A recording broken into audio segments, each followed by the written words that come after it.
Level up your gaming experience with over 8 billion playlists, only on Spotify, the official audio streaming partner for the 2025 Esports World Cup.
Women's League. In MWI, we say, limit?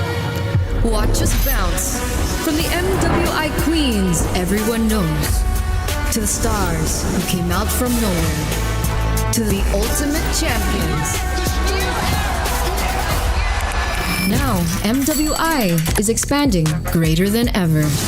Turkey, EECA, Africa, Mongolia, and beyond. We're stretching the map wider. MWI, where dreams get louder. This isn't just a tournament. It's your passport to the world stage. A spotlight for women in the EWC. No rules, no ceilings, no limits. Just this. We're vibrant. We're ready. We're limitless.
Future Impossible, Lenovo Legion.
Man, today would have been a great day to just chill, relax, and kick back at the talent lounge, player lounge, get comfortable.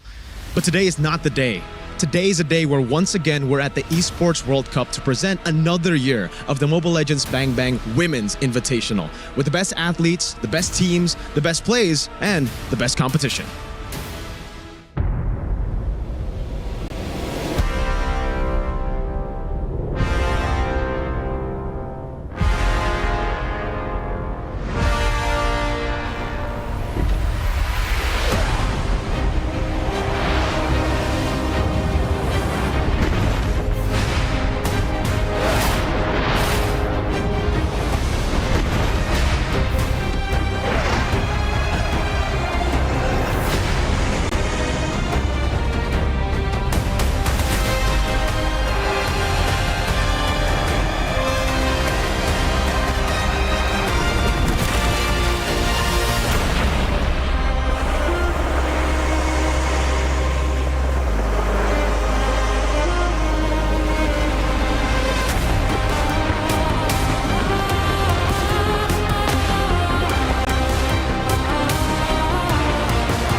Welcome to the grandest stage of all female MLBB tournaments, where 16 teams, the best that the world has to offer, is here to compete, each with their own story to tell at MWI here at the Esports World Cup. My name is Afel, and alongside with me are my amazing friends, Eterna as well as Chantel. Day number one, are you guys ready? Yeah, I'm really excited today and glad to be back in Riyadh for EWC this time around for MWI. Of course, to witness and celebrate the strength and the empowerment of female players in MLBB. I'm really glad that they get center stage once again, right? It's a huge opportunity for the girls, the regions as well, to develop as a whole. And I'm excited to see what they've got on store for us today. And hey, you know what? This is... We gotta celebrate this, right? Because MWI, first day, we gotta make it big. So, to celebrate the opening of MWI here at EWC, we're gonna give away diamonds for you guys. So make sure you guys get the code. And remember, it is case sensitive. So for the big letters, use the uppercase. For the small letters, use the lowercase. Just redeem it, and then you guys can get some diamonds for yourself. That's amazing. I wish I got some diamonds. I want them. I want them all. I wasn't able to get all the skins, so they need that.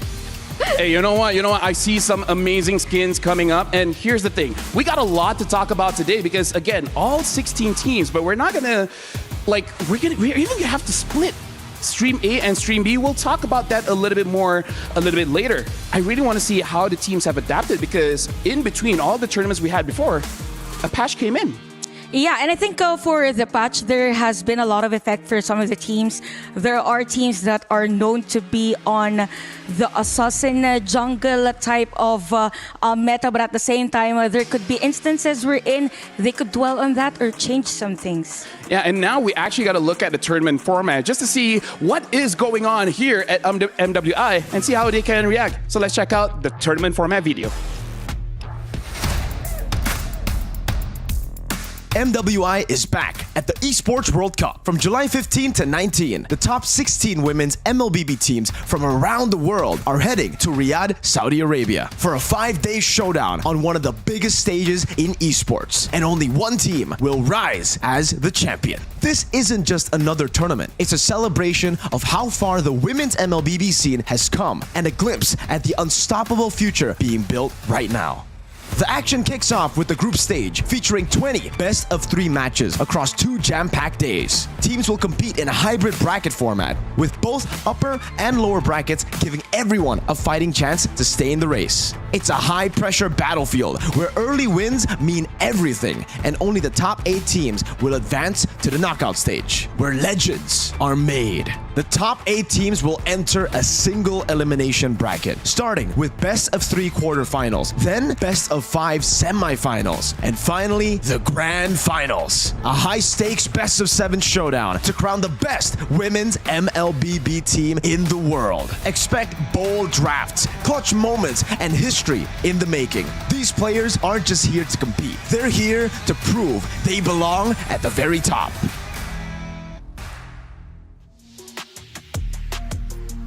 Thank you very much, Mirko, for the voiceover. But now we got to look at the escalation here. 16 teams going to 8, best-of-7 grand finals. Eterna, break it down for us. Yeah, so it's quite simple but very different to last year at MWI because one of the main differences for the group stage is it's no longer a round robin in each of the groups, but rather the GSL format. So essentially, you win twice, you move forward, you lose twice. Unfortunately, you have to say goodbye to your MWI path. But one of the main differences as well is the grand finals, which will not be a best of 5 like it was last year, but it will be a best of 7. So with these girls, like, don't know whether or not, because some of these teams might not be experienced going a full best of 7. Yeah, and also playing with a best of 3, I think it's going to be really hard in terms of drafting. And with this tournament format, I think it is intended to make sure that all matches will be high stakes. Yep. Because it's not going to be 1-1 as compared to before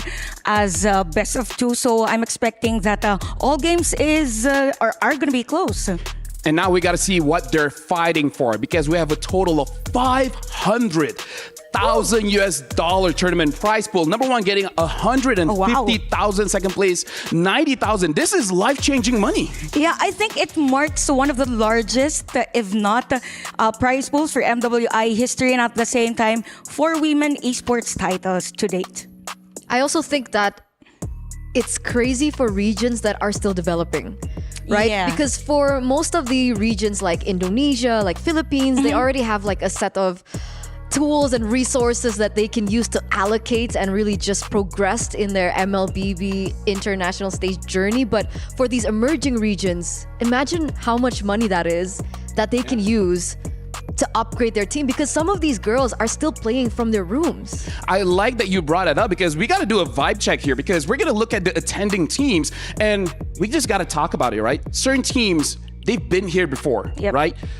And others, it's their first time. Even if it's the same org, sometimes new players. You guys can see on screen, these are the 16 teams. Yeah, we have 16 teams from very different regions here. Obviously, we're looking at teams that we have seen before, like CFU Gaming. We've seen Team Falcons before. We've seen, Navi come through, but under a different banner.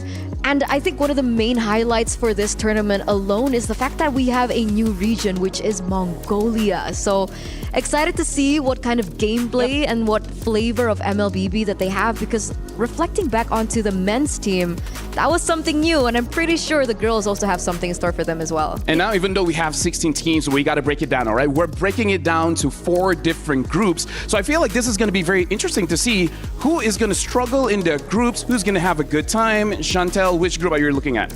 I think for me, it's going to be Group B. I mean, we have a team from Malaysia. Tidal Legends Gaming has been playing really well, rapidly evolving in terms of the meta.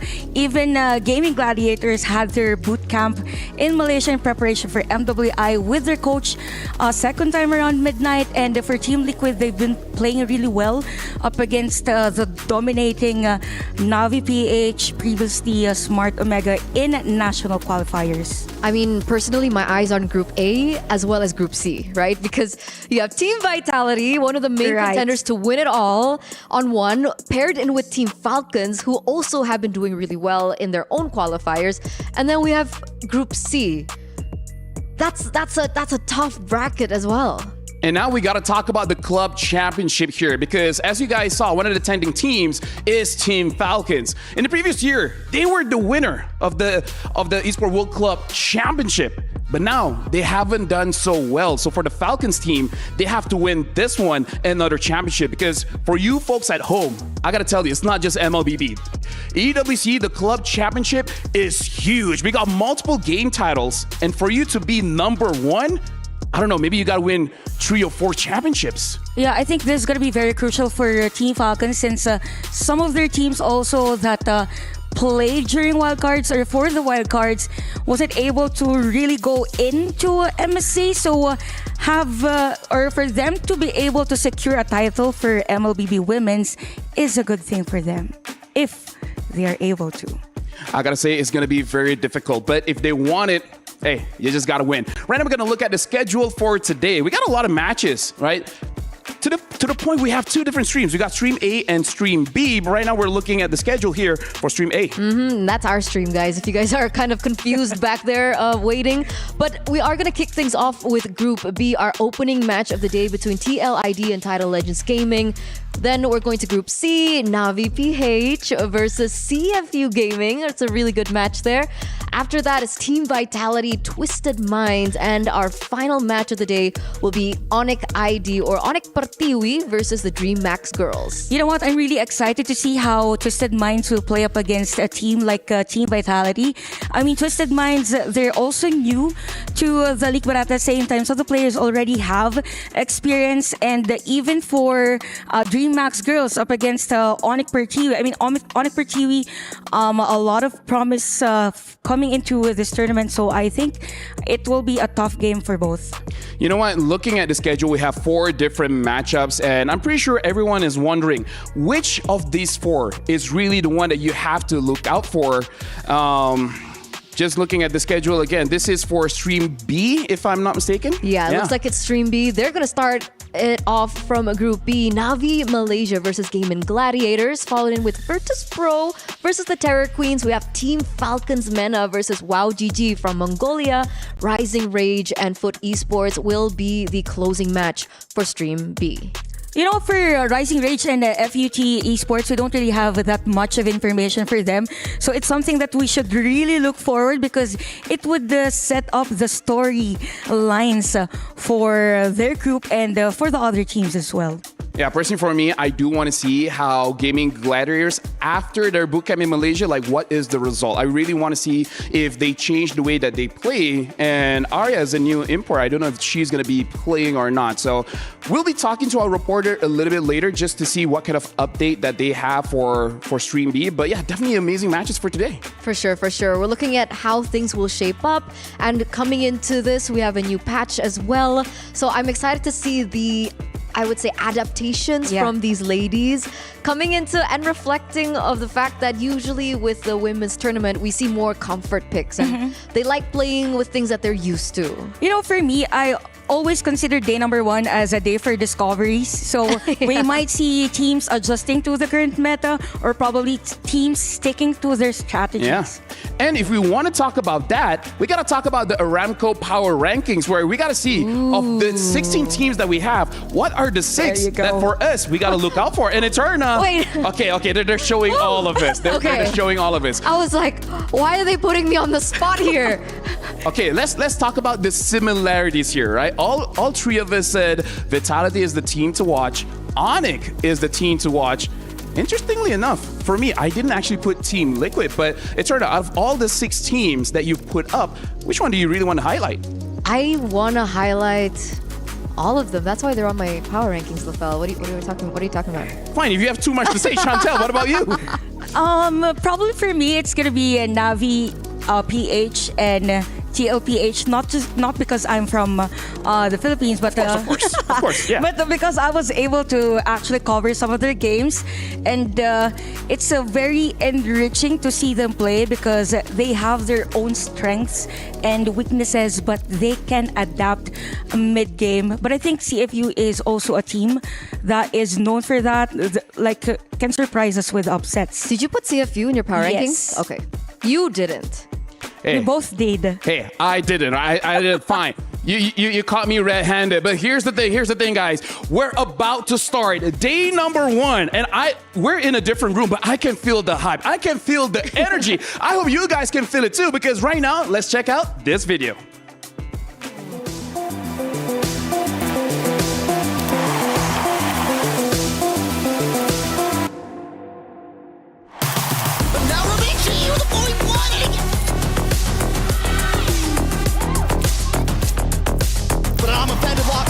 And Jewel finds Yui Fendi. They're going to lock onto the base. Panda unloading right now.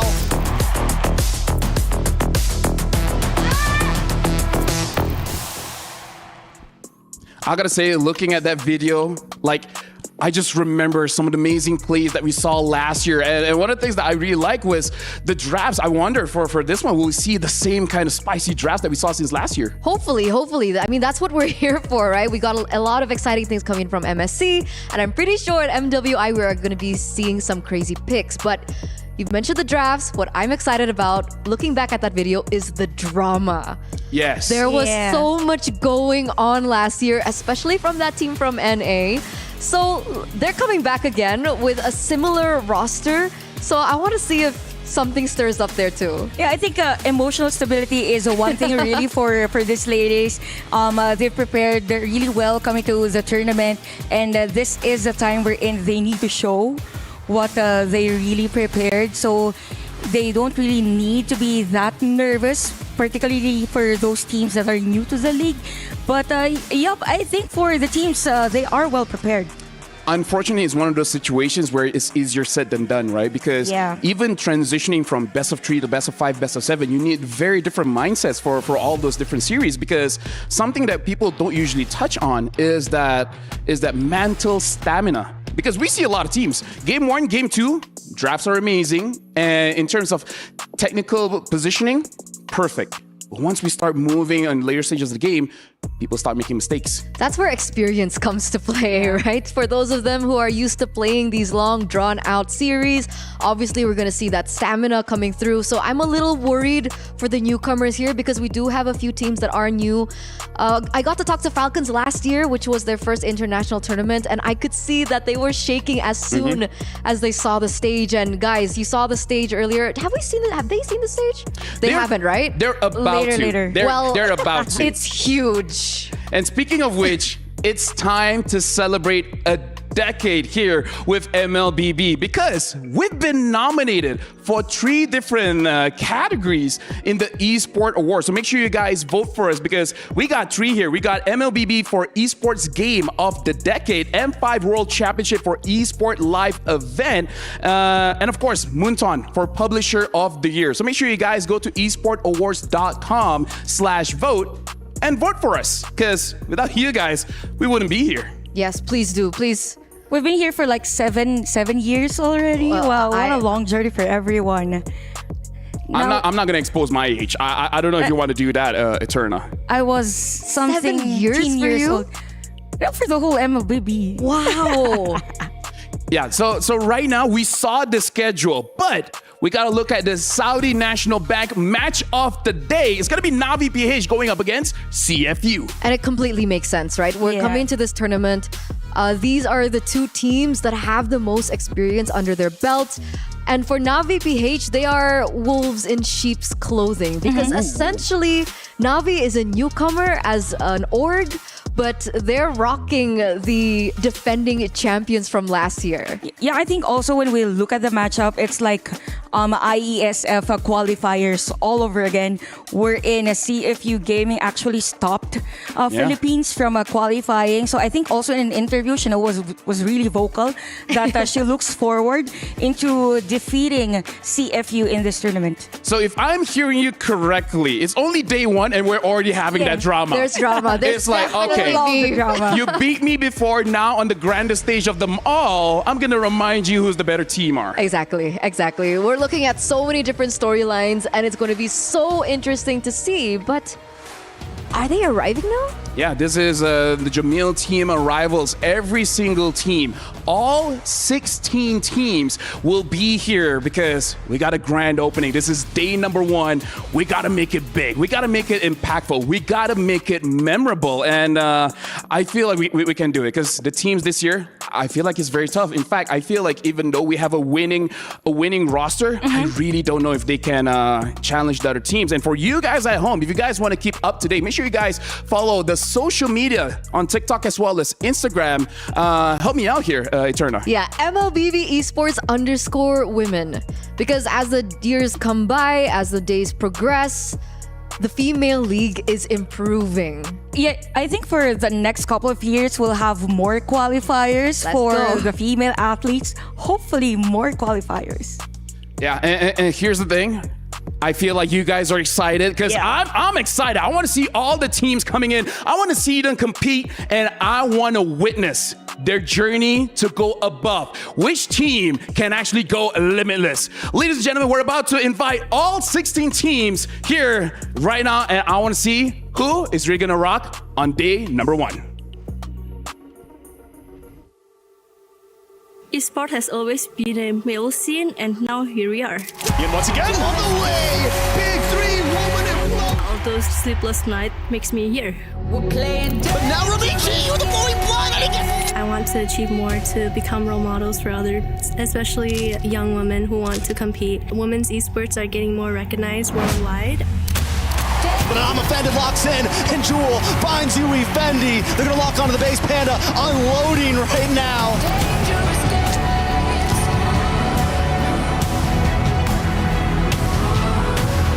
Gaming gladiators are committed, driven, and ambitious.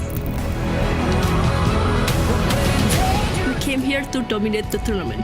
I want my team to be remembered as the strongest female team in all esports game. It's been stolen away from me. We are making history.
Nothing is granted, everything is earned, and only those who dare will rise above.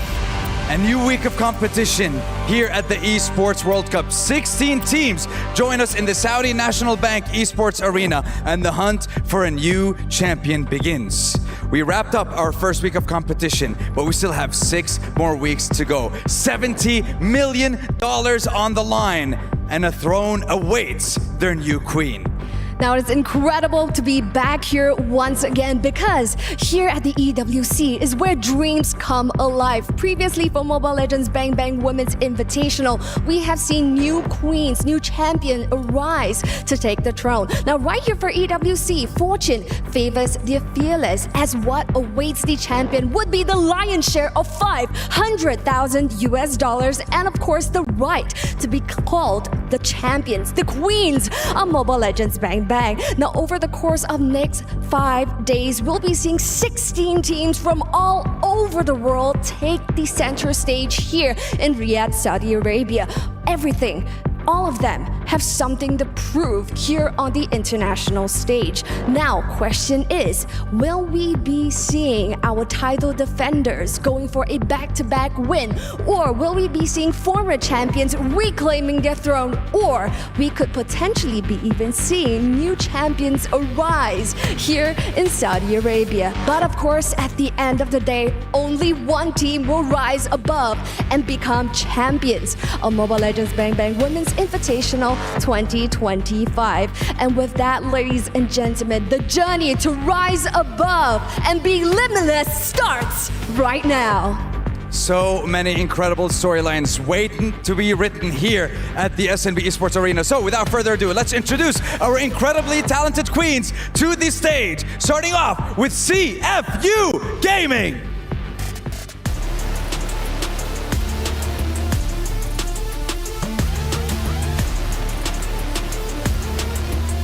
The representatives from Cambodia attending their second straight MWI tournament. Will they be able to claim their first international title for their organization and for themselves?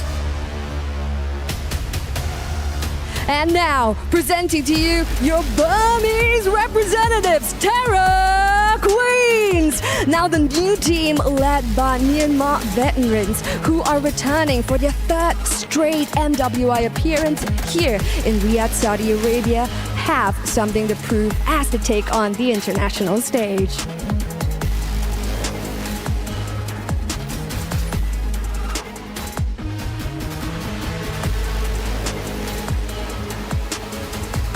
Next up, make some noise. It's DreamMax! The representatives from Latin America, once again with a second appearance here at MWI. A powerhouse of the region, a dominant force ready to unleash their full potential and claim the championship.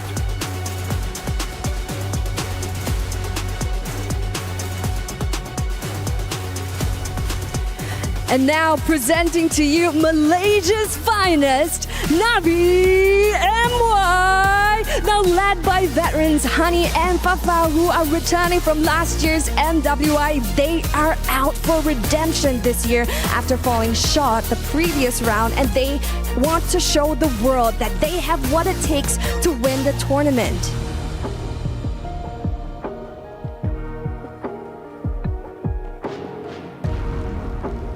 Next up, a team looking to secure points for that club championship as well. Welcome to the SNB Arena, Gaming Gladiators! The representatives from North America make their presence known here in the capital of Saudi Arabia, Riyadh, in the heart of the country, in the Riyadh Boulevard. Composed of returning players once again who represented NA last year. Will they be able to secure their title? Led by their roamer Ashley and powered by the Malaysian powerhouse import Arya. And now, presenting to you Mongolia's representative. The region and the team will be making their debut this year. Straight from the heart of Mongolia, the princesses with royal ambition is ready to rise as queens of the world. Presenting to you, Wow Gigi!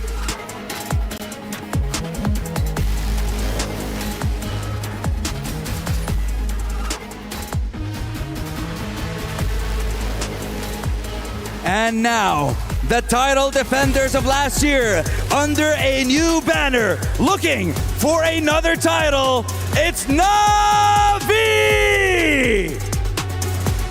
Representing the Philippines, once again, one of the most dominant regions that Mobile Legends has ever seen. Can they claim another title? Can they go back to back? Can they go all the way?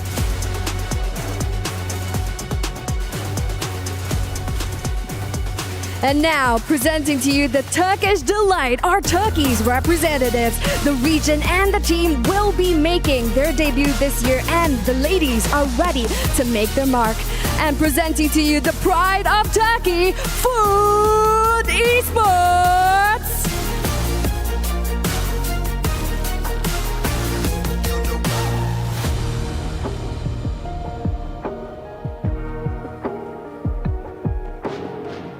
And now the representatives from Indonesia, give it up for Team Vitality!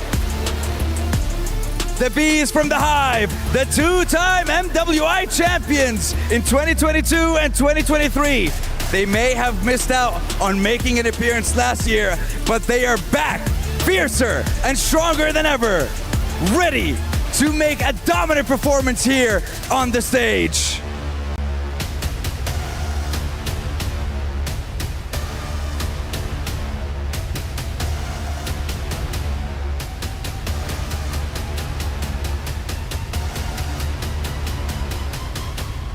Check your watches. What time is it? It's Onyx time. Presenting to you Indonesia's representatives, making their tournament debut this year.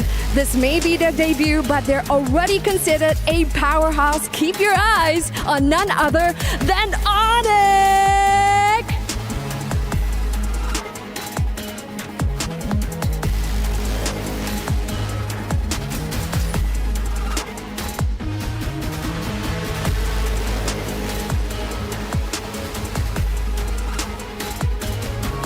Ladies and gentlemen, you know them, you love them. They are the hometown heroes, the representatives from MENA. Give it up for Twisted Minds!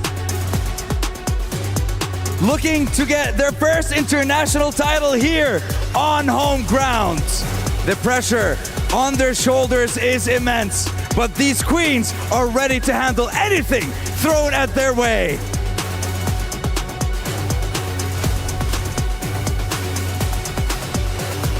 And now, presenting to you Mekong's representatives, led by Vietnamese veterans Daisy, Cal, and Sa, who are returning for their third straight MWI appearance, and they have their eyes set on the throne. Virtus.pro is here and ready to make waves. Put your hands together for Virtus.pro.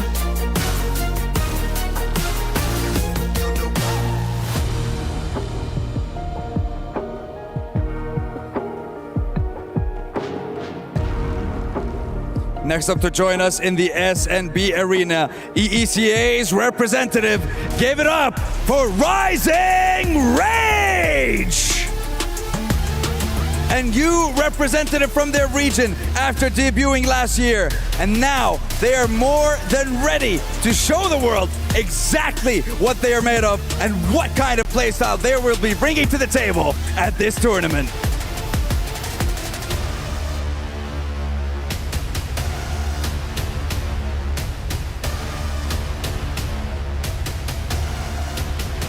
And now, presenting to you the EWC Club Champions, Africa's representatives soaring into action, Team Falcons! This year marked the first time a qualifier was held in the Africa region. Team Falcons is making their second straight MWI appearance, and they will be soaring into action here in Riyadh, Saudi Arabia.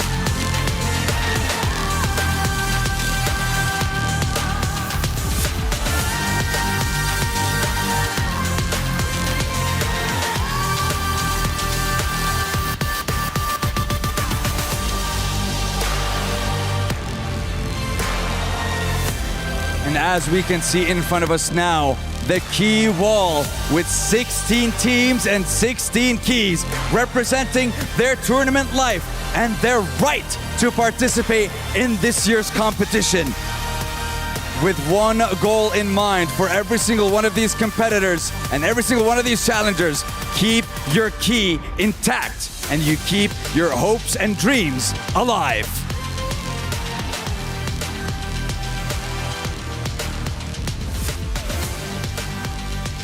Next up in the SNB Arena, ladies and gentlemen, one representative, you know him from the Philippines, it's Team Liquid! Making their tournament debut for the first time since last year, representing Philippines, the Cavalry is ready to charge into the race to become the queens of the world and the land of dawn. Get ready for an unstoppable assault at the MWI and at the EWC.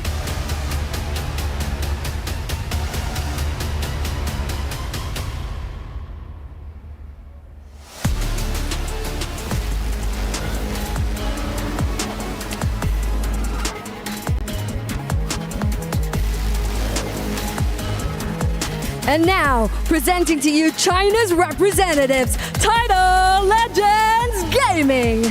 Now led by their captain Bei, she has mentioned that TLG this season will be the fastest running dark horse of the competition. Now the entire roster will be making their second straight MWI appearance and they're gunning for the trophy this time around. Now the region of China only made their debut last year and is showing rapid improvement in terms of performance, and we can't wait to see the action happening over at the Land of Dawn.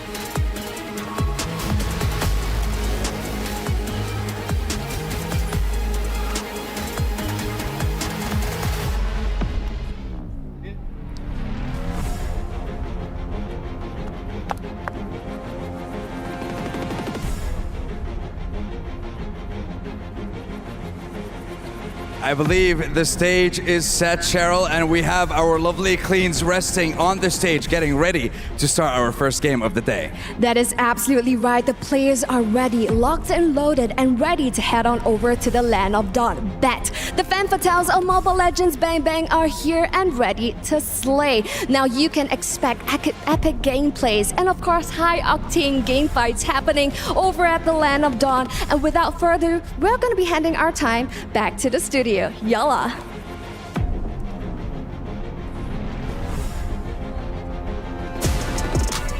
Thank you very much, Cheryl, as well as Sandstorm. I gotta say, that was amazing. The drums, the keys. But now we're gonna talk about the two teams that'll be competing, the opening for MWI here. Title Legends Gaming as well as Team Liquid.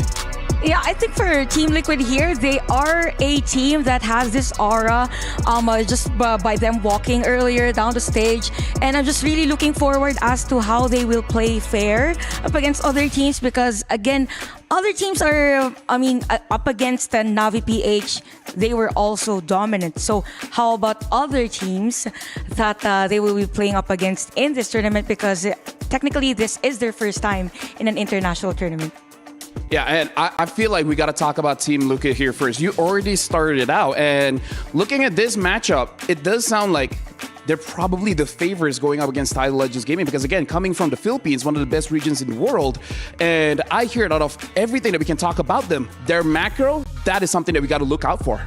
Yeah, definitely for Team Liquid, we have Daiki, Ramisi, Saishi, Soju, and even Kla. So again, first-timers in the MWI stage, but the best description for them is they are the type of team that can easily adjust to the current meta. I can say that Ramisi is like the missing puzzle piece that made this team really gel in. In other qualifiers, they max out 3 games against Navi PH, 5 games also, and they also have a new coach.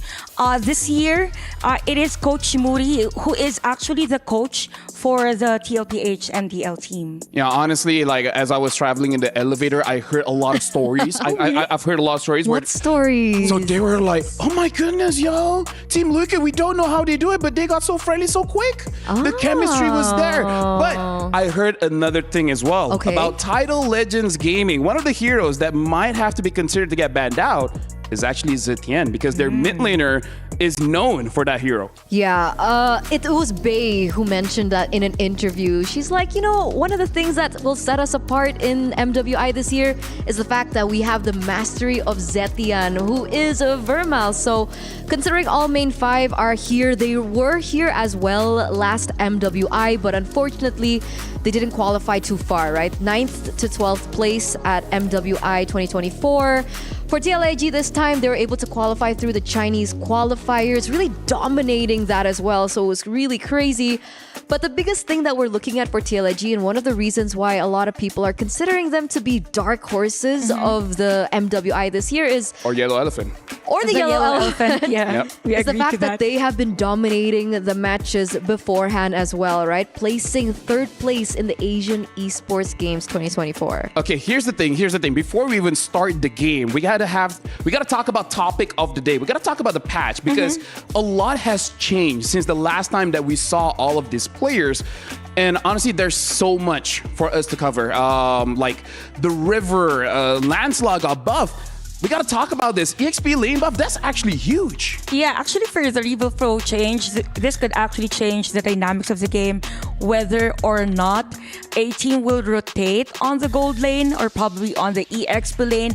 And good thing is that since you have heroes like Lapu-Lapu and Uranus, it gels in with the XP lane buff. So with the Lapu-Lapu change from 20% to 8% per hit on the enemy, so it means that he is more sustainable. And speaking of sustainability, Uranus is like a hero now that is really prioritized.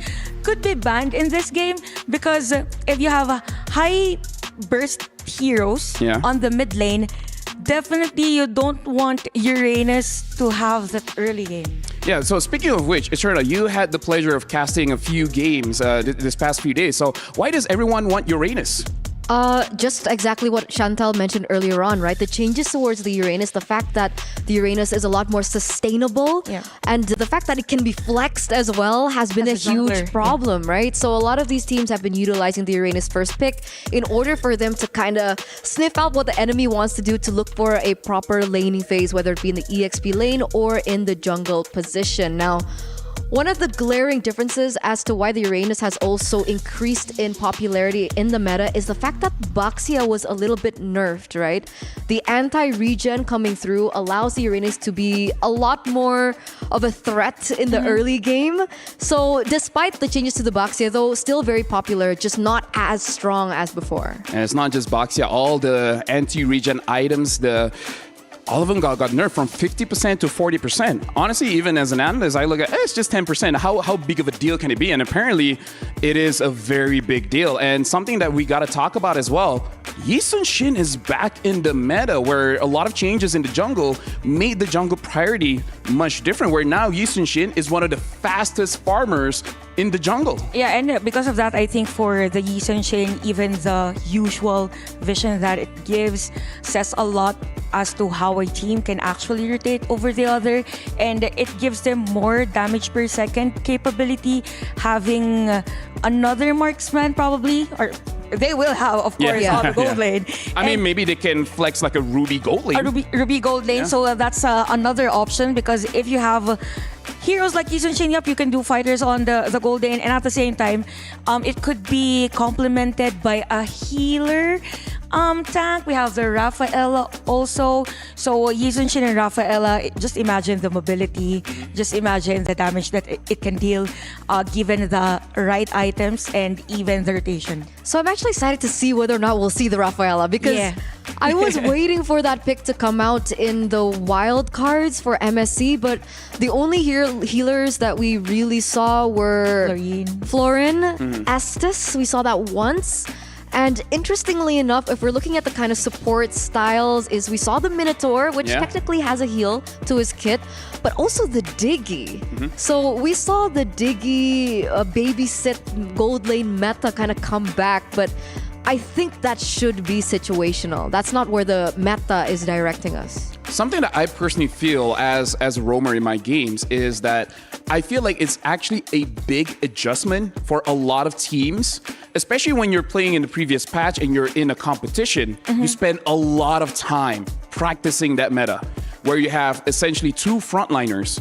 So now if you change, especially with the EXP laners wanting to dive in the back line, and then your roamer is a healer, who's going to be the front line?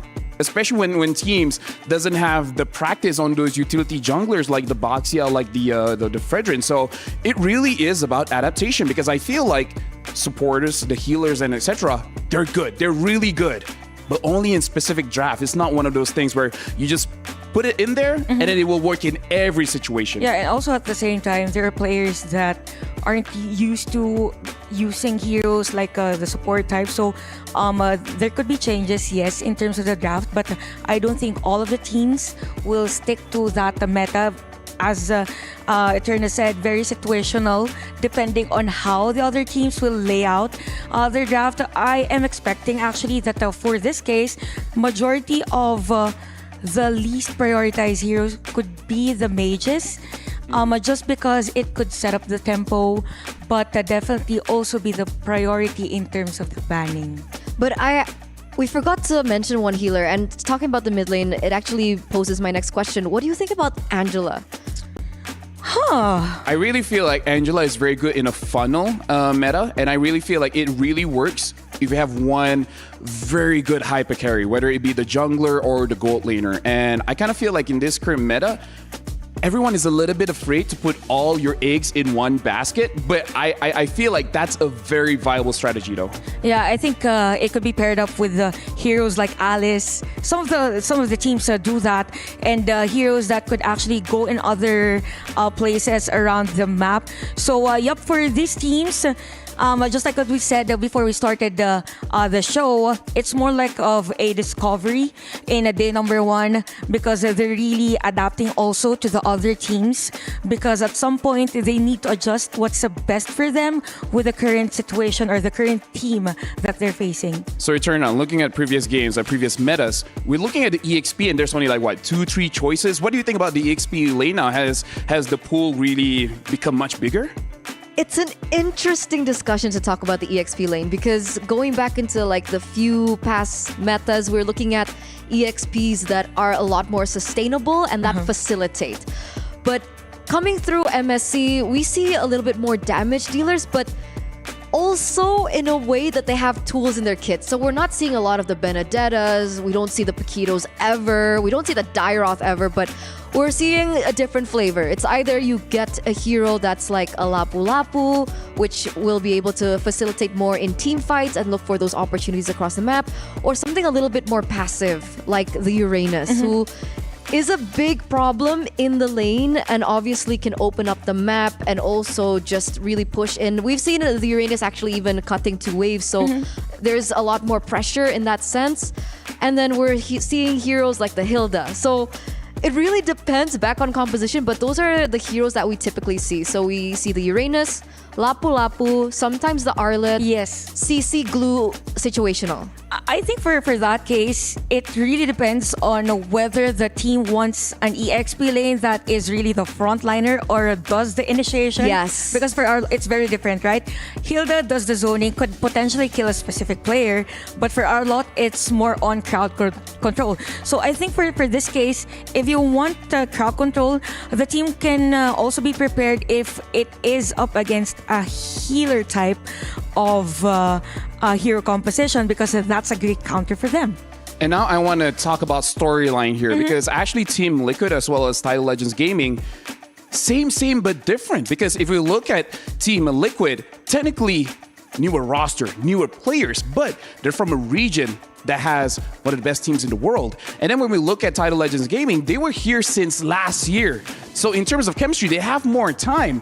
But their region is not as developed as the Philippines. So this is going to be a very interesting situation to see whether the environment really helps you out or your personal growth really helps you out. I think this is where Ramisi should stand out for the team. I mean, she's already considered a veteran, played for a team last year. So as long as she's able to guide the team, because she is with a team, or her teammates are actually playing before for a very long time, and they were really vocal that Ramizi is the one that actually glued them as a team. So it's more of a leadership question here for Ramizi, and now for TLG, I think it's more on the hunger. I feel like for TLPH, they're more like excited to show everyone that we are from the Philippines, so we now have 2 slots to represent. But for TLG, they want to redeem themselves from previous year. That makes sense. That makes sense. A little fun fact though, on TLPH, they've been scrimming against the MDLPH team, TL Academy. And their coach is the coach of MDL team. Exactly. Not a lot of people get that opportunity. I don't. I think this is where the drafting will matter for TLPH, because they actually implement global banning for MDL. So I kind of feel like for TLPH, they have a lot of heroes up their sleeves. Probably more on the synergies, not really sticking to the meta, but more like if you have this hero and this is good with this and that. Yeah, and honestly, looking at TLG, if I remember from last year, their mechanics are absolutely amazing. But going up against a team like a Team Liquid, where the macro is one of the best among all 16 teams here, I don't want to see how they can actually counteract that, because maybe in the early and mid, both teams might look equal. But when the lore starts to spawn, that may be where we start to see a bit of problems here, especially for TLG, because you said that, both of you said Team Liquid, they actually scrim against the MDL team. We don't know who TLG has been scrimming up until this point. And that's what makes it all the more interesting, right? Because once we get to the point where we're going for the Lord dances and we're contesting for these late game things, that's when things aren't template. Yeah.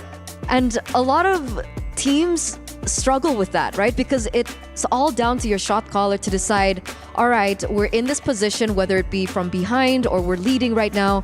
Do we go for the contest? Do we go for more pressure around the far lane? That's the tricky thing. So I think there's going to be a lot of pressure onto Kenzaki as the shot caller, the roamer for TLG, to kind of figure that out in the game. I think also for TLG here, somehow we have this specific heroes that are used normally in their region.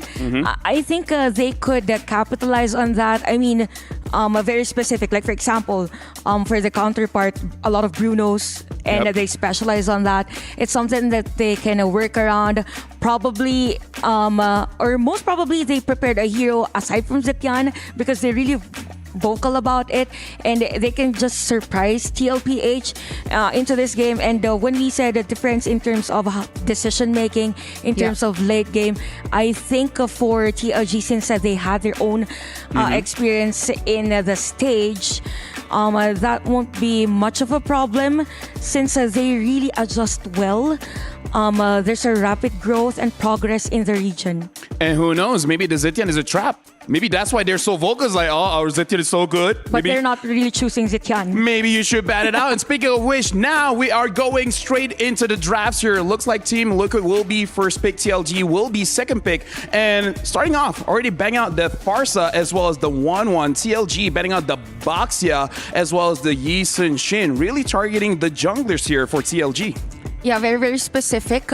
For TLG here, they know the potential of Ramizi, and at the same time, you can actually have the Baxia as flex. So they don't want any hero on that level, because it's going to be hard for them if they are to show their probably their jungle first, since they are on the red side. Yeah, interesting enough, we also saw a Uranus ban as well. So we really have to see what is going to be the priority, because if I'm not mistaken, they ban out Farsa, 1-1, and Uranus. So what will be the contested pick? Because comparing to last year, we see a lot of Jushin, but lately not a lot, because we really want those damage dealers in the mid. I think it depends, because at MSC, I think the Jushin was like number 2 priority amongst the Farsa and the Kimi. So with the Kimi still opened up, I think it will be a huge contested pick. Beautiful flexibility on the Kimi.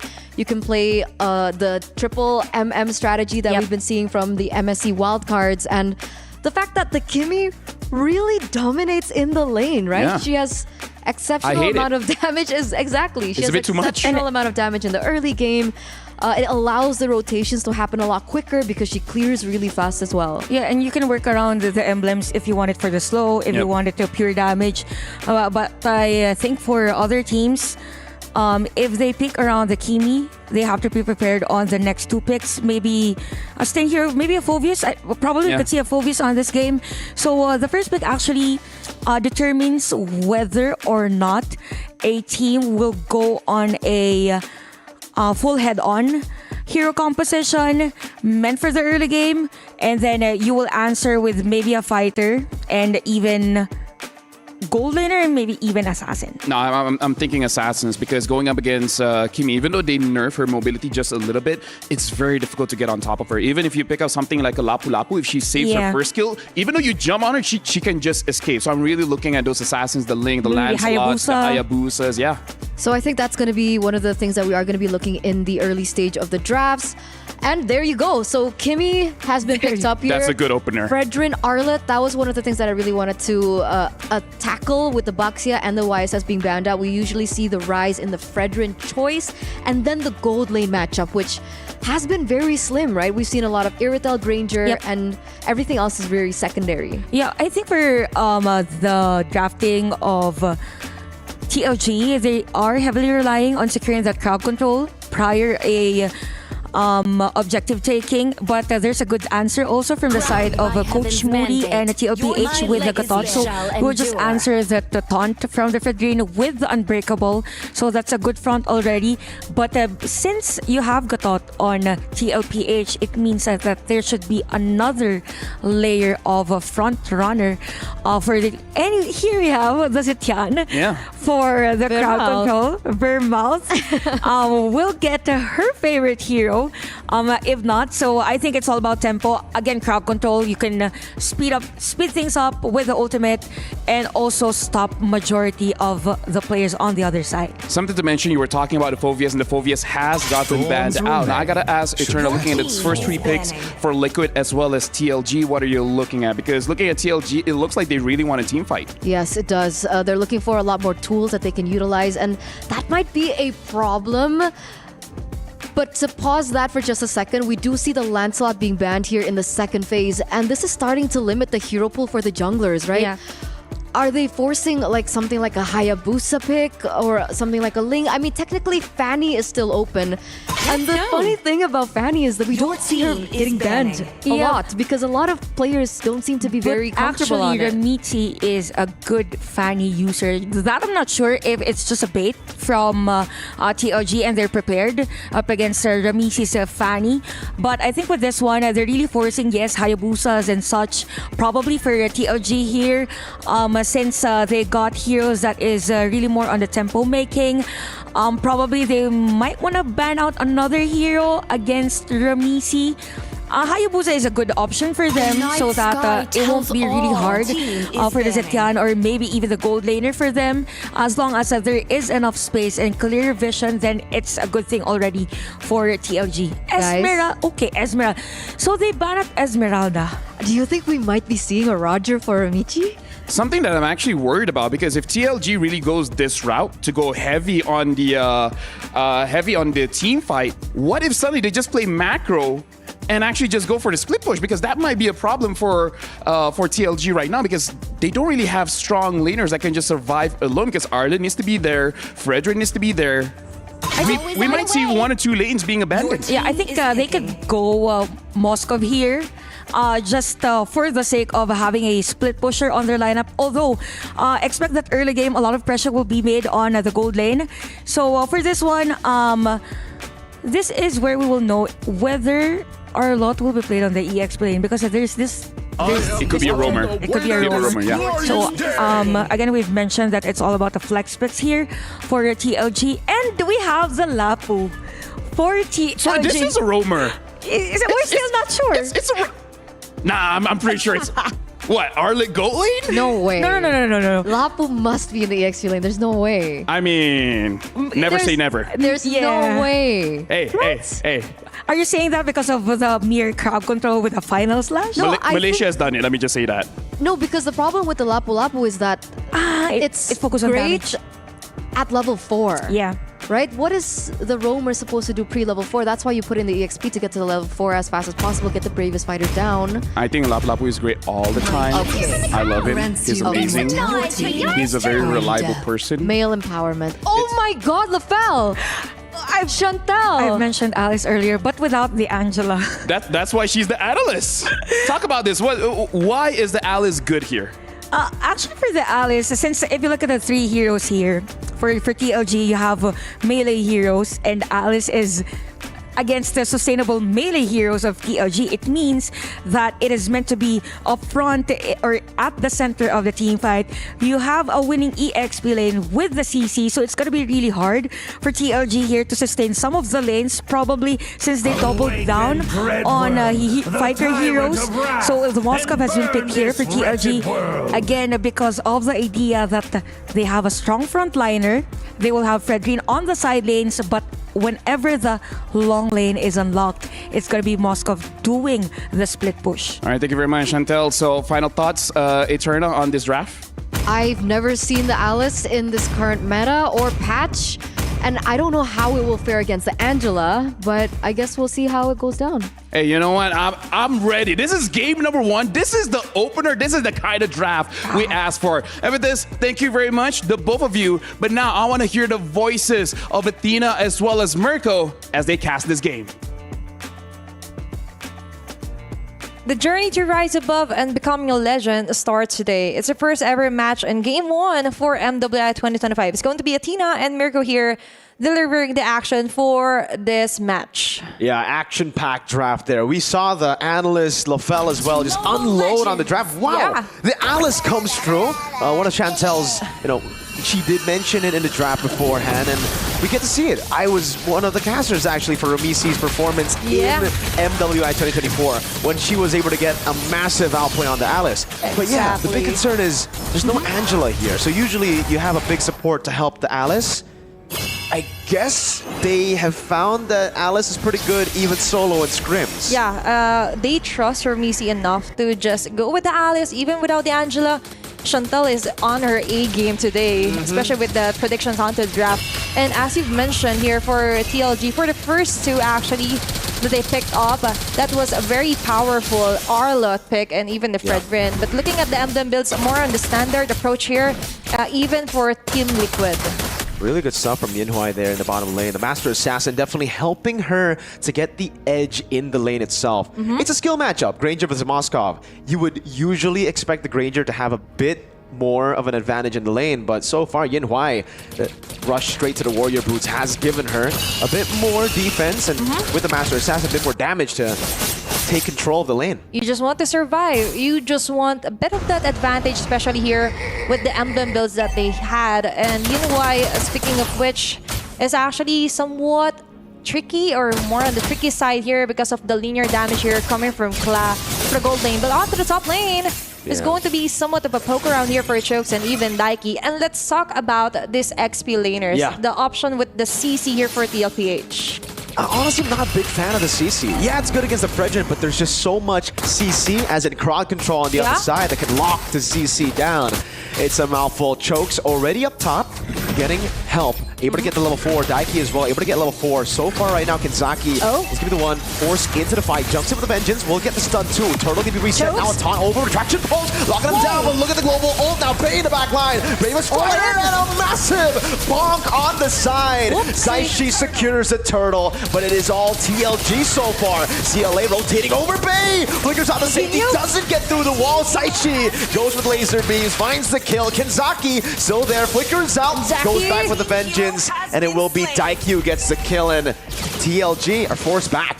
That was a risk that Team Liquid was willing to offer. Yinhuai, on the other hand, I saw Spear of Destruction. It didn't hit anyone, so the extra damage wasn't there for TLG. But definitely, we could see the counter punch here for Team Liquid. That, for me, is actually a bit of a trade. Instead of getting nothing, they've got everything.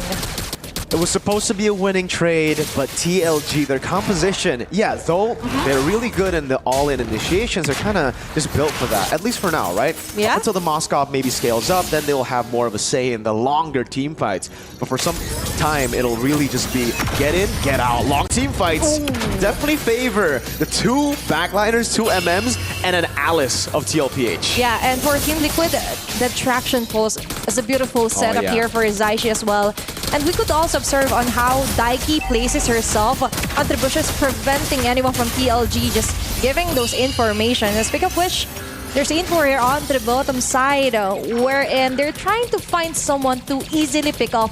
But anyone from the side of TLPH is not easy to get it alone. Aside from Daiki, of course, it's going to be down to the XP. But speaking of which, for Tidal Legends Gaming here, Miracle, we're seeing a lot happening. They want to achieve more with the setups, as we mentioned. They have a lot of crowd controls. But what's the next plan here? What do they need to do in order to totally dominate the clashes as well?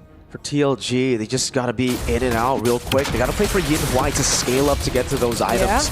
So far, doing pretty good, but CLA actually has a pretty good lead on Yin Hwai right now. That's almost a whole level in the gold lane. Only a concussive, or a corrosion side, sorry, for Yin Hwai now picked up. And Team Liquid are doing a good job at playing around the turtle, just dancing around, forcing TLG to use their resources to secure it. And even the panel mentioned that Team Liquid is actually good at macro, especially onto the dancing here, onto the turtle, not the traction balls. Oh, final slash going to be cancelled out, even though it lands Virgo to the back line. Caught down with the curtain call, good deal from Chokez, but Bay's taking a lot of damage. Big grab of the SOD doesn't land. Ramisi blowing blood into the back, finding the angle to split Tidal Legends Gaming, and that becomes a free turtle to TL. It's going to be another big objective.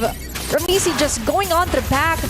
I don't need anyone to support me. I'm going to support you guys. I'm going to support you ladies all throughout the round. And now they have the advantage to totally steal down the purple buff as well. TLG is bleeding right now. It's massive, and they can't even find a trade on the other side. It's more capitalization from Team Liquid. Running wild in the game. CLA picking up a turret down below. Now a Sky Piercer too. And if the fights have, if the fights continue to go how they've been going, CLA is just going to pick it up.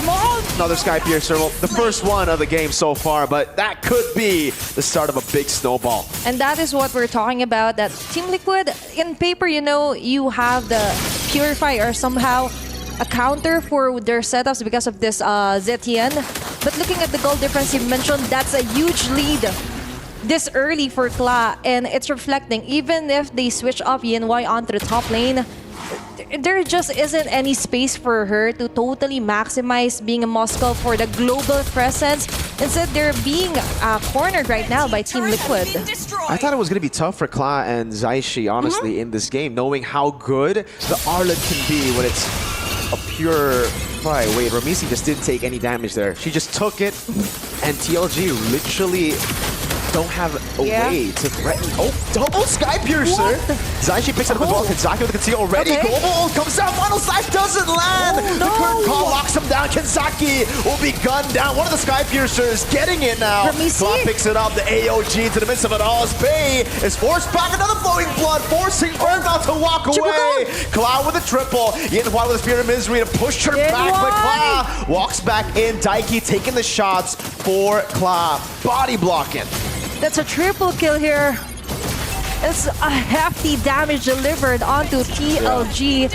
And talking about that Arlot, yes, you have those perfect crowd controls, but where's the perfect landing? It just isn't connecting right now, Mirko. And all in all, for Team Liquid, they're just waiting for the errors, and they're maximizing each and every clash with the AOG here. Especially for Team Liquid, just going on to dominate this first game. And looking at our insert replay, there's the ultimate, there's the Fear of Phoenix, but what's happening is that there's just too much to handle here, especially for the damage here from Kla. I'm really not a big fan of the Arlet pick in Rome, right? We saw it early on, and I was already talking to you here, mentioning in the caster desk, that the Fredgen Arlet combo was just so, like, it was so... It's so good, firstly, but it was also, for them, so honest. The fact that they banned out Phobius and went straight for the Fredgen Arlet means that, again, this was what they had planned.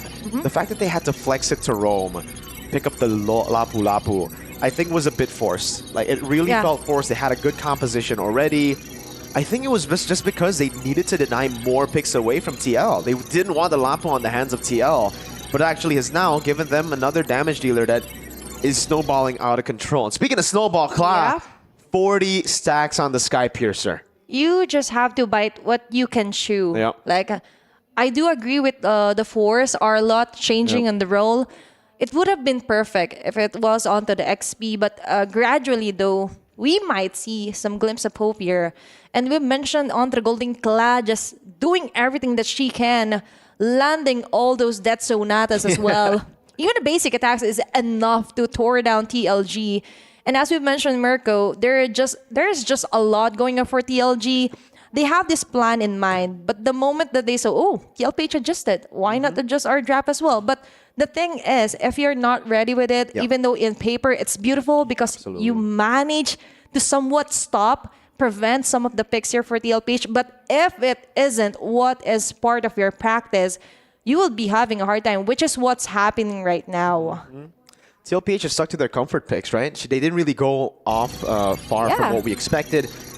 We're going to go back into the game right here with Ramisi already on the turtle and TLG with no angles of attack. At this point, no they vision. really are going to have to rely on Yin-Hwai in the side lanes to continue to trade, continue to farm up to maybe give them a second life. At this point, I think Zaishi should just sell her Sky Piercer, right? Kla has 40 stacks. You're not going to out-execute Kla. Maybe they're hitting two birds with one stone. Hitting two Sky Piercers with one team. But I do agree with you for the plan B here for TLG. It's just, you know what, just do what you can, collect all the farm that you can. But for TLPH, they have other things in mind. Of course, you're going to go onto the top lane, but onto the bottom side, there's going to be a clash. Good final smash to the back. Now, the Brave Spider dodged away from by Kla. Picks up a monster kill. Choke is locked down, has a dash from EC. Walks it forward, flowing blood. And it's a double for Kla. Make it a triple again. Wow. Kla on fire in game 1 of MWI. It's proving you doubters. This is me on the international stage on our debut here for MWI. A great opener, a double triple kill. And we're only 8 minutes into the game, and that was a close call here. Good thing Yin-Hwai was able to get home. But looking at our SEC replay here, we mentioned they have what it takes. You have their crowd control. But the damage just isn't damaging, especially with the Spear of Destruction, time and time again, not hitting anyone. And Yin-Hwai just isn't there yet to give that damage that they need to totally focus on to pouring down Kla here. Absolutely phenomenal from Kla there. The spacing was amazing. Dodging away from all those skills, the flicker as well. Great display of mechanics and obviously the macro part. Again,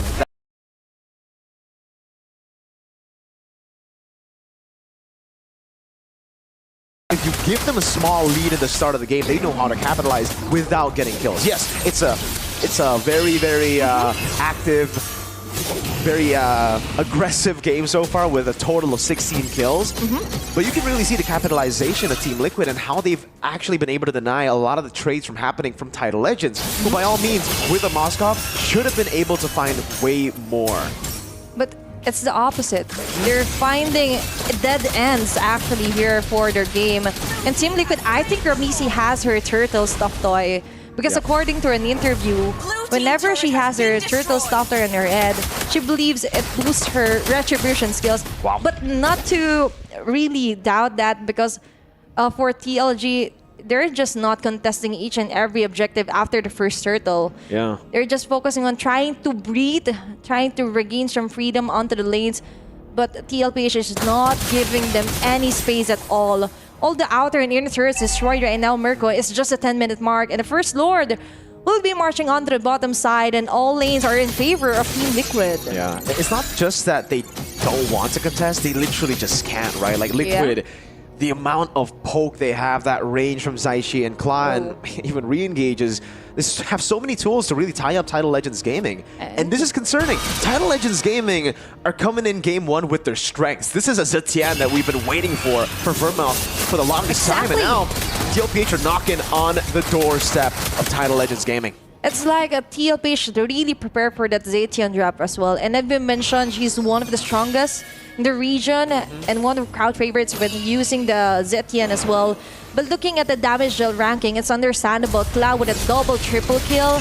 And as well as Daiki gone to the side. Big time, but there's no follow-up. Their final slash onto 4. Bring him back now. Yinhua in the SOD. Gets it. Hinzaki jumping back and forth with the vengeance, but will fall to the bullets of Claw, who's looking for one more as Yinhua is able to flicker out. Lord still quite healthy now. 11 minutes in the game. The crystal wide open. Bay and Vermouth doing the best they can to provide space for Yinhua to clear it out. Lord down, but there's another wave in the mid lane.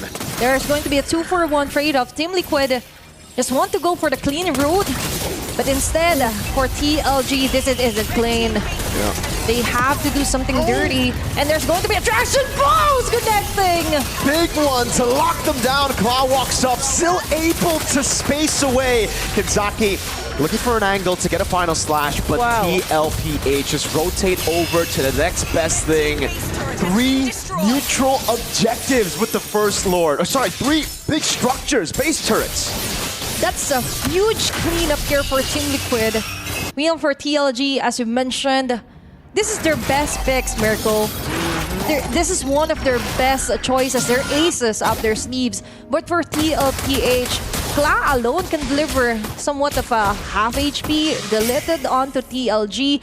That's an 11-0-2 standing, or KDA, for this Granger. And speaking of which, looking at the gold distribution as well, a huge difference, by the way. Onto the turrets, we mentioned the 3 inhibitor turrets destroyed by Team Liquid. It is fairly early, but TLG is already struggling. You can look at the gold distribution here, you know. Most of the gold for Yinhua has been through minions, kills and assists. A big contrast in how much Clan has been able to get. I think at this point she's already fully stacked up on the Sky Piercer, so even more of a reason for Zaishi now to maybe sell that Sky Piercer. There ain't no way she's out executing an 80 stack Claw. Faye looking for an angle. They have frontliners, but the poke and the CC is just too much to deal with. And Tidal Legends, they can't even walk up. Trunks walks up again. Oh, Chain CC won't be able to survive. Cloud with 80 stack, just dealing damage. Threading the needle on the Death Sonata, finding two to give the team a free Lord one more time. And that's how you layer the traction pulse and even the AOG right now for Team Liquid. It's going to be a GG right now for TLG. That's the question. Can they defend? 3 shots and Vermouth goes down. Another one for Claw. No one can out-execute a 15-kill Granger with 80 stacks on Sky Piercer. We gotta stomp a statement victory in Game 1 from TLPH. The newcomers just setting the standard here for or facing for the first ever match and game for MWI 2025. Coming in hot. They're the team to watch out for, especially onto their newbie or rookie season here on MWI. There's no jitters, there's no nervousness at all here, Mirko. Just very confident, relaxed stance here. Even for Ramisi, just discussing, guys, are we done here? Is there anything we can improve more? You want more action? Yep. No, all smiles. We expected them to maybe feel the pressure again, considering that the Philippines just won MWI 2024. So having a second team come in, a lot of pressure for TLPH, at least we thought. But yeah, like you mentioned, Athena, it looks like it's just another day at the office for Team Liquid. They're looking calm, composed. Yeah. If it isn't visible here, you can just go and replay the game. That was as cold as can be. Team Liquid were flowing like water. And that's just somehow something to look forward to, knowing that this is their first ever international on-site, and it's for MWI. I could just only imagine the amount of practice that they do every day, because they're fairly a new team together, aside from Ramisi. But looking at the whole chemistry as a whole, it's like they're playing from their whole lives for a few months right now.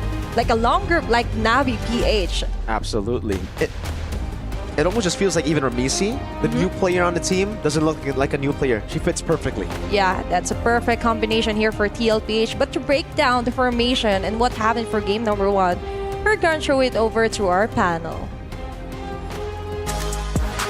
Thank you very much, Mirko, as well as Athena. And I gotta say, there's a lot we gotta talk about. We gotta talk about the drafts, the plays, but let's talk talk about Claw. What an amazing debut. Yeah, I think for Clash, you just enjoy that game. I mean, 14. Was that 14:02 or 15:02? 15:02, right? So That's impressive. I think it's just the chemistry, as mentioned by Athena earlier, that was really evident onto this game. But we could really think that for TLPH, they meant that their draft will work this way with the Alice, even Daiki's function onto this game. They're just playing like a liquid, very fluid. And it's so crazy because, like they mentioned earlier on, right? This was a team that was formed this year. Yep. As compared to TLG, who's been around for years, right? So you wouldn't expect this kind of quality coming through. But I mean, I guess they were scrimming with their MDL male counterparts. So the in-game knowledge is definitely showing, and not to mention the macro knowledge that was shown. Because for a lot of inexperienced teams, we usually see kills after kills, which this was reflected as one, right? Very high kill game, but the fact that TLPH knew where to use it and what to take afterwards was very important. And I gotta say, it started in the drafts. The Kimmy was a big factor to things how we're able to roll down and snowball from the early game to aid the Alice in the jungle, and also to aid Kla in the lane on the Granger, who technically has a better time against the Moskov. A good thing you've mentioned about Zaishi's hero. Again, when we've mentioned about Kimi earlier, we said that they could work around in terms of the emblems, and with the Weapon Master, it made perfect sense for the rest of the heroes here for Team Liquid to actually penetrate early game against Tidal Legends Gaming because of the slow effect. So if you have continuous damage from the Kimi, you also have the taunt from Gatot, and even the slow also from Ramesses' hero, it was a lot easier for them to go in and be aggressive against Tidal Legends Gaming. And when we compare the hero composition for Tidal Legends Gaming, these are more like scaling heroes, specifically for Moskov. It's really hard because Team Liquid kind of shifted mid-game, and it's not actually considered mid-game, it's still early game, wherein Kla is part of the team fight. You have a Daiki clearing the side lanes, and sometimes a jumps in for every team fight. And we saw the damage graph just now. Look at how big the number that Kla generated in this game. So it's not just like, I'm just taking the kills. She's doing it herself. She's giving the damage and she's taking the kill. Now, we got to mention that this is the opening game of MWI. And talk about setting a statement, man. Like, Team Liquid are looking so strong. And I feel like that might have even surprised Tidal Legends Gaming. It's like, okay, I think we're strong enough. But then going up against Team Liquid was like, wait, hold up. That's a huge gap. Absolutely. I think a lot of people from around the world were looking at the Filipino region and the fact that, okay, we're looking at two of these Filipino teams, but it's got to be Navi PH, right? Because they're the defending champs. But now, TLPH coming up on stage for the very first time does this. I do agree, it's a huge statement. So, Kla, double, triple kill.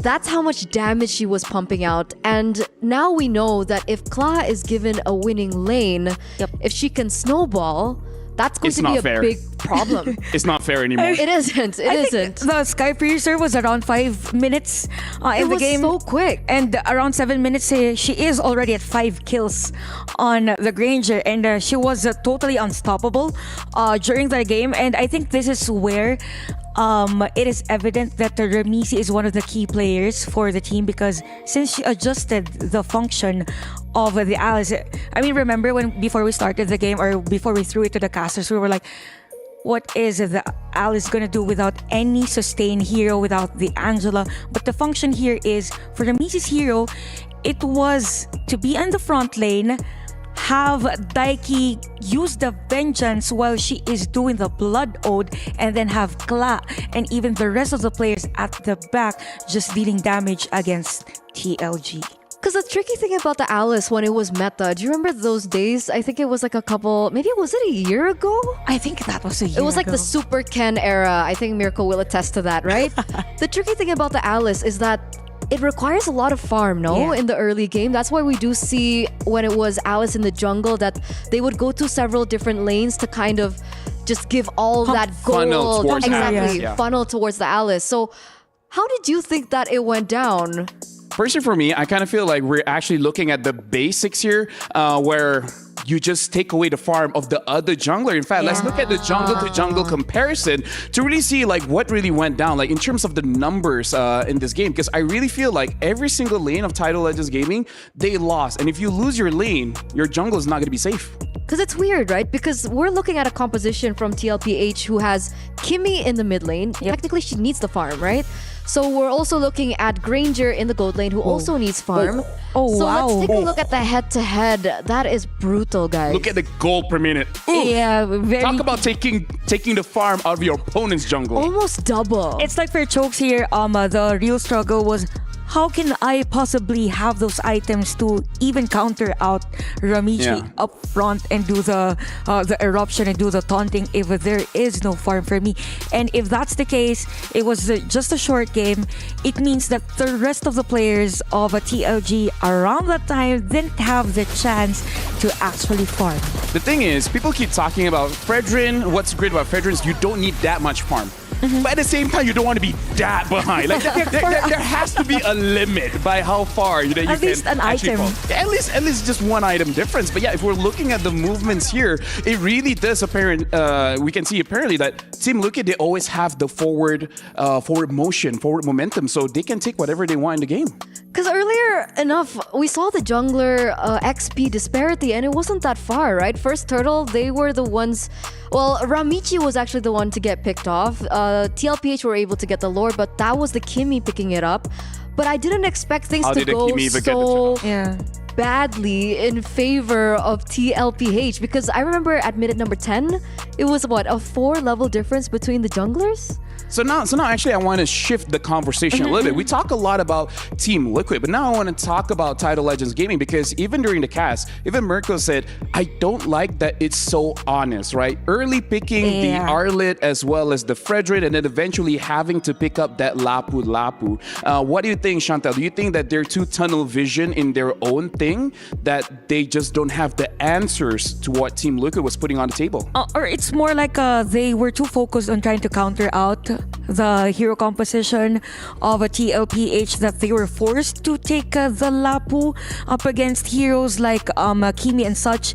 But it's going to be a hard time with the Lapu against the Kimi. But the thing here is, for TLG, I think they need a specific lane wherein whatever happens, it will win.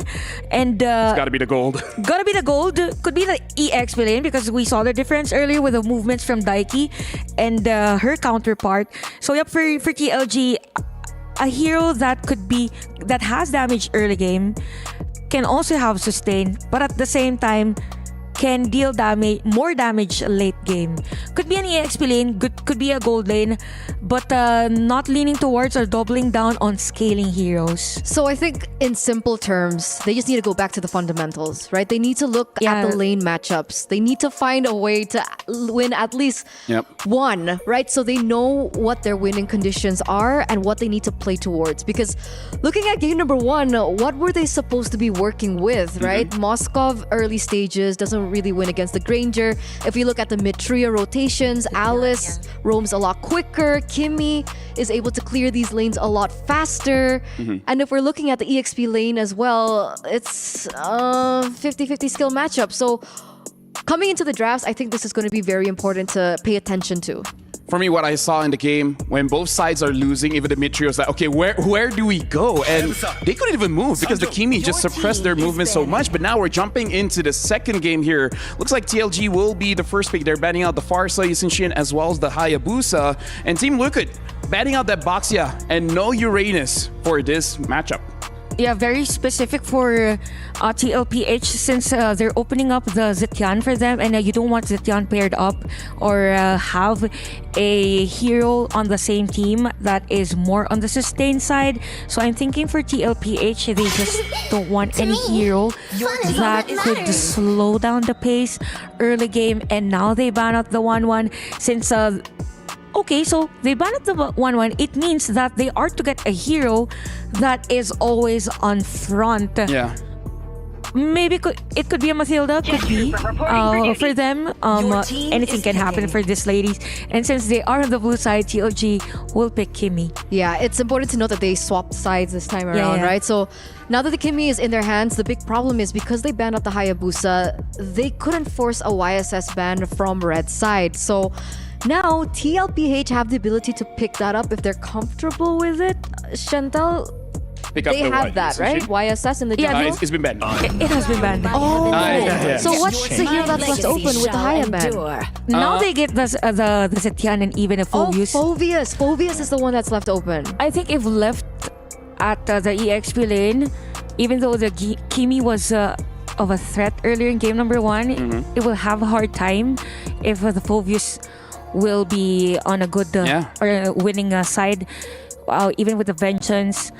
I think for TLPH, they could go and have Lancelot if it's not banned. The Lancelot, the Lynx, there's still a few ways for you to get onto the back line. Right now, TLG, they open up with the Kimmy. If they want to hide where this Kimmy is going, I think picking up an early jungler before he gets banned out and maybe get a winning matchup against that Phobius.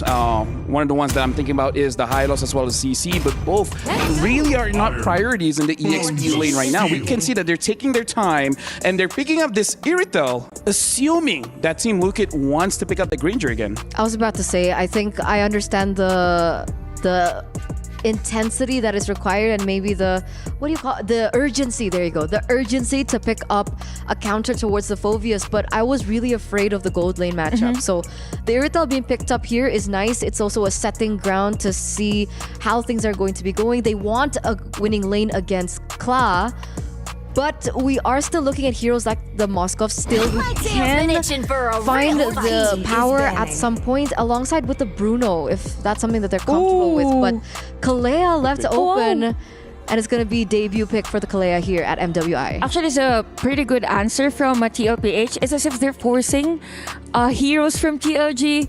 We have Kalea, you have to go and have Purify as your spell. And the Irita really wants that sprint. Yeah. So this is a very, very honest and the basic answer against this Irithel. So you don't also have the Fredrine for TLPH or for TLG rather because it was banned. I think because we all know that if you have a double marksman in your lineup, you need at least 2 up front as sustain heroes or even as jungle. So it's still something that they're considering here. Coming to the second phase, we do see that the Fredrin gets banned out.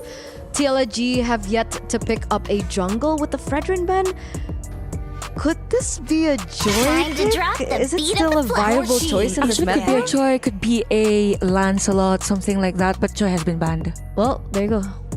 Yep, Joy has been banned out, and I kind of feel like TLPH with their opener, they're spoiled with choice. At this point, even if they want to pick up something crazy, like say a Hellkurt or something, I feel like they can make it work because they already have a lot of control here. Hellkurt jungle? Yeah, they can. I'm not saying it's a meta pick, but I'm like emphasizing how good their opening is. Any hero should be fine. If you get the Lancelot, great. You get the Link, great. There's nothing else, sure. Saber, Hellkurt, why not, you know? No Saber, please. It's a emphasis that they can pull off. Yeah. Shout out Wolf. Yeah. Saber. Anyway, with this, remain. Lean towards the banning. So they banned out the Lancelot. I was just saying that it's actually nice for their heroes. So I think for TLG, they need heroes that could actually burst. Or no, they already have the Kimi. Sorry, I forgot it. That it could be on the middle lane as a jungle. Could be an alpha actually. Are they setting up for another Alice? No, honestly, like in this game, I feel like TLG, whatever jungle pick that is available, is going to be very difficult going up against the Zetian. Because as long as her passive is up, I feel like every other jungler that's open right now, you know, the fires, the tanks, the moment you get close, you're going to get pushed back, and then that's just going to disrupt your formation. It's interesting that they banned the Granger here for TLAG, right? Because we were discussing about the You got respect, man. 15 kills. Right. Just gotta respect it. Okay. Oh, for that, they still have other options. Is that what you're saying? They have Moskov still. Actually, even Harith could be an option here. Ooh, I don't like Harith. Carry, yeah. Although if they get the Harith, they are doubling down on the magic damage. So me neither. Yeah. No, Yeah. it's too late game. Oh my god. Oh, okay. I mean, just like you said that it can pull. Yeah. Caster curse. Man, Coach Booty. I think they heard they don't. Two casters at the studio doesn't like Harith, then we pull over Harith. That's a statement. I mean, if they win with this. Yeah, that's clearly a statement. Scythe, but it is what is it, you know? But again, for TLPH, this is just too much magic damage for them. No such thing. I believe there's no such thing as too much magic damage. Because magic defense sucks. I agree. So you can just burst anyone out. It doesn't matter. But this means that they need a little bit more time to get to that power spike, right? Yeah. Harith in the gold lane needs at least the Holy Crystal down, and then if they want Divine Glaive. If Well, I mean, we're talking about teams playing with their own flavor of MLBB, especially in MWI. So, Akai in the jungle. although it's gonna be crucial, yes, it could be a good counter against a Harith or even the other players and heroes of TLPH. It's just that if it misses that heavy spin, then it means the next crowd control that they have is gonna be the AOG, and you don't want the other heroes exposed for TLG. I mean, they have Traction Pulse to kind of fall onto, right? We saw that being a really big utility usage. What if number Traction one. Pulse and then Akai pushes them away? I mean, what if? There is a possibility. These interactions could be weird, but speaking of weird, Suyo, yeah. Suyo in the jungle, we haven't seen that in so long. This is like so last patch. Yeah. Right? Are we sure that this is? I mean, like to be fair, Suyo the nerf on the magic resistance. Looking at Kimi is very powerful, but other than that, you don't really have to worry about much. Anyways, thank you very much for you ladies, but now we gotta throw it over to Mirko and Athena. Thank you so much, Paddle. And you're right, with the Suyo pick, somewhat of a surprise, but you've mentioned that with TLPH, they're capable of picking any jungler for Ramisi. What we're going in here for the game number 2, it's going to be Athena and Mirko again here for the action for game number 2. 1-0 current score in favor of TLPH. 1-0 into the land of Dawn we go. Yeah, it really just seems like this is a previous patch draft, you know? It's a Harith, Kalea, Suyo, Phobius. It's like watching the MPL Indonesia Season 15 playoffs all over again. But we do have confirmation this is a new patch because there's a Satian on the side of TLPH. And okay.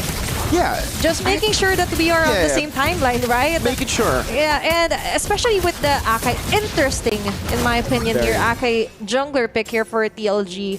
We've seen this numerous metas ago, but still, there's a possibility of them just overloading onto the crowd controls here for TLPH. And TLPH, by the way, just needs one more win to secure this match on this best of 3 series. But looking forward onto what TLG has to offer here, some of the picks from the blue side Earth for TLPH is what TLG has to offer as well. Kimi and Gapakacha. Blade Surge already, now going for the back. Soju, not gonna commit the flicker. Alkenzaki getting poked down by Zaishi.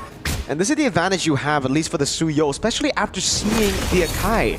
Now, the Akai pick, yes, it is very interesting. Really depends on how you say interesting. Because if you say interesting as a caster in a weird tone, that means you don't like it, right? And I'm sorry. I agree with you. It is interesting. Yeah. Your clear speed is so bad, and that's why the Suyo pick gets elevated even more. You're so quick with a jungle clear. You're going to be able to force out these big heavy spins. There you go. Blade Surge already. Heavy spin baited before the turtle spawns. And right now, it's looking perfect for Team Liquid to set up for neutral objective 1. No heavy spin.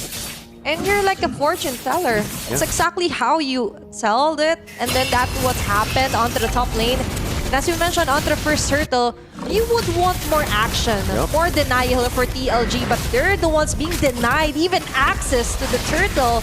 Chokes is being pushed around here by Daiki. Yeah, free one. Oh, big ult as well. 3-man stun coming down as Daiki still survives. There's some sustain over. Then just use a 3-man Dark Wave. Infernal Pursuit to the back. That's first blood into the Tsunami Slam. Ramisi picks up a kill.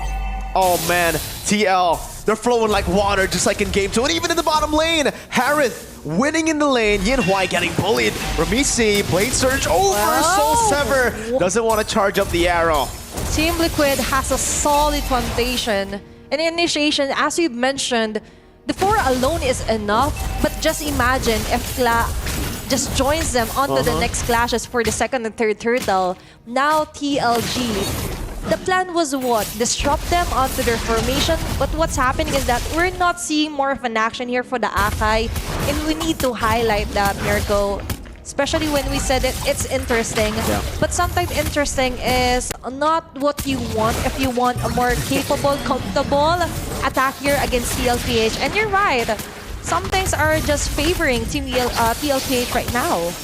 You gotta be more decisive when you do the interesting. You don't like it. Kanzaki on the bad spot, forced to use it. Oh, chokes again. Might it be forced to use the heavy spin? And yes, it does. Good chain CC though. Choke just goes for the disengage, and again, so much tempo relieved.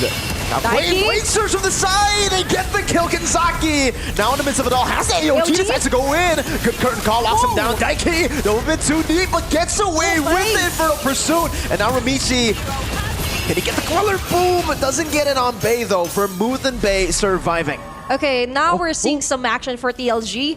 There's a chase down. Bay and Vermouth will be able to get out. And Ramisi just flexing her aura here. What you gonna do? What can you do? But Kla here on the middle side. Going in for the head of chokes. The Panda just got back. She just spawned in the game and she's forced to recall again. I just got back. I want to play the game. I want to go for the damage. Speaking of which, TLPH was actually caught off guard there. They just committed too much onto chokes alone. Absolutely. That TLG managed to somehow pick up 2 members off. And speaking of which, picking up the purple and Yin-Y versus Kla. 1v1 in the bottom lane. This should be a solo kill. Kla, one more hit. Doesn't land a synchro vision. Ramisi getting chain CC'd by the heavy spin. Kanzaki picks up the kill. Soju will be forced to dash away, but doesn't get the wall, so won't be able to get the second part because Chokes gets another 4-4, an equalizer on the board for TLG. Yeah, and that's what you want if you're TLG. More to the next year for Team Liquid. Very nice touch though, with a body slam as well from Chokes. And that's what you want if you want an Akai, even onto the roam or jungle. You want to stay in your place, just provide sustain as much as you can, be the body blocker here for TLJ. Looking at the gold difference, you could definitely see still onto the gold lane a huge difference here for Kla versus Yin-Y. You still have to be careful though, right? Like Team Liquid, you have a big lead right now coming into minute number 5. But doesn't mean that Title Legends Gaming don't have anything to play with. The heavy spin is a great tool to, again, be able to lock someone down. And Vermouth, her traction pulses have actually been a great help to TLG to get Chokes into a position to get the heavy spin. Exactly. TLPH going for the rotation now, bot. Compared to game 1, actually, TLG has a nicer game plan here. It's much more easy to execute, especially when you mention the traction pulse. But Chokes here with a heavy spin, hitting Daiki, going in for the jump. It's going to be the Dark Wave. Kanzaki going out. Good stun. Daiki though goes in for flicker out, but gets caught with the current call, tied up now. Kla in the midst of it all. Zaman Force gets away out of the AOG. The mid lane gets cleared out too, and Ramisi gets a turret up top, so it ends up being, I'd say, pretty worth it for TLPH. Even though there was a one takedown for TLPH targeting objectives. Oh, hitting towards bot zone. Zaishi's down. Soju 1 HP, TLG back at it again, this time turning the tides. Just forcing TLPH into skirmishes. Having forced it out already, now this becomes a free turtle over to TLG, who are finally, after 2 games on the board, that's their first turtle in the series. And that's going to be somewhat of a huge advantage here for TLG, especially onto the facing. They could get an outer turret onto the top lane, but TLPH just isn't giving any space at all. And you've mentioned this is a different persona here for TLG. They're already woken up. Looking at the item as well. So far, you have somewhat of an ass claw here for Yin Y, so you could definitely feel the damage. Speak of damage, Bob turns it around in the back again. Doesn't get the synchro vision. Pops in a Purify, but will be taken out, I believe. Chrono Dash one more time. Yinhui gets the range with the heavy crossbow shots. Gets the pick. Daiki still wants to go for the chase. Jumps on him. Dark Wave landing on Yinhui now in the front of pursuit as well. Ramisi from the side, able to get the Blade Surge down and the Soul Sever. Daiki is not a fighter on the Phobia. She's an assassin. Finds one on the MM. Mid lane turret going down. They're going for more. Blade Surge over to Bay with a Soul Sever tap this time. A few shots in, but the Queller won't be able to land on Bay. That's a heavy clash here for TLPH. Just trying to not equalize, getting the most out of it. Eliminating the turret onto mid lane and somehow reaching onto the back lane or damage dealers here for TLG. It started off here on their instant replay on where Daiki, as you mentioned, is not a fighter. She's an assassin. She just sees blood every time she sees Yinhui and Bay, and that's what you want to target. That is who you want to shut down. And Team Liquid actually paved off with that kind of sacrifice play. Yeah, it was big in the end. Team Liquid back to where they started off, at least when it comes to the lead, right? Right before they lost it in a big fight in the mid lane. Yeah. And that's how you need to play it. You have to try to bait Title Legends Gaming to use those big resources first. Once you see the heavy spin used up, you can actually reset back again. Then you look for the fight, the re-engage when you see the angle. Still, even though Chokes doesn't have heavy spin, you can't just dive into the front. Remember, Vermouth and Yinhui at this stage are going to deal a lot of damage. They've got the items. And that's why we could definitely see Daiki targeting them, trying to find a way to give info that they're here, they're hiding here onto the long bush. But for TLPH, now they're worried that TLG just woken up. They know what it takes. You just need to reserve that heavy spin here for Chokes. As we mentioned for TLPH, compared to game number 1, getting objective or securing their roots here isn't as easy as game number 1. Okay, they're targeting the first ever Lord. Hiding here on the bush is Daiki and Soju. Claswell, you're going to be chased out by Chokes. Oh, they baited out the heavy spin. Oh, Ray with the few flickers. That's the re-engage potential. Blade Surge! The capitalization, instant punishment into the back. Daiki with the infernal pursuit. Chokes very low, and they're going to go for Yinhui, who's caught in the middle of the fight. And now, with a Blade Surge, they get it done. 3-4-0. Masterfully done by Team Liquid. And that is how you do it. Just bait the heavy spin, and the rest follows.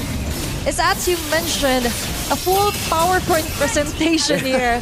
If you're a visual learner, that's how you do it. That's how you counter TLG. Looking at their instant replay, without the heavy spin, there wasn't anyone to push off the members of TLPH. And even Soju right now, just delivering each and every title strike, and even Tsunami Slam, handing the targets with a silver platter for Ramisi and friends. It was so good, and for TLG, it seems like their honesty in the draft has also been reflected here in the game. They're very honest in the way they want to go for pickoffs. Once you see a traction pulse, almost 100% of the time they'll go for the full initiation. The curtain call comes in. Oh, Saichi, despite the flicker, still gets caught in the back, finding it. Ramisi looking for the Blade Surge, won't be able to find it. Claw, pinned down to the wall, and now it's Soju who's left all alone, gunned down, or rather now shot down by Yinhui. 4 women down. And that's the layer that you want. That's the chain CC for TLG. That's the strength of their lineup. We've mentioned just one traction pulse hitting one member from TLPH, and that's it. You just need one good AOG angle, and the rest will just give that much damage. And that is what happened. Ramisi is the only woman left here, but for TLPH, they need to be very careful in terms of just picking off or going onto the front lines. Ramisi being targeted, team members chasing her down.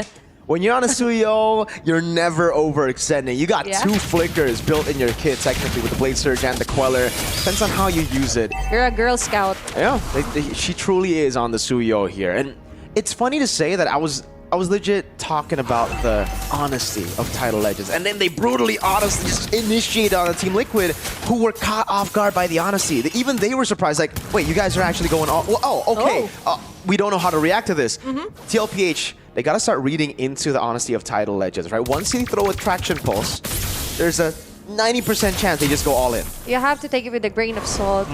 Yeah, and for TLG or Tidal Legends, See, that's a bit too sometimes honest. you have to be very careful, not really revealing, as you mentioned. That's too honest. So right now for TLPH, they could go for a kill. They could jump in, especially Ramisi here with that much needed damage. They're just playing the waiting game, but no more waiting. Oh! Exactly. Tsunami Slam of Reve has a vengeance. Oh, what a big stun! Now with the Zaman Force, it's going to be the damage coming through with the Kono dashes into the back choke. Still no heavy spin. Ramisi gets away with the Queller. Now gets a double kill. Vermouth and Yin Huai still safe in the back as Spei acts as the front line. Taiki with a flicker forward, finding the shoulder bash. Ramisi gets a triple. 3-1, Team Liquid finding a big fight to turn things around once again. Wow! Ramisi for 3. And we've mentioned, when you're too honest, you're going to be very vulnerable. Sometimes you gotta lie. Yeah, sometimes you just gotta lie. And with that, they reached so far with what they have. And especially cornering most of the members here. You see Chokes here just trying to sustain as much as she can, just so Bei and even Vermouth and Yin Huai could deliver the 3-hit, but that isn't happening. If you're too close to Daiki, she will just eat you whole, like without any chewing. She'll just swallow you whole. And TLPH right now, yes, we've seen some glimpse of what they can do if they just wait for the heavy spin to be used here by Chokes. Looking at the kill score, it's 13-13. But looking at the overall situation onto the map, it's still TLPH's game. Yeah, it truly is. There's so much more tempo on the map, and that's just because of the small wins they've been able to get. Yeah. The capitalization, that's what we've been bringing out for TLP, their macro game. Every time they get a win, there you go, Chokes walks up again, a bit too honest and gets punished for it. Oh no! Chokes gotta learn how to lie, man. She's gotta learn. And you just have to be strong enough to resist the temptation to use your heavy spin. But we understand she has no choice. She has to defend, she has to exit, and now that's how you do it. Zaman we will Force fill in. Into the back, still a lot of damage. Claw almost sealing with Yin Huai low, but she gets the fadeaway instead with the heavy crossbow. The GDS now built up for Vermouth, pulling the Lord over to the mid lane, taking away the pressure off of the Crystal. You know what? TLG, even though we've been talking about how they should lie more, one traction pulse and they went in and they won the fight again. So, you know, maybe they need to be honest in the right way. Wait for the traction pulse. Curtain call though on Zaishi. You just have to somehow fill in the puzzles that are missing. You don't need to somehow tunnel your vision onto the heavy spin alone. Yeah. You could compromise and just, Kanzaki, Vermouth, could you do something like a traction pulse, maybe catching 2 to 3 members? Oh, no problem. No problem, Chokes. We could definitely do it. And for Team Liquid, as I mentioned, even though the map control earlier was onto their side, but still with that glimpse of traction pulse and hitting onto the crucial members, especially Zaishi, this is somehow a masterful play here for Tidal Legends Gaming. And looking at the item as well, this is what we're talking about. They just need time. They just need to farm up. And now, well-farmed Yin Huai, by the way. Very Even with a great Dragon Spear. GDS into the Rose Gold Meteor last Oh. Okay, they gotta learn from that though, really. Chokes has been finding, or have been looking to find a Maybe it's a decoy. Maybe she is the decoy. Maybe it sets up for that traction pulse that has been landing to take this game to the 60th minute. But I think it's better, Chokes, if, you know, wait for the traction pulse first and then the heavy spin. You know, at this point, I think it's a better peeling tool than it is an engage tool. Yeah. Just use it to peel, you know? You have a solid backline. Sometimes you don't need to engage to win the game, and she doesn't have heavy spin. Tsunami Slam and the collapse over to Chokes, but they actually don't want to go for it all the way. Now Sun over as well. Chokes super tanky, will be taken down. That's a godlike Ramisi in the back. The AOG lands. Zaishi, no, flickers out of it, and Ramisi is able to get a bit more sustain from the green. Kamaton not landing from Kinzaki, and TL walk away with a solid pick just to panda down. And as you've mentioned, you want to somehow be the pillar of your Chokes with the heavy spin, and without the heavy spin, you're just a target. You have a painted target on your back. And TLPH, on the other hand, that was a very nice dodge here for Zaishi. She is very needed when it comes to the crowd controls for team fights. And now they're contesting the third Lord for this round. Sojo onto the middle, choicing out. Jump to the back now again. Bei with the vengeance. still getting taken out. Yin Hwai, look at the heavy crossbow, able to find it now. Zaman force over from Claus. Daiki gets a kill.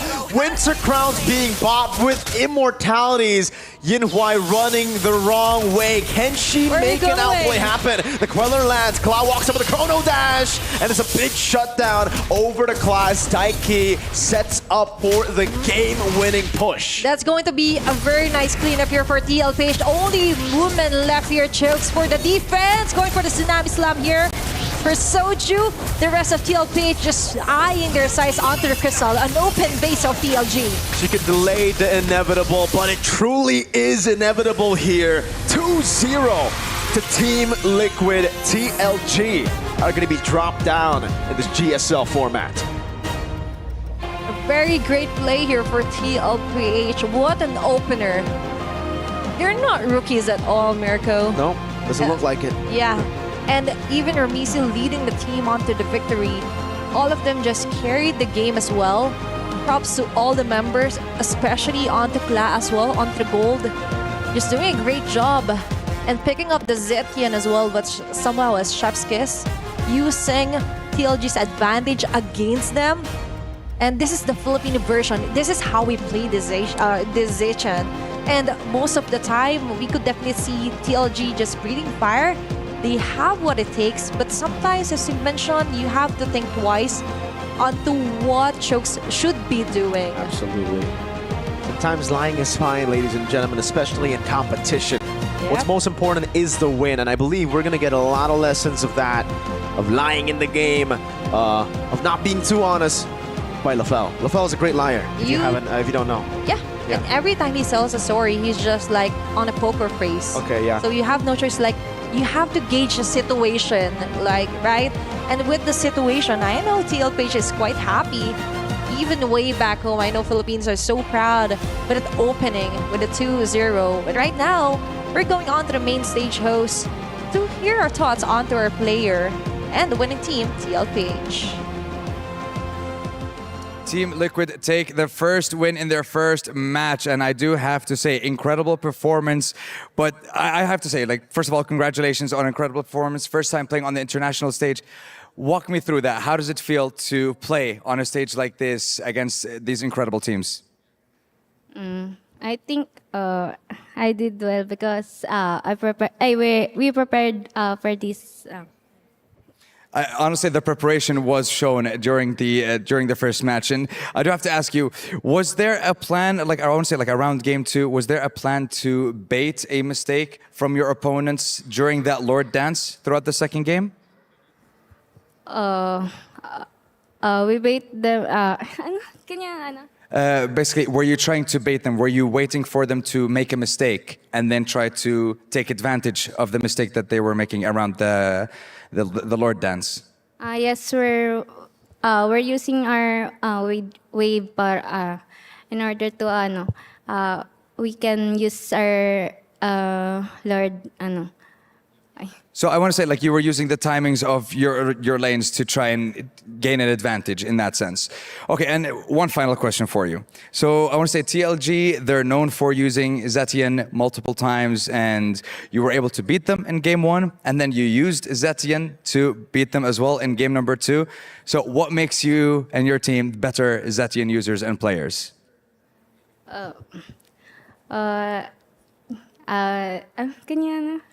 So I want to say, like, TLG, they're known for using Zetian. You're a better Zetian player. Why? Maybe I spam it in RG. I like it. Just the ability to spam a little bit better than our opponents. But congratulations, Zaishi, on an incredible performance. And we're going to hand it over back to the studio. Thank you very much, and oh boy, we got to talk about that bait around the Lord as well later, but shout outs to the casters, both Mirko as well as Tina did an amazing job, and I do agree, you know, sometimes you gotta lie to actually win the game. In fact, both of you guys look amazing. That's are you lying? Are you lying right now? No, I'm just saying, you know? Just when you said that sometimes it's okay to lie. Yeah, but at the same time, I was looking at both of you. You look so handsome every day. You look good today. Every day. I detest that. You're hitting my insecurities. How dare you? Let's talk about the game. We got the highlights playing here. And let's first start off. Was the Akai a good pick? Honestly, the Akai could have been a good pick as long as there was a burst or maybe a follow-up whenever there is a setup play. But there were a lot of moments for chokes that other players from Team Liquid were actually able to escape the heavy spin. So I heard you, both of you, I think, that once chokes used that heavy spin, you were like, oh, now's the time for Team Liquid to initiate. So that was the go signal for Team Liquid that, hey, they don't have the heavy spin anymore. Let's go for the initiation. They don't have any crowd control. I'm a little bit of a different opinion. I think the Kai is bad.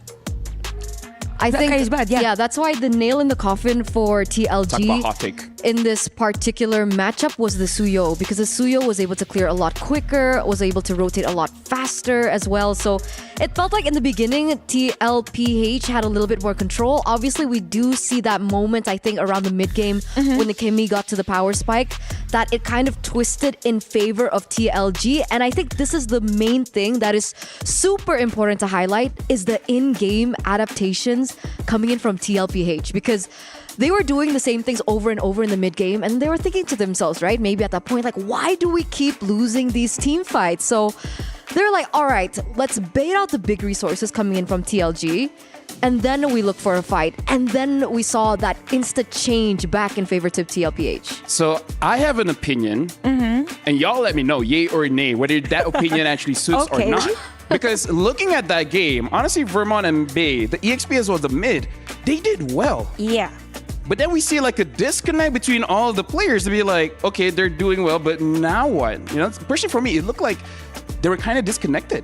Yeah, I think it is because there's no really way for TLG to somehow eliminate a specific hero during a team fight. I mean, it's already an advantage if you take down a player during the team fight, but the longer the team fights get, the more it is easier for TLPH to go for the counter engage. So for TLG there, to make it short, there's no really instant kill potential with that type of lineup.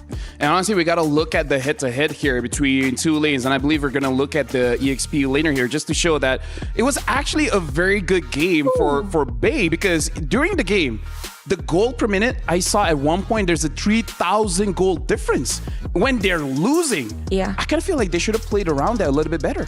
Yeah, that's what we were talking about, right? The fundamentals, I think, really need to be sorted out, because game number one, I think the matchups were a little interesting, like Mirko put it in the game earlier. You got to say like, interesting. There we go.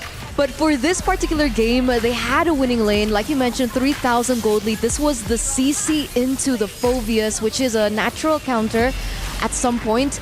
But they didn't play with it. So I do agree that was a little off. Like a wasted opportunity, because there's other ways. Because honestly, looking at the highlights here, whenever the CC engages, you actually have a good team fight. But the moment the Akai engages the team fight, then it starts looking bad, because you just escape the heavy spin and then counter back. I kind of feel like they got to change the priority, right? Yeah. Let Akai be the insurance. If it goes bad, you push people away. Making it as an engage tool, I kind of feel like was bad for the team. Yeah, I think also for your TLG, that's a good point. And they always wait for the heavy spin when in fact they could actually dive against the TLPH. It's like, okay, I will do the countdown, wait for my heavy spin, and then come in for another initiation. So I kind of feel like for TLPH, since the heavy spin is the only thing that is considered a threat on longer team fights, and the majority of their heroes has skill set that are pushing forward more on the linear side, then it was a lot easier for TLPH to dive on backside players. Yeah, thank you very much. And honestly, that was an amazing game. For now, it looks like Team Liquid is a threat in this MWI competition. But don't go anywhere. We're going for a short break before we start the second match of the day.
This land is calling.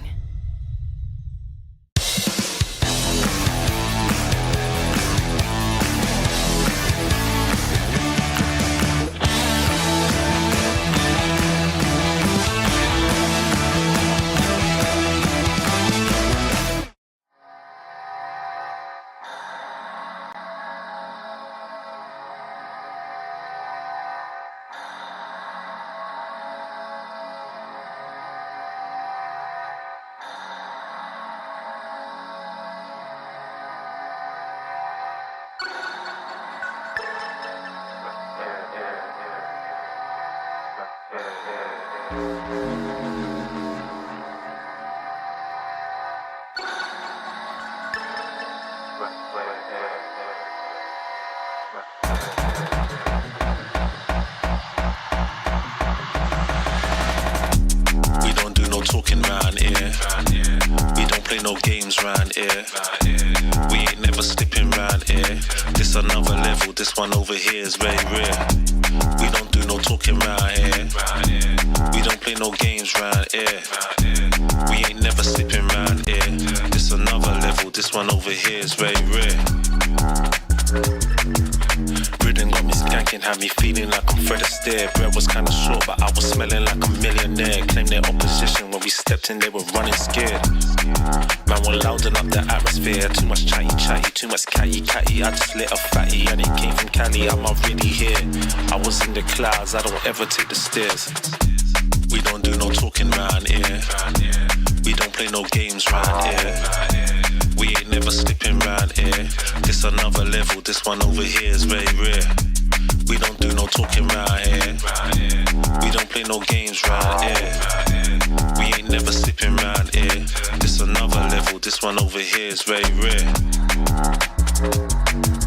This another level, this one over here is very rare.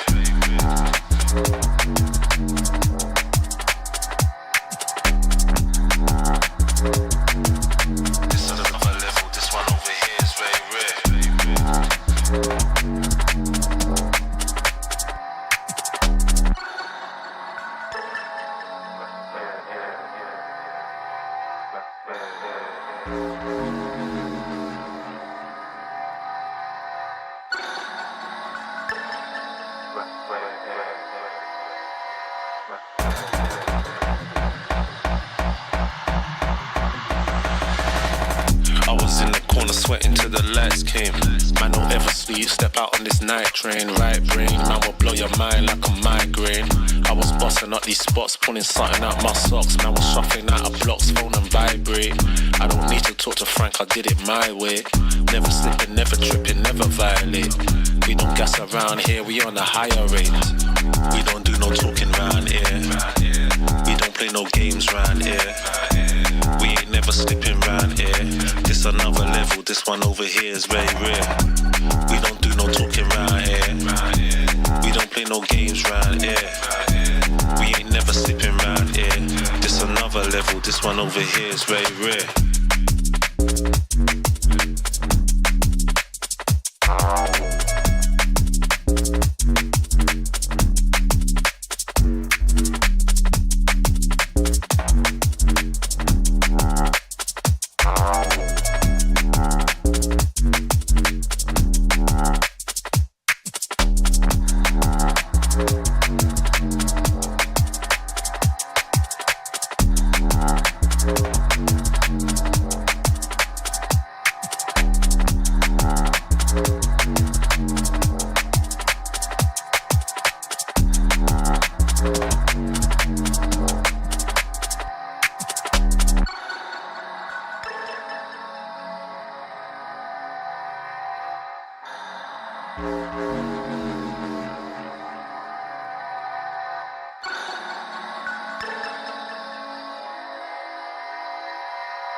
welcome to the MWI. And personally for us, we're all having fun here. We just wrapped up the first match of the day.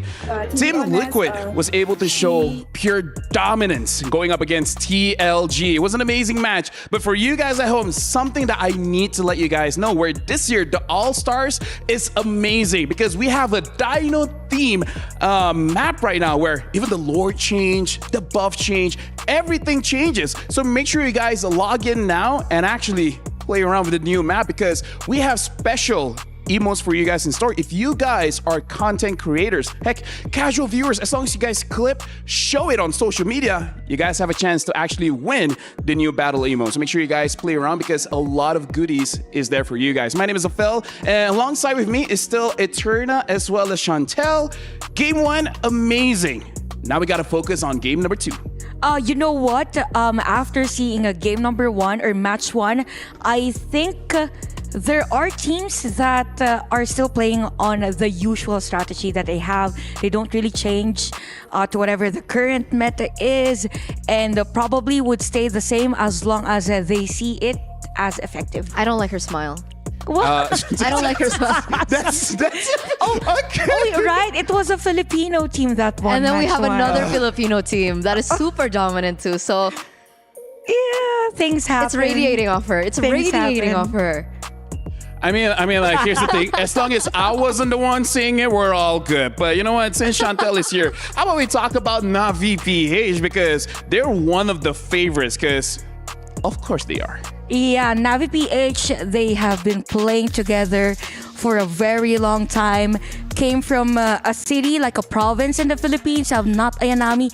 The newer ones, Keishi, Amore, Mirai, and even Shinoa. I think for the team, the greatest thing that ever happened, or the greatest thing that they changed all throughout their run in most tournaments, is that they actually adapt to their strengths and at the same time incorporate to whatever they manage to make effective from the previous years. And I kind of feel like Mirai is one of those players. Aside from being the leader, it is great that she knows when to get those heroes that are more on the sustain side, more on the heavy charge like initiation, something like that. Yeah, I really like because we're talking about the mental battle between the teams where you have to lie, and having not Ayanami there, like, what's the cause? Like, go for not Ayanami. So it's like, wait. Ayanami or not Ayanami? Which is which? It's funny because in every tournament that she comes in, it changes, right? Yeah. Sometimes she's Ayanami, sometimes she's not Ayanami. So there Maybe is an internal Ayanami. struggle. Give that her. Tell her that. Yeah, maybe Ayanami. Maybe Ayanami. But now I want to transition to talk about their opponents. We got to talk about CFU Gaming, where they're one of the teams in your teams to watch. The power rankings, the Aramco power rankings earlier. Absolutely. Our Cambodian sweethearts here. I mean, I guess they're not sweethearts in the game because they reflect something different. They are the Sharks for a reason. I think after several tournaments, they have put their name on everyone's mind, especially Tegami, who has been an amazing high mechanic assassin player. We saw her last year at MWI, just wreaking havoc on the Joy. However, last MWI wasn't the greatest of runs. They placed 19th to 12th, but following that was ISF, where they placed top 2. Now, the funny thing is about CFU afterwards, they were struggling quite a bit, right? I think if we're looking back 13th to 15th at the Battle of Gamers, 5th to 6th place in the SEA Games, and they were able to place 4th at AEG. But it goes to show that this is yet another moment for proving grounds for this particular team because they have been together for quite some time, being founded in 2022. So we're talking a lot about the history of CFU Gaming, but we here are not just focusing on the in-game. We actually want to see how they are outside of the game. So we actually prepared a special video to see how CFU Gaming actually acts outside of the game.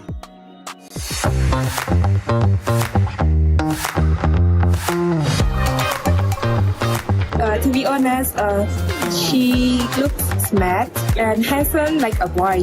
So every guy like her. តាមមី friendly តាមពេលបើសារបានស្អីស្អាតទៀត friendly ខ្លាំងហ្មង I must say felt like my stomach goes into the LA when you hit a bus and គាត់រស់រាយហើយបើស្ទាប់ក្នុង game វិញគាត់ឆ្លាតហើយ flexible 我觉得特别大一个原因就是因为他打游戏太厉害了，因为你看我也是因为就是去训练赛被他打服了。 So everyone loves Tagami. Like some say, like, oh, she looks good, she's friendly, she's charismatic and amazing at the game. She's really shy in person.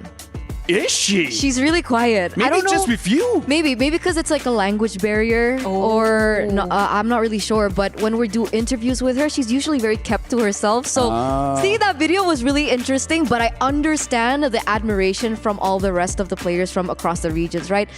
Tagami is so good. She is recognized by a lot of the, her male counterparts in the same position. And here's the thing, actually, that we've learned about Tagami. In an interview, she said that she's really looking forward to be up against Keishi because she wants to learn while playing against her. So it's more like she's trying to defeat her teacher and probably use her techniques up against her. Now we have to see how fast she actually adapts. But right now, looks like we have a hot call here where Rose coming in from Stream B has something to report. So let's see what's going on in Stream B. Hey guys, welcome to the Reporter Hits. My name is Rose and I will be bringing you all the action live from Stream B. So a while ago, we have just recently concluded our first match of the day in which Navi MY got a clean sweep 2-0 win up against Gaming Gladiators. And right now we are currently gearing up for our second match of the day. Now behind me, we currently have Virtus.pro, and obviously on my left, we have Terror Queens. Now this is going to be the second match of the day. I honestly cannot wait to get things started. So let's show it to the panel. Thank you very much, Rose. Appreciate it. Oh my goodness. So Navi MY clean sweep 2-0 against Gaming Gladiators. Now here's the thing. I have a few birds all around and they told me. Little or big? For me, it's massive. For me, it's pretty massive. Okay. So apparently, like Gaming Gladiators, they forced a lot of fights, and it looks like Navi MY was able to capitalize on that. And in case you guys missed it, this was the previous matchup. Team Liquid was able to win 2-0 very convincingly, by the way. Yes, the coach is celebrating a blow. Why doesn't he have like that's cute. That's assistant coach or something? Her reaction. But continue. Why are you you know what? Thank you for the commentary. That's very insightful, Eterna. But now we really got to talk about the upcoming match, CFU against Navi PH. So I'm just gonna feel the vibes here, Eterna. It's like, who do you think is gonna win, Chantel? Who do you think is gonna win? I mean, do you really have to ask me the question? We don't know. When you know the answer? No, we have no idea. In all honesty, let me think about it. This is a hard question. Oh, of course it is. Of course it is, yeah. But I think it's gonna be Navi PH. I did not see that coming. Neither did I. I'm not lying, I did not see that coming. Gobsmacked. I was flabbergasted. Blindsided. Oh, so if I were to ask you, who do you think will win? I'm so CFU right now. Oh, you too? I'm so... Yeah. I'm gonna step away from this one. I'm just excited to see the draft, coming up. We're going to see the draft, and we have to see whether the priorities are the same or not. Heck, maybe we'll see an Akai that actually works in this one. Or maybe this time around, we'll see the Enchanters for this game, maybe the Florine. Again, it's all about discoveries in terms of draft for majority of the teams on day one. Because it technically means that with Navi stepping up here, we have Murray in the roam, and she's used to having the Estes as one of her signature heroes. And now, honestly, before we even start the match, we're actually going over to the host on the stage before we even start the second match of the day. So, Cheryl as well as Sandstorm, it's your turn. Thank you very much, ladies and gentlemen. And of course, a massive shout out to our clearly unbiased studio that we have here in Riyadh. It's been a pleasure to wrap up our first game, but we're ready for our second. Now, I was so excited to watch the series opener right here earlier, and we've seen the likes of Team Liquid, who has made a super convincing 2-0 clean sweep against TLG. Now, things are definitely heating up right here in Riyadh, Saudi Arabia, as we're gonna jump straight in to the second series, and coincidentally, this is the highlight match of the day. We will be seeing our title defenders right now with a brand new banner under their name, a Navi PH, going up against CFU Gaming, the pride of Cambodia. So, without further ado, ladies and gentlemen, make some noise for Navi!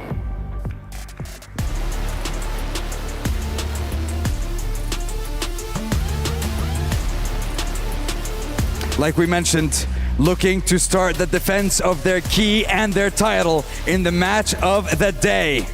And of course, with a GSL tournament format, you are looking for 2 wins to qualify to the next stage.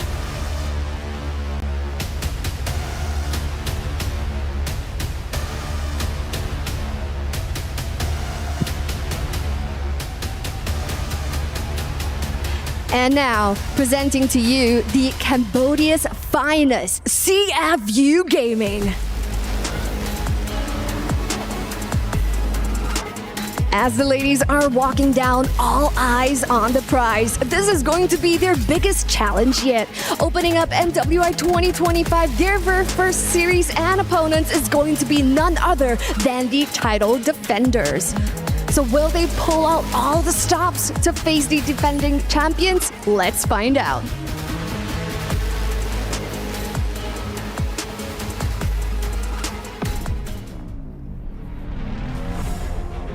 The stage is set one more time. Our second match of the day is about to begin, and the journey continues as we try to find who will be crowned the champion of MWI, who will be the queen to rest on the throne. That's absolutely right. The question is, who wants it more? Our title defenders will do everything in their arsenal to fight tooth and nail to defend their throne, whereas the Sharks are going to circle the calm waters, attacking whenever possible. And with that, we're going to hand our time back to the studio. Take it away. Appreciate the throw. And honestly, we got to talk about both teams, but let's start with Navi PH because they're amazing talaga po. Oh wow, you're learning some Filipino words. So easy, so easy. Yeah, for Navi PH here, I think the strength again is adjusting with the current meta, but at the same time incorporating their strengths as a team. So if they're up against a team like CFU, they just have to be prepared. They know them really well from AEG and even IESF. They just need to do what they're used to. There's a lot of... This was like the highlighted match that we had today, right? And we were even talking about the... Can we call it bad blood? Maybe about blood, yes. A little bit of bad blood between these two teams. Okay. Of course. Moving on. ISF. Yeah. It was the Cambodian team with the same roster that we're seeing from CFU Serendipity that was the ones to kind of deny the Filipino team from entering the ISF Women's, right? Yeah, I think that was 2020, last year. So it was actually 2024. Yeah. Yeah, last year is 2024, right? Because it's What year is It's What year is this year? Just kidding. Your jokes aside. Right? Yeah, that's all right, true. cool. That's true. So last year is 2024. Yeah, not Great 2023. analysis. That's how math true. works. But Great anyway, analysis. for that case, we had Indonesia and even Cambodia to represent Southeast Asia in the IESF. And I think there's this interview wherein Shinoa said that they are really looking forward for this match because they want to defeat or take revenge because of that IESF game. You know, speaking of Shinoa, I've been hearing that she has a hand injury after BOG. No. Yeah. Really? Exactly, right? What happened? Hear that? No, it's like, I think she said it in an interview. Oh, really? Yeah. Is she okay? Wait, you understood the interview? No. Of course, there's a subtitle. Oh, yeah, subtitles, of course. Oh, really? No, literally, because that's going to be important, right? Yeah. The mechanics in the gold lane. I mean, she's going head to head against Yue, right? Yeah, Ian. Yue. Yue? Not Yue. It's okay. It's okay. Yue. Yes. Now I wanna pull it back in. I wanna pull it back in. Pull it back in. Right now, honestly, looking at this matchup, because as we saw the previous one, that was a very big gap. Looking at this one, is it gonna be that big of a gap, or is it gonna be a closer match? I feel like let's start with that one, because we gotta talk about power rankings here, because both teams is in your Aramco power rankings. I think for Navi PH, there's not much different. I think for this year, they are playing better because of the opportunities that they have, a lot of qualifiers, even for the national team. But in terms of the laning against CFU, there might be changes depending on how CFU started against them. Well, here's the thing. Before we even start the match, I actually had the pleasure to talk to Navi Navi PH. They're amazing. So actually check out the video. Let's see what I did with them. Hello everyone, my name is Afel. I'm with Navi PH and I'm with Keishi and Ayanami or not Ayanami. At this point, I can't tell. How are you guys feeling? You guys feeling good? Yeah. All right, good. Very short and straight to the point. I appreciate it. So, because you guys are already diving right in, I need to talk about you guys winning MWI last year. 2024, the Titan Slayers presenting to you your brand new champions, Smart Omega Empress! Different organization, but same players. So, how do you guys feel winning it last year? Fantastic. Dream came true. Dream came true. Now that's a good one. Do you guys think you guys can do it again? Yeah, and a little stroke of luck. With a little bit of luck, you guys can do it. How do you guys prepare for this MWI? Because that was a big patch before this tournament came about. We didn't sleep. You didn't sleep? Maybe a little bit of sleep. But in case if you guys don't become champions, who do you guys think can actually win this one? Can I give 3? Sure. Team Vitality, Onyx, and Navi MWI. Navi Mommy. Nice. I appreciate it. And what about you? Team Onyx. Sweet and simple. I love it. And then the last one. You guys are amazing players. But is there any one player that you guys are looking out for in this tournament? I think Sev. Yeah. Sev? Onyx. Sev. All right, cool. So that's it. This is Navi PH. My name is Afel. And again, good luck defending your title. No biasness. I just hope for the very best. And now, we'll see you guys later. So that is what you gotta do. Teleport? Don't sleep.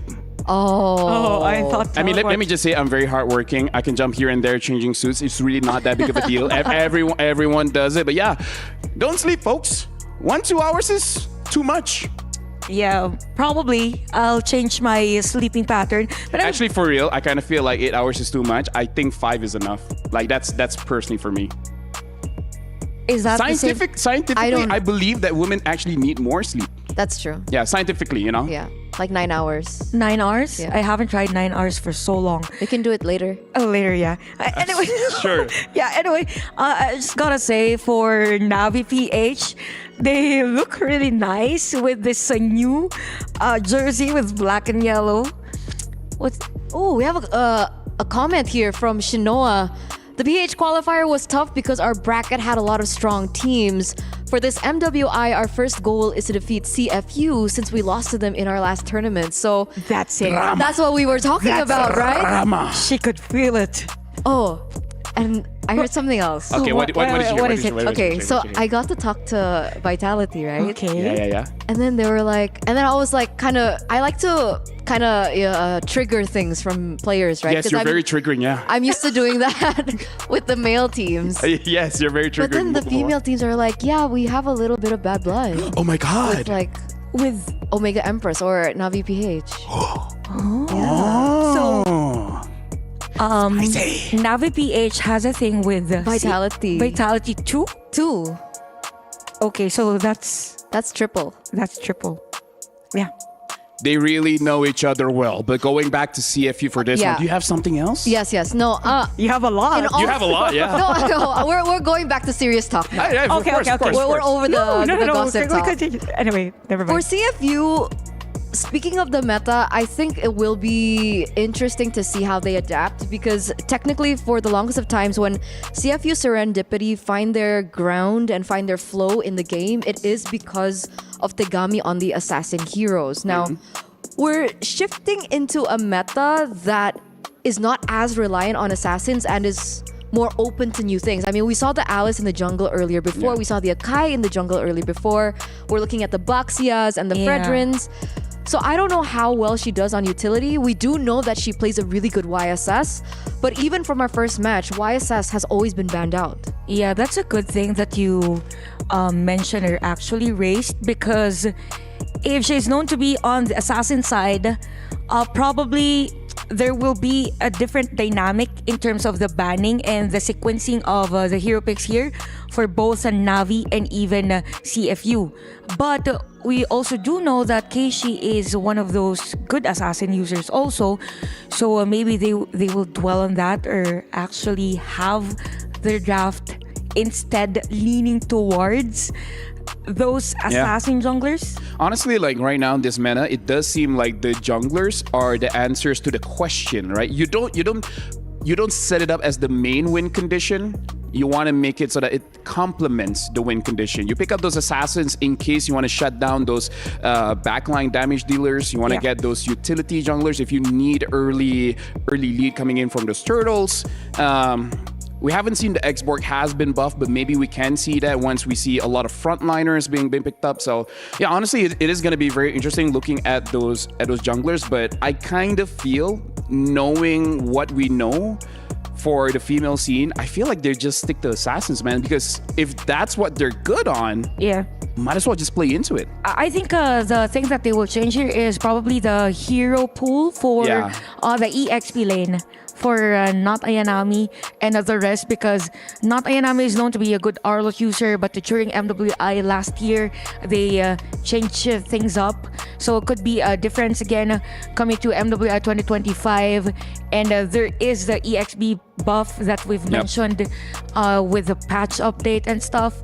So yeah, I think for CFU, as long as they're able to somehow have a standard prior taking an objective against Navi PH, then they could probably replicate their performance during AEG or even during ISF qualifiers. Okay. So we're looking at the EXP lane.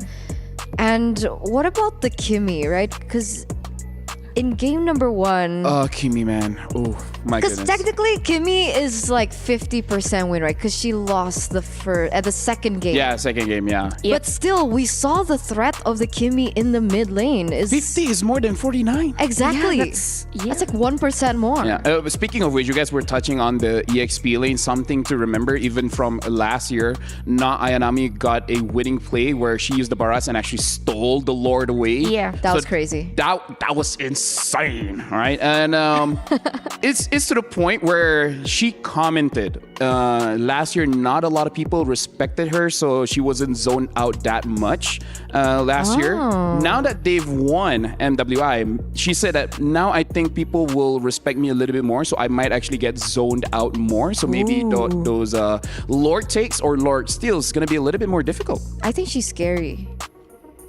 In game, as a person, she's nice. She's lovely, but she's very intimidating as well. Yeah, I think I felt that intimidation. Right? Did you see the interview? I was sweating. Because of her? No, they forgot to turn on the air conditioning. Of course, because of her. Anyway, I think for the great thing about her is she knows what she wants. That's a strong, independent woman. Yeah, and she makes sure that if I want this, I need to do this and that. Yep. And I make sure to do this so I am able to do this. So there's a good setup. Yeah. But it's important to also note that from the side of CFU Serendipity, I think Moshi kind of feels in a similar kind of role because we had flashbacks of CFU Serendipity last year and there were a lot of moments where plays were opened up by Moshi on the Lapu Lapu. So that's a hero that we could be looking at being contested for Moshi. And I got the chance to talk to her and I asked her, who made that call? Who's shot caller for your team? And she's like, in that moment, I saw the opportunity, I took it, and everyone else followed. So I don't think chemistry is a problem for CFU Serendipity. I think also it's about, aside from the chemistry, it's also trust between these ladies that whenever a specific player uses a hero that they usually get, that they're really confident. I mean, if there is trust, I think everything else will follow through.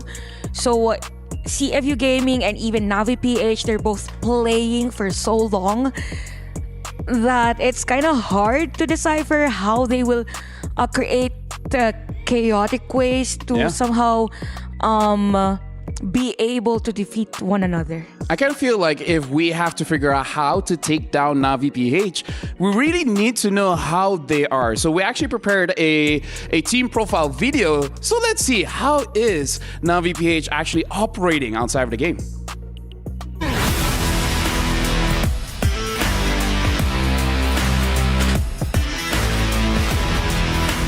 I think my team is versatile.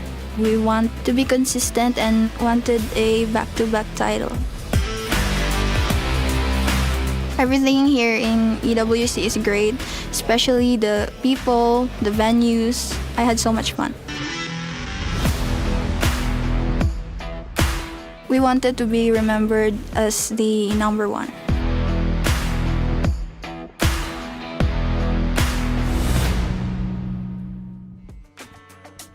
Now that is the right mindset. They want to be remembered as the number one.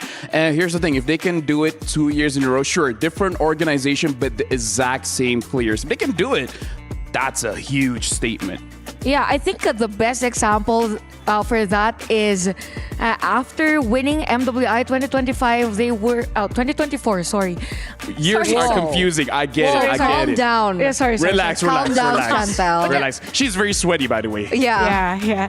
Anyway, I forgot my thought, but yeah, after winning MWI 2024, a lot of people were like praising them, but prior that, they were being questioned as to what they can do, what their capabilities are. So it's weird. People give the same question to me. Oh, really? Yeah. And then you won an award. Hey, greatest talent of all time. Shout outs to me, I guess. Yeah, you are the greatest talent of all time. So how to be great is ask other people to question you. Is like, are you okay? Friends, if you guys have friends that you guys haven't contacted for a while, just ask them like, are you okay? You know, every once in a while, check up on them. They would appreciate it. Yeah, that's true. Oh, wait. What's this? Fun fact. While she may be fierce in-game, not Ayanami has a softer side off-screen.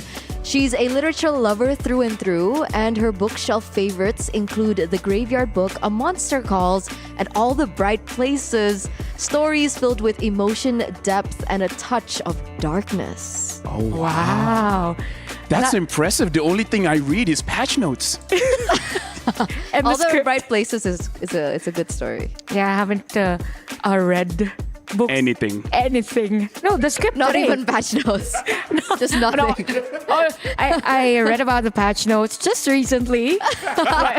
Recently, she means today. Yeah, jokes aside, I mean, because of the books that she read, her favorite books, I think that solves as to why she is the type of a mysterious girl that has the attitude of a champion.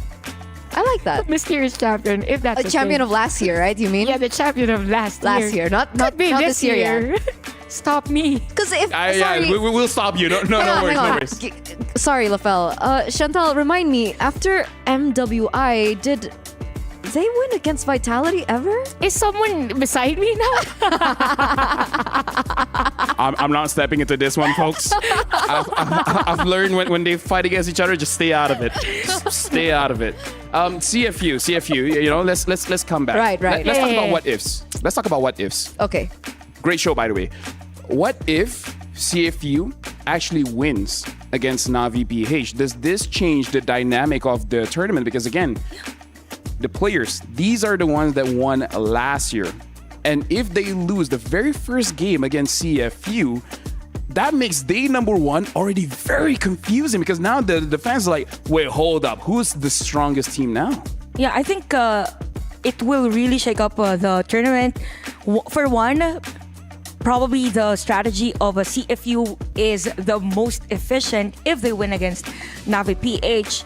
So it means that majority of the teams or the remaining teams will actually adjust. They will study them. They will study them and probably change everything that happened day number one. Here's the thing.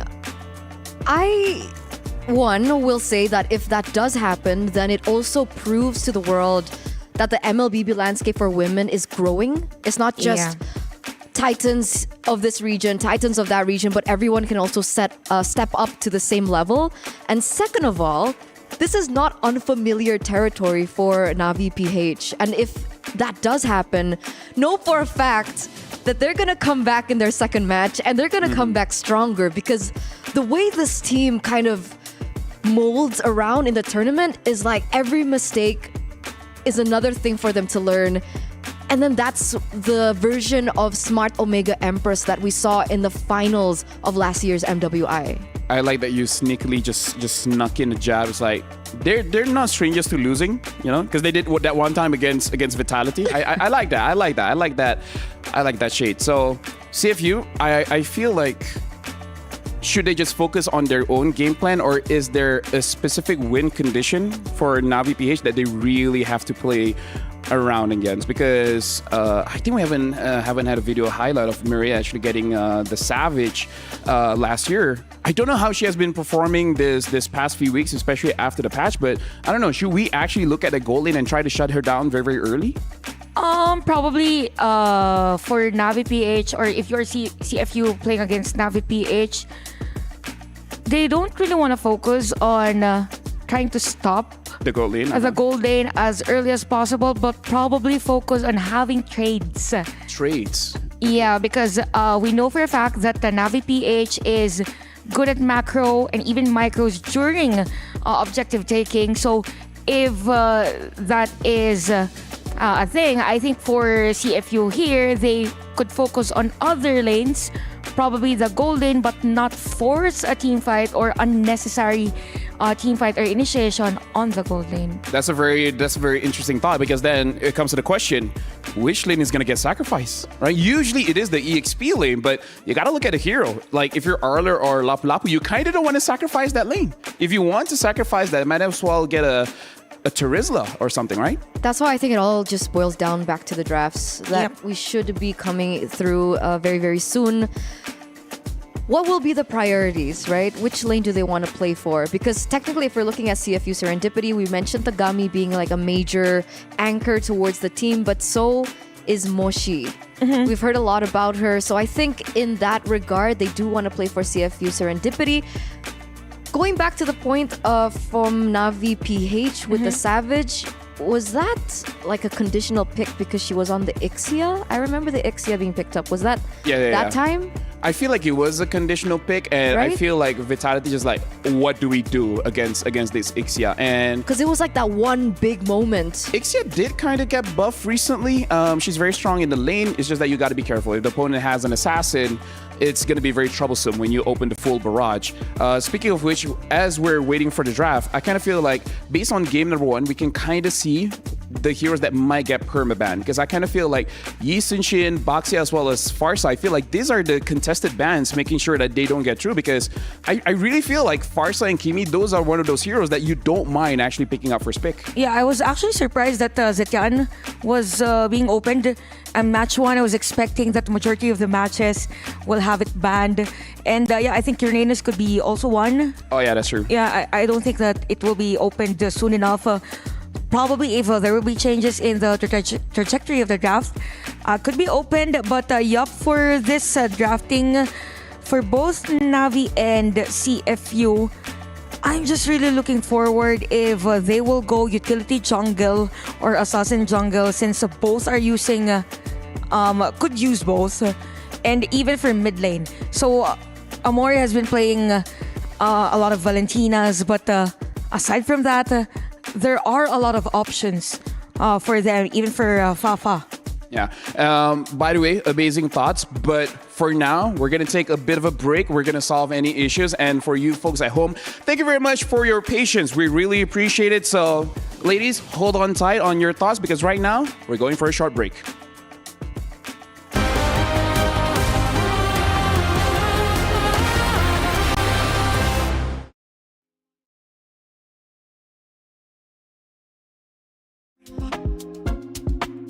Streets in sepia, lazy Sunday, yeah. A bike ride to the cinema. Oh you are messing with my mind, yeah. Oh you can turn back time, yeah. City lights sing my song. Sticky rice on my tongue. Movie stars on my walls. Running to the phone, hoping it's you who calls. Oh you are messing with my mind, yeah. Oh you can turn back time, yeah. Cotton candy clouds matching laces, feeling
Not every moment can be precious like this. So come on, here's something you don't want to miss.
Welcome back, everyone. And again, thank you very much for your patience as we're about to start game number 2. Well, actually, match number 2. And looking at this lineup, it's still Navi PH favored, but we talked about this. CFU actually has a very good chance of taking them down. And if they do, it will change the tournament so much. Like everyone will prioritize different teams, but don't worry, folks. After like a few minutes, we should be going into the drafts. Yeah, I think for this one, teams are really prepared as to what hero they will ban. But it is a given that I think for the totality of MWI 2025, we won't be seeing much of the Uranus and even Baksha. Oh, thank God, guys. What? Kimmy's banned out. Oh, love it. Anyways, looks like CFU will be the first pick. Navi PH will be the second pick. Interestingly enough, that they banned out this Matilda. So they're really looking at Navi PH playing more utility. What are your thoughts on this, Chantel? Do you think like this is a very good Matilda ban here? Yeah, I think for some of the games prior or off-season prior MWI 2025, Mirai has been playing a lot of Matildas, and since there is a tendency to somehow pick other utility jungles. You don't want any Matilda on their sleeves. So for CFU Gaming, they focus on banning out heroes like Farsa also, just for the burst. So it means that they are leaning towards heroes on the goal lane, like Irithel, maybe a carry also, Granger even, more on the farming type. Also, my big question is the YSS, right? Will it be let go here? Because we were talking about CFU Gaming beforehand, and this is one of the comfort heroes for Tegami, one of the heroes that we know is good in the current meta, that she doesn't have to force herself on assassin heroes that might not find their place. And there it is, with the 1-1 being banned out by Navi, the YSS comfort or even power pick for the Tegami is up on stage. Something I'm worried about is if they're able to get strong side laners, both EXP as well as gold, it's going to be very easy for this Yisun Shin to actually get an even bigger lead by actually ganking and getting those kills early on. I think for this, Navi PH, they need to be prepared in terms of a vision. I won't be surprised if they take Selena, but it's going to be Satyan. What about Satyan? Yeah, this is actually nice to stop CFU Gaming on heavy team fights. We also have our lot, which is I'm still not closing the option that it could be a pause 5, but definitely it will be on not Inami's hands. She's known to be using the hero, so if you are CFU Gaming, they could focus on taking their pause for already. Could be Valentina, something like that. Ooh, early Valentina. Depending on how this goes, there is an opportunity for CFU Gaming to pick up something like the Jushin.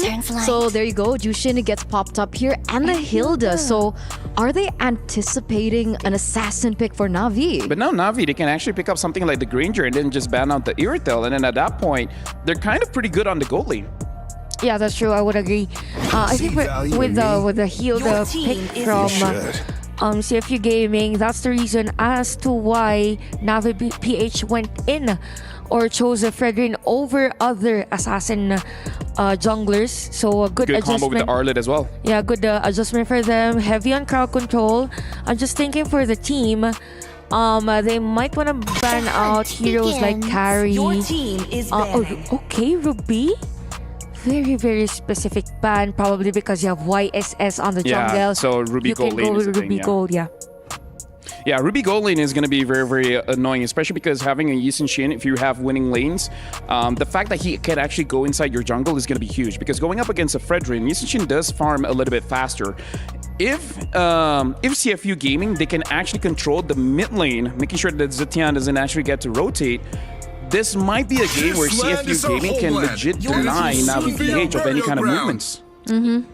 Yeah, that's true. And now that you don't have the Lapu, so you're still lacking in... So they think this Arlet is going roam? Is that why they ban out the Lapu? Yeah, there is still that option. Again, the strength now in the current meta is as long as you have many flex heroes, then you can still switch things up until the latter portion of the draft. So for Navi PH, okay, things are like taking their time really for both. Mish, they have a Jushin, another Gatot, okay, so Gatot, XP lane could be one, Hilda could be one also. Yeah. So they just limited the options here for CFU Gaming. Right now, I'm really looking at it. Navi, they can actually still put the Arlet into the EXP and then pick up a healer, because getting something like a Florin, Rafaela can actually make it so that they're able to punish CFU Gaming in their rotation, because having a healer for the Fredrin is going to be mad annoying to deal with him. I agree, but I think that would sacrifice wave clear a little bit. Right, we're looking at the Jushin on the other side, who is also very oppressive in the lane. Depending on where this Hilda goes, if the Hilda goes EXP, understandable. But what if the Jushin gets paired in with someone with really good clear, right? Something like the Cho. I know it's a little bit greedy because technically they don't have sustainable tanks in the front line, but we have seen it being done. And if they're looking for a potential snowball alongside the YSS, I still think that it's an option for them to go for. The next ban here is the Khalid. So the gold lane options are like wide open. They can go for the Granger here if they want to try and stave off, and But gotta be careful that Irithel. Right, They yeah. might wait for the gold lane and just pick up the roam here. so do they want to show their EXP/roam now? They can. Actually, for Navi, okay, Kalea.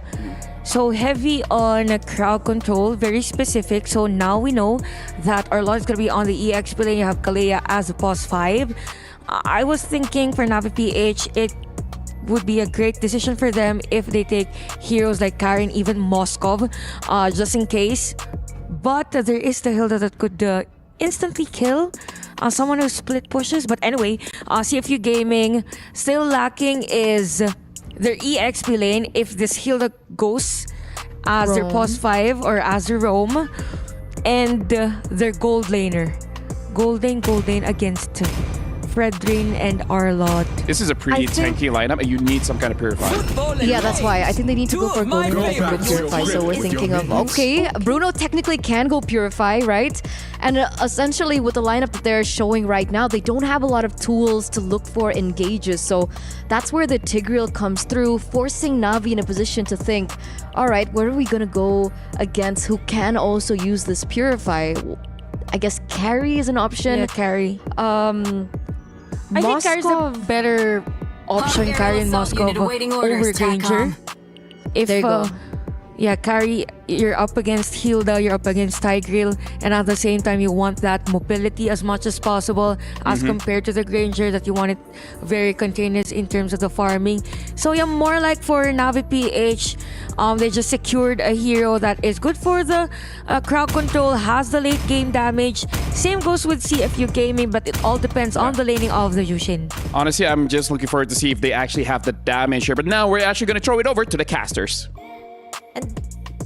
And that's it for our draft for game number 1, for our match number 2. It's the returning queens for MWI. And as they mentioned, very good draft here by Sasaido, Mirko. But with the Tigreal pick, I'm quite surprised with that, with the direction CFU wants to go here for their first match. Most definitely. We're going to get straight into the Lanadon for the MWI 2025 at the Esports World Cup match here.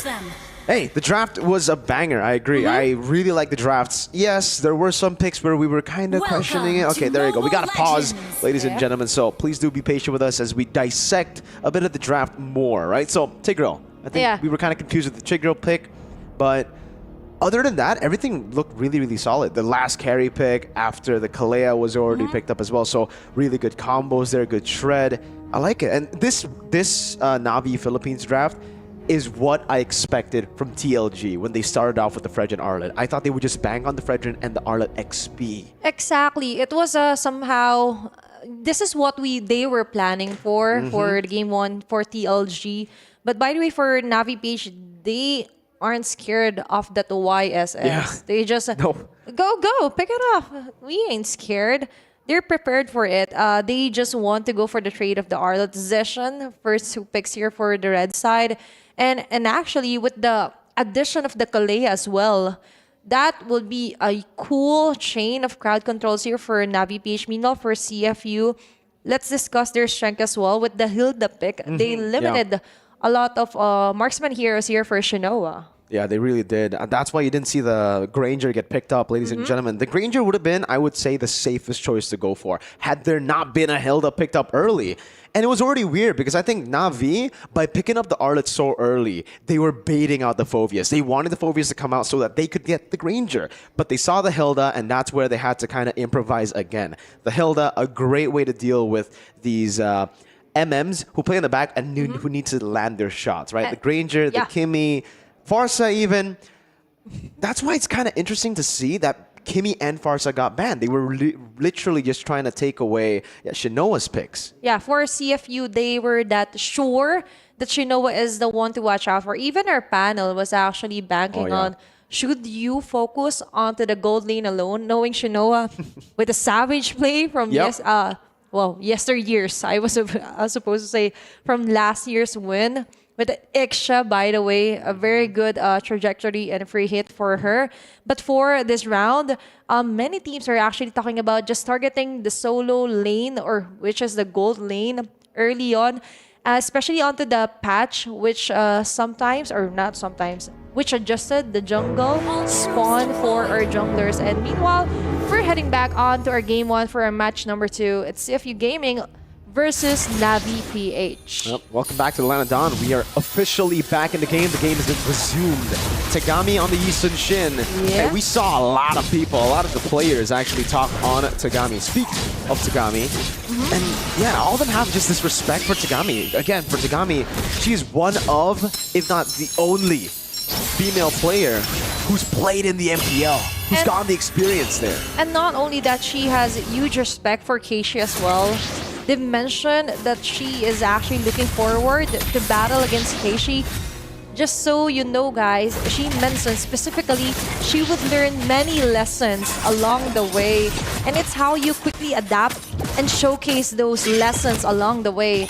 Looking at the Emden build as well here for CFU Gaming, more on the sustainable concussive blast here for the Tigreal, for Yui, and for Yoyoy with the Bruno as well. Sometimes, many people are underestimating the Bruno onto the gold lane. You can already see Shinoa with a better laning so far, actually able to win out in the trades against a Bruno. It's kind of tough as a carry to win out in the lane, especially in the trades, is because usually you rely heavily on your first skill to win out trades. So she's just been able to space out better. It's so annoying when you're up against a gold laner who knows how to space as well as Shinoa. She's so good at laning. Exactly, and that's how sometimes you have to improvise rather, some of your battle plans if you're up against Shinoa specifically.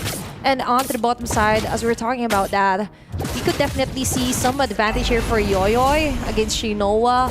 But still, let's look at the big objective being targeted here by CFU. Keishi targeting Moshi, not Ayanami, is also here on the level 4. Ultis are ready here, Mirko. Yeah.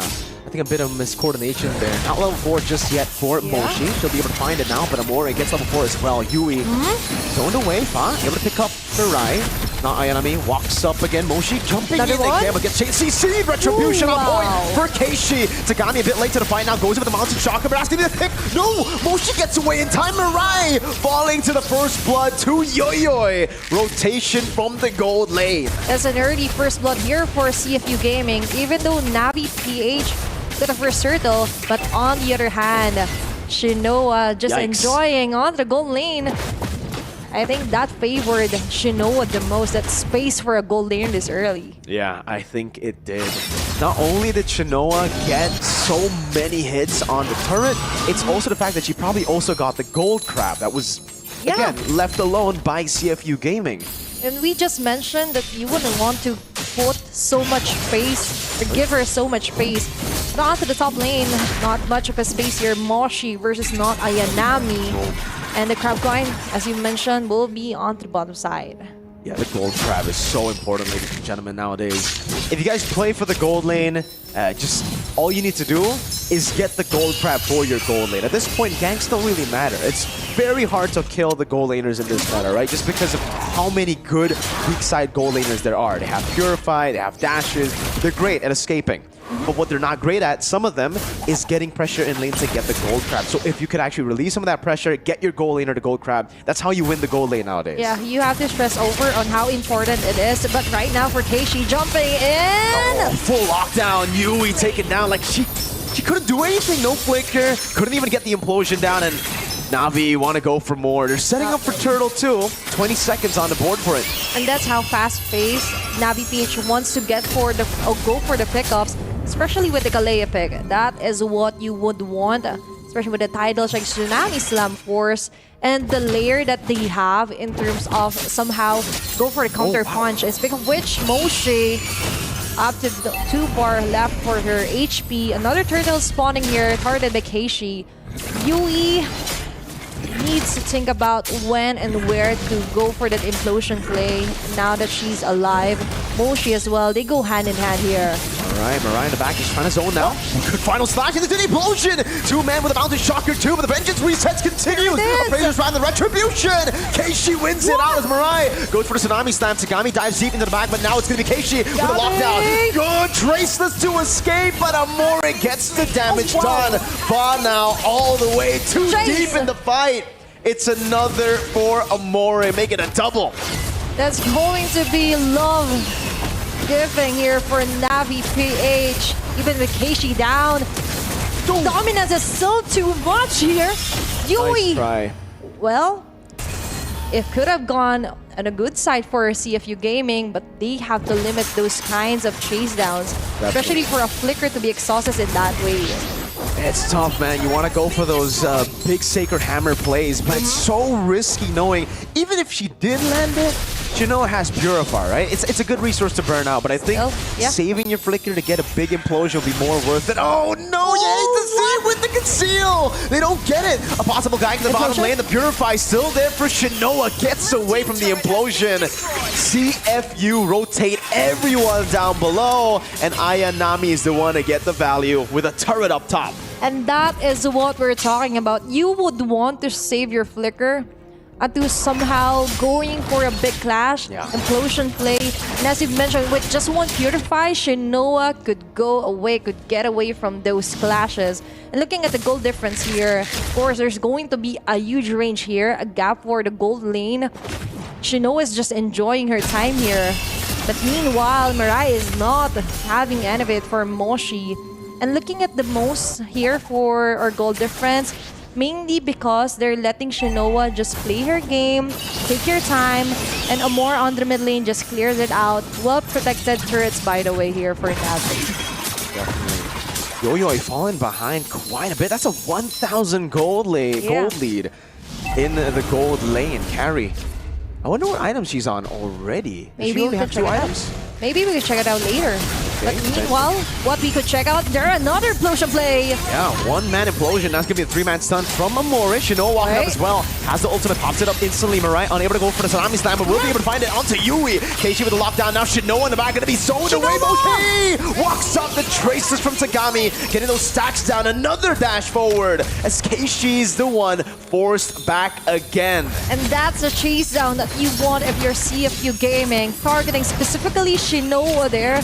That's a beautiful isolation, by the way. And now CFU Gaming has their hands on the final turret of the round. And they're not taking it easy. They want to target at least another turret onto the top lane, but Navi PH just regroups easily. It's faster here. And with CFU Gaming slowly but surely reaching and closing up the gap onto the network as well. CFU's main strengths have really just been those team fights, right? They're so good at team fighting. But Navi Philippines have kept their losses at a very low point here because they've been able to control the tempo of the map. Those waves are managed very, very well. We get a check into the item builds here. Oh, massive pick again with the Mountain Shocker. Mirai gets a Tsunami Slam. That's a big stun over. Final slash to the back line of the Vengeance 2. Ayanami gets a dive in. Keishi gets a big bonk as that's a flicker from Ayanami. Looking for more. Picks up a double. Yui able to get away from the taunt just a bit, but Ayanami walks up again. Able to get the Vengeance stacks as Shinoa rotates down below to grab yet another turret, and that's the wave control. They always have the wave set up to get objectives after a big fight. And that's how you control the map as well. 2-for-1 trade-off plus a turret here for Navi PH. they're willing to take the risk that, okay, they go for the implosion even if it's one woman here, which is Mirai. By the way, before she actually went down, she went for the Tsunami Slam. And finally, for other members, they just kept on going because they know no more ultimates here for CFU Gaming, but real-time action here happening. Implosion answered with the Tsunami Slam. Mirai gonna be picked up by Lancer Flare, thrown back at the balls coming in from Yoyoy. You gotta be careful there. Good shots from Zetienne. And this rivalry, Athena, we've been seeing it all throughout the world stages, right? Obviously, in IESF, CFU got the better of them, Navi Philippines, but Navi Philippines have also gotten one back just recently. So this is the final match of a best of 3 in a way. Definitely, and for Navi PH, they're the turn here as the queens. Yes, you have a different org, you're donning a new black and yellow onto their jerseys, but still, for CFU Gaming, it's a different version persona as well that they're presenting here for their first ever match. And looking in onto the Lord as well, they want to rush this, but they have to reset it also. Moshi and Yui has the ultimates and the flicker ready, but Amor as well needs to somehow tone down her aggressiveness. She wants to somehow reserve that ultimate and of course the passive before she's even targeted from the back. And CFU Gaming just roaming around the map, trying to give info on where not Ayanami and even Mirai is hiding. I wonder what the wave is looking like down below there. Swift Trinity right away from Shinoa. Wait a minute. Way too aggressive implosion. Landing on all of them, but the Tsunami Slam locks them down. The final flash onto Yoyoy. Even with the Purify, unable to tap it in time. That's a double for Shinoa. And everything falls into the plan of Navi Philippines. It's speed is the name of the game here for Navi PH. And we mentioned not only under the minion wave management, they also capitalized onto getting the first ever Lord of the round plus a turret. Moshi can do nothing, but stare down, back away from Momor and friends here. Navi PH just brutalizing onto that Lord dance earlier. Yeah, CFU are in very deep waters right now. Last year in MWI, they had to suffer an early exit. Another one at the Battle of Gamers, but they were able to redeem themselves at IESF. See if it continues here. That redemption. We brought back with the final slash. Again, person down despite the implosion. That's gonna be the worldie into the back. Ayanami survived for so long. Now the stun on 3 as Keishi, the utility jungler, picks up a triple. Now the base wide open, only one member, only Moshi, the Hilda left to defend, throwing the hammer out left and right, but will not be able to stop the end from happening. An unofficial Maniac for utility jungler in game 1. It's going to be a game 1 win here for Navi PH. Definitely not the easiest game for them, but still, we cannot deny the fighting spirit is still there. And you're right about that unofficial Mania kill, but props to Shinoa as well, onto locking her sights onto Crystal, just ending the game as soon as they can. When they find that window, they just want to go straight ahead. No more looking back, no more commercials here. And that's the power for Navi PH. Navi Philippines, really, it was all about objective control. I would say mechanically, CFU were able to go toe-to-toe. They were able to beat Navi Philippines in a lot of big situations too, getting massive implosions, but the coordination is so important. It's not about these individual plays. You can get 5-man implosion, but if no one's there to follow it up, it's beneficial for the opposing team, not for you. And that's what Navi Philippines utilized. Better coordination, better macro. They just stayed calm and composed. Exactly. They just needed to get out of the water, because water is the territory for the sharks. Yeah, and without that water, without the implosion play, if you could just get to land those kinds of damages for a utility jungler, by the way, you're safe. You're totally safe. Even Shinoa, they're just throwing onto the speed light wheels as well. Phantom Step, she wasn't easy to catch. There were numerous times, of course, that was an almost takedown on her. But still, Navi PH taking the first W here for our second match for MWI 2025. But to dissect what happened onto game number 1, we're gonna head over to our panel. Thank you very much, casters. But let me just say, let's remind ourselves, this is a tournament with a $500,000 prize pool. And I kind of feel like we have to be a little bit more critical on the plays that CFU Gaming actually did, because Navi PH, they played amazingly. But I really feel like CFU in that game, they look very unorganized, where Navi PH, they just capitalizes on all the mistakes. I think that's the best way to put it, because I feel like for CFU, they wanted to do so much in a short period of time. There were moments wherein Tagami comes in alone in 1v5. 1v5, and then you have two players zoning out a specific player, but that's not the target that I want to. But yeah, Navi PH, it's just them taking control of what's needed during the team fight. Even Shanoa had a great time. Yeah. I think that was when the CFU Gaming went in for the turtle. She had her moment wherein she was able to get all those farm on a specific lane. And it's Shanoa we're talking about. You don't do that against Shanoa. Don't give her free farm. Don't give her free farm, because she knows what to do with those farms if she already has the items. Yeah, her laning phase has always been something that is highlighted throughout every single international tournament that we're looking for. So the fact that she was allowed to kind of free farm in the gold lane was definitely not the brightest of ideas. I think we saw that around the first turtle. Yeah, it was around 2 minutes. The thing is, Yoyoy won the lane so hard that Shinoa had to stay inside of the turret. And then because she left to contest the turtle, Shinoa immediately just got the advantage in the gold lane. I just feel like CFU Gaming, I see what they're trying to do, but they need to brush up on their communication, because even the Tigreal, there's many times that I feel like even Mirko saw it, where she tried to engage a team fight when there's no damage dealers. Yeah. And at that point, you're just wasting your flicker, you're wasting your ult, your second skill. I kind of feel like the idea is there. They just need to get on the same wavelength, because right now it just feels like 5 players playing individually. Solo, individually.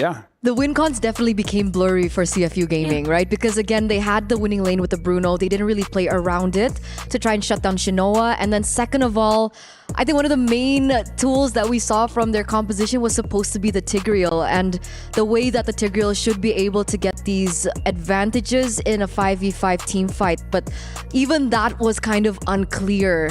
So I'm not really sure what's going on with CFU Gaming. It's not like we saw this coming back into ISF. They were a lot more on the same page. I think also during that game, they were the ones that restricted their area, right? Because they were too focused on initiating team fights against Navi PH, that some parts of the map was really open. So if it's either Keishi, it's either Shinoa, or whoever player from Navi PH wants to somehow spike their gold or somehow limit that gap, there's a lot of space for Navi PH, and they're known to be that type of team that actually lessens the gap or the discrepancy in terms of gold.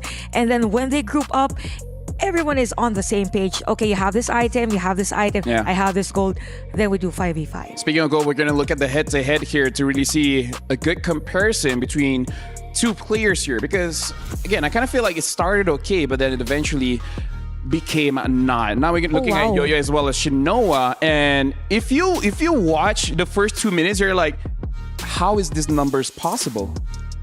It's not supposed to be. It's not supposed to be like this. This is a Bruno into a carry. Ladies and gentlemen, the Bruno is supposed to win hard in lane, because it does take a little bit more time for the carry to get to the Swift Trinity, to the power spike. So the glaring mistake that we saw from that first neutral objective definitely gave that impact that Shinoa was able to capitalize over. Yeah, I think also because of the statistics, it's very evident that for CFU Gaming, the conversion of gold wasn't there regardless of how huge of a lead your gold lane has. If it doesn't convert into objective, then it's not efficient farming or laning early on for CFU. And at the same time, for Navi PH, because of that, you have 69% kill participation versus 71, but the average KDA is relatively higher for Navi PH Shinoa. So it means that it's just Navi PH knowing when to pick at the right moment. Okay, here's the thing. We're gonna have a picture just to see what's going on in Stream B, but we had this conversation earlier. Should they try to stop Shinoa in the early? And they kind of did, and then they just let it go. Now we're actually seeing I can't see. Is it Virtus.pro. Virtus.pro and Terra Queens. I believe they. Is this live? I think so. I believe Terra Queens won 1-0. I believe this is the second game. Looks to be a little bit closer here, Eterna. That looks like a 4,000 gold difference already for Virtus.pro though. Yeah. So they might be able to come back. I can't really see the composition that they brought. But the thing is, like, I got some information that game number 1, Virtus.pro was able to take down, Terra Gaming able to take down Virtus.pro in 10 minutes and 50 seconds. So it was a very quick game number 1. So yeah, I don't know. We'll have more updates on this game a little bit later. But I do. It looks okay for Virtus.pro. This one is around almost 19 minutes. So very different from the 10-minute game. So medium inhibitors down. Yeah. The top one is almost down as well. It looks like it's an all Virtus.pro map. Yeah. Going back, I really just want them to be coordinated because I do agree. CFU. Yeah, you don't have to put all your eggs in one basket of taking down Shinoa in the gold lane, but at the same time, don't just let her go free. Yeah. Punish a bit. Like, they didn't even trade. Yeah, it's as if they let Shinoa, okay, since our gold lane is already on the lead, we don't mind Shinoa, we continue on other stuff, but it's not effective. Yeah. Shinoa's so quick. Like, she's never not doing anything. I think they need to cover all lanes regardless if they are on the lead and they are wanting to somehow lessen the lead. And I feel like when you have a lead, use it. Yeah. Right? Yeah. I kind of feel like, okay, you have a lead, like you won your lane, and it's like, nope, I'm going somewhere else. Bye-bye. Have fun. I kind of feel like you gotta be more vicious. You gotta be... Don't give your opponents a chance to breathe. Put your leg on their neck and keep stomping it. Don't let them have what they want. That's a little violent. Yeah. Okay, yeah, but you guys get the point, right? Like don't give them space. Right, because this is just execution. What about drafts? Like, early pick Hilda was interesting for me. I think it was okay. There's no direct counter actually against the Hilda. And it worked okay during the early game. It's just the Kalei. Okay. Kalei was a good counter. That's why. Yeah. I feel like Kalia carry is a little bit too much because I remember around 4 to 5 minutes where the Kalia was able to take the Tigreal. Yeah. And the carry killed the Tigreal so fast, he couldn't even use the ult. That's a natural combo, right? Because at that point of the game, when the carry gets to the item power spike, she's no longer a DPS hero, she's a burst hero. So it's basically another version of the Tigreal Beatrix. Yeah. We've seen Kaja with these kind of heroes, carry, like basically the same concepts. I really want to see if they can recover from game number 1 because they're a very experienced team. They should know, it's like, hey, we don't play like this.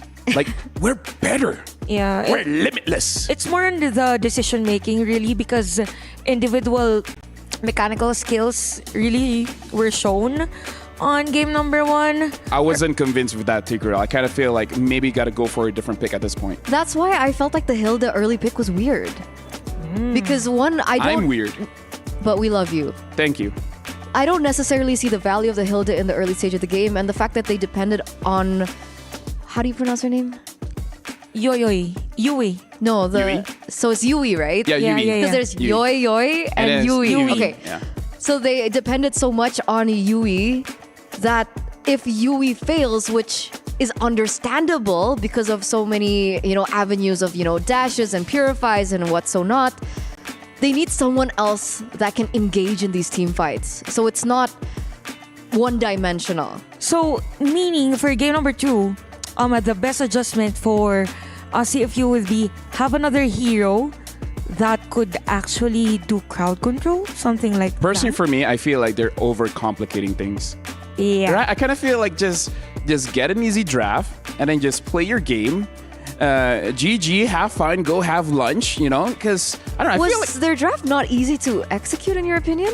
I feel like having a Tigreal is not easy unless your Tigreal is amazing. Because, like you said, right, the Tigreal is the main initiator. You can't hope for the Hilda to initiate. So it's a lot of waiting. Needs proper Are you ready? setup. Do you have flicker? Can we go in now? You know. So I feel like it's complicated in that sense, where you need the stars to align and then it looks amazing. I understand there's a lot of amazing Tigreal players able to make it look good, but you know, on a competitive setting, sometimes making it a little bit more simpler is good. Like Kalia is very simple. Yeah. It's so hard not to hit her abilities. I'm more impressed if you miss her abilities. And I think around that time, what made Tigreal's life hard was the Arlot. Oh yeah, that too. Yeah, too. imagine- so much disruption. Yeah, imagine you want to set up a play, and then if the Arlot sees you, and then you have the final slash, you even have the Kalea throwing you in the air, and it was like, oh, free food, something like that. Anyway, yep. As we head on to the draft, as expected, we won't be seeing Uranus and Baxia still, as they are banned from by Navi PH. I think for the rest of Navi PH draft, if we are forced into game number 3, they will still ban those heroes, probably because they're leaning towards heroes like Arlot, Phoveus, any sustainable hero for not Ayanami, because I say my just in nation case. from And they falling ban out apart. Yeez and Shane mainly because of the vision and even the threat that it gave during game number 1. Okay. So with the YSS respect ban takeaway, that means that the 1-1 is open, but do they want to pick it this early with the Iritel still available? But do you want to give it to Shinoa then? Pick up the Iritel for yourself then. It's after. I mean, third pick, yeah. Yeah, what? Okay. Right, so they can get a priority mid here, and maybe even a jungler or Phoveus. LaFell, Chantel, they Yeah? didn't learn from Bigatron. Oh. I'm sorry, Mirko. Mirko is fuming. Yeah, Mirko's. I don't I mean, know imagine if they he's don't even working pick up the now. Iritel. Maybe, no, Shinoa must play the Iritel, right? Yeah. Either ways, right now we really got to look at the other priorities here, because the Phoveus is still up. Could be an answer towards the 1-1 as well, at least in the early game. In terms of the mid, what other priorities is there? Because Zetian is still there. They still want that Arlet. Yeah. So did they go for the Zetian again? Oh, this time they go for the Jushin. Interesting. Okay, so Interesting. probably because of the range of the flare. Making it hard for the 1-1 to go in. Yeah. Because it would take time to actually activate for the crossbow tank, so it's fit on that range, and you also have a player or a hero that could set up, which is the Arlot, so it makes perfect sense in the picks of Navi PH now. For CFU Gaming, I think it's best for them if they pick now Assassin. You know, I think it's time. You know what's fun? The fact that we don't have the camera on us is that when Chantal tries to explain the hero, she uses her hands to show the skills. Like, oh, this is what a crossbow tank looks like. This is what the lantern platter looks like. That's nice. But now, okay. Kato Kacha as well as Zetian. Honestly, looking very solid for the first 3 picks here for CFU Gaming. I like it. I think they need a little bit more engaged tools, perhaps coming into the second phase, so they don't rely primarily on the gut thought. Zetian definitely is an answer And there's for the the mid Iritel. lane to try and go toe-to-toe and find that mid-trio pressure against the Jushin. And yes, the Iritel comes out as expected. So Shinoa on a winning lane in the gold I am not lane. We the need to take a only look one what bound by CFU's this idea chain. is here. Maybe they're looking for a different lane to look for the setup. Yeah, either ways, right now we're looking at Navi PH betting out those EXP laners, making sure that Arlet has a good time. CFU, in the previous match, they banned out 2 EXP laners, even though they saw the Arlet, so they were convinced that this Arlet is going to the roam. But game number 1, we saw that not Ayanami was the one doing it. So I wonder if they're going to make the same approach of actually banning out fighters. Because at this point, like, I don't know, maybe the jungle could be a better shout. In terms of roamers, I'm not entirely sure what is the priority in terms of the bans here. I think for CFU Gaming, it's the best if they ban out the more heroes on the EXP lane, because I kind of feel like there's a threat also from the Masha.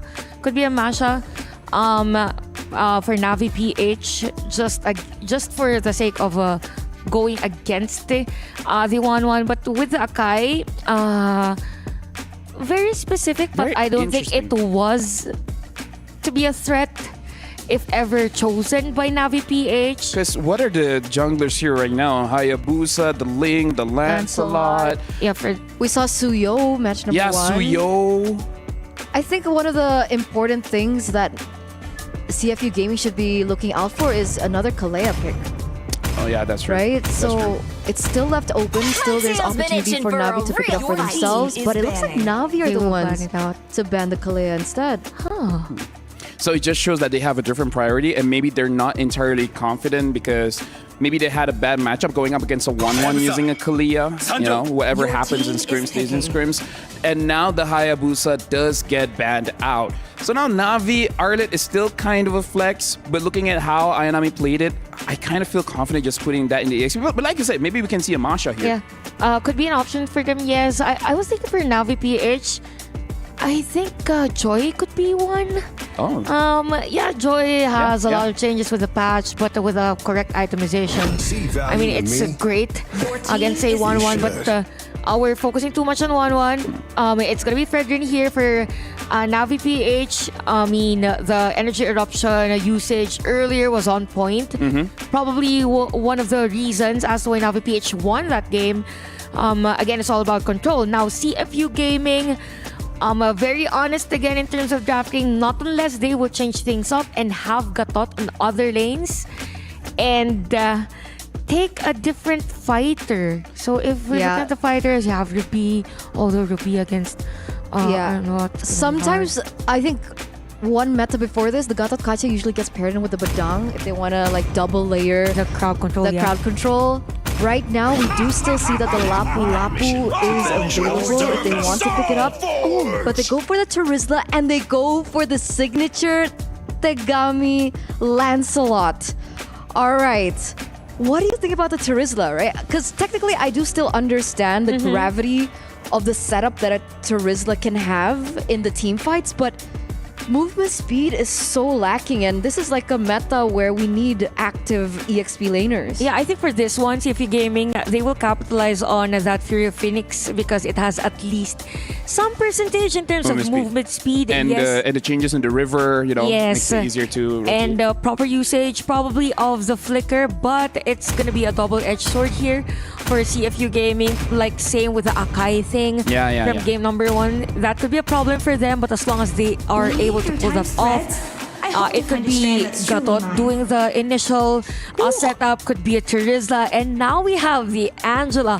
When we just said about movement speed, Navi said, let's speed things up more. Honestly, Navi PH, it looks like it's going to take forever and a half to take this composition down.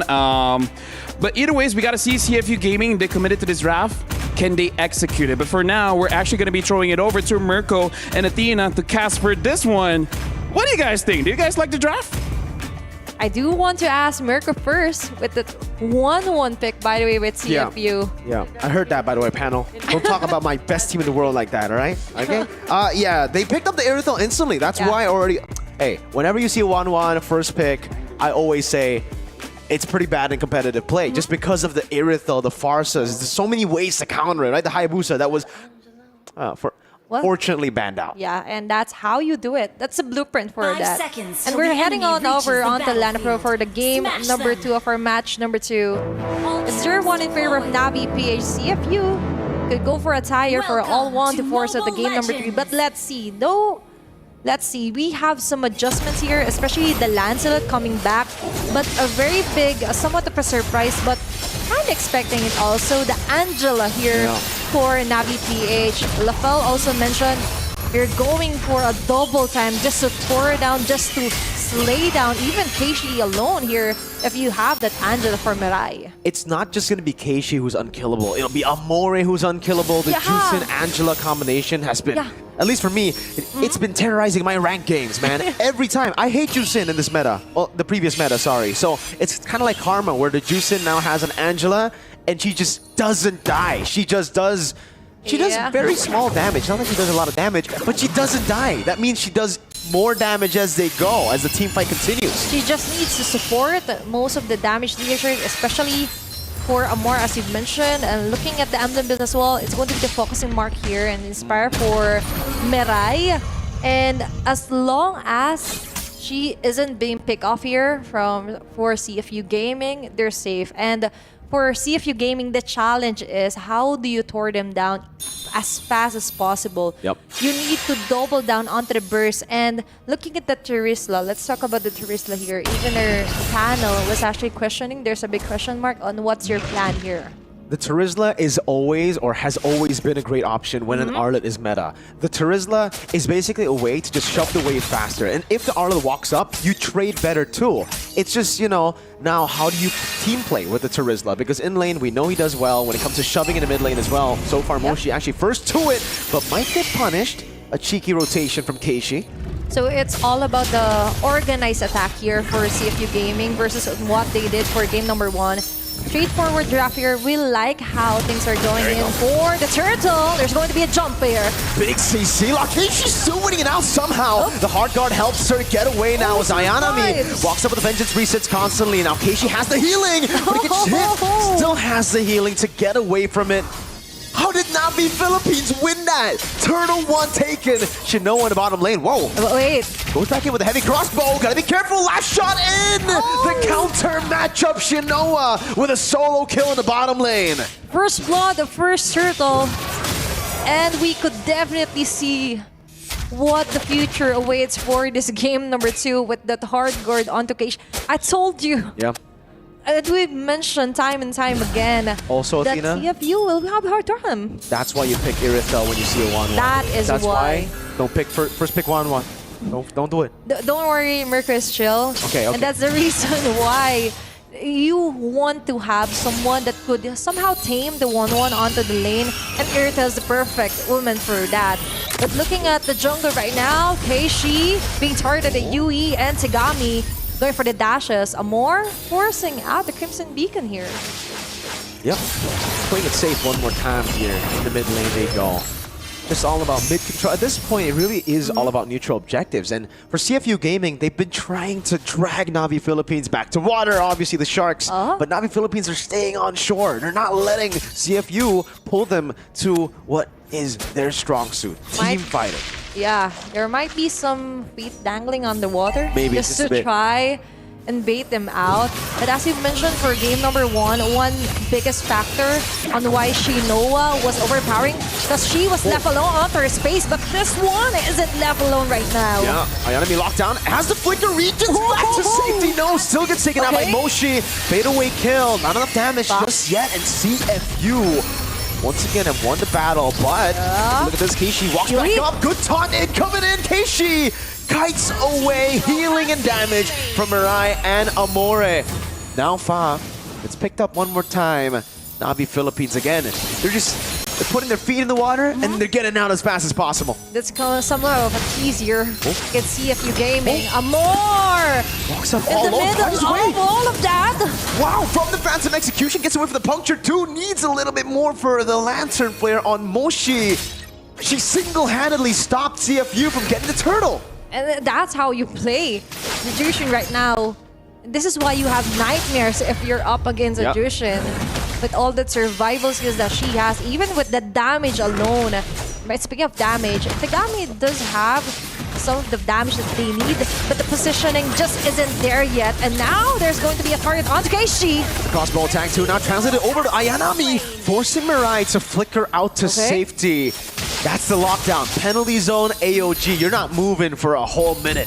And this time, the 1-1 or Yoyoy was actually forced to go onto the team fight. Shinoa on the standby.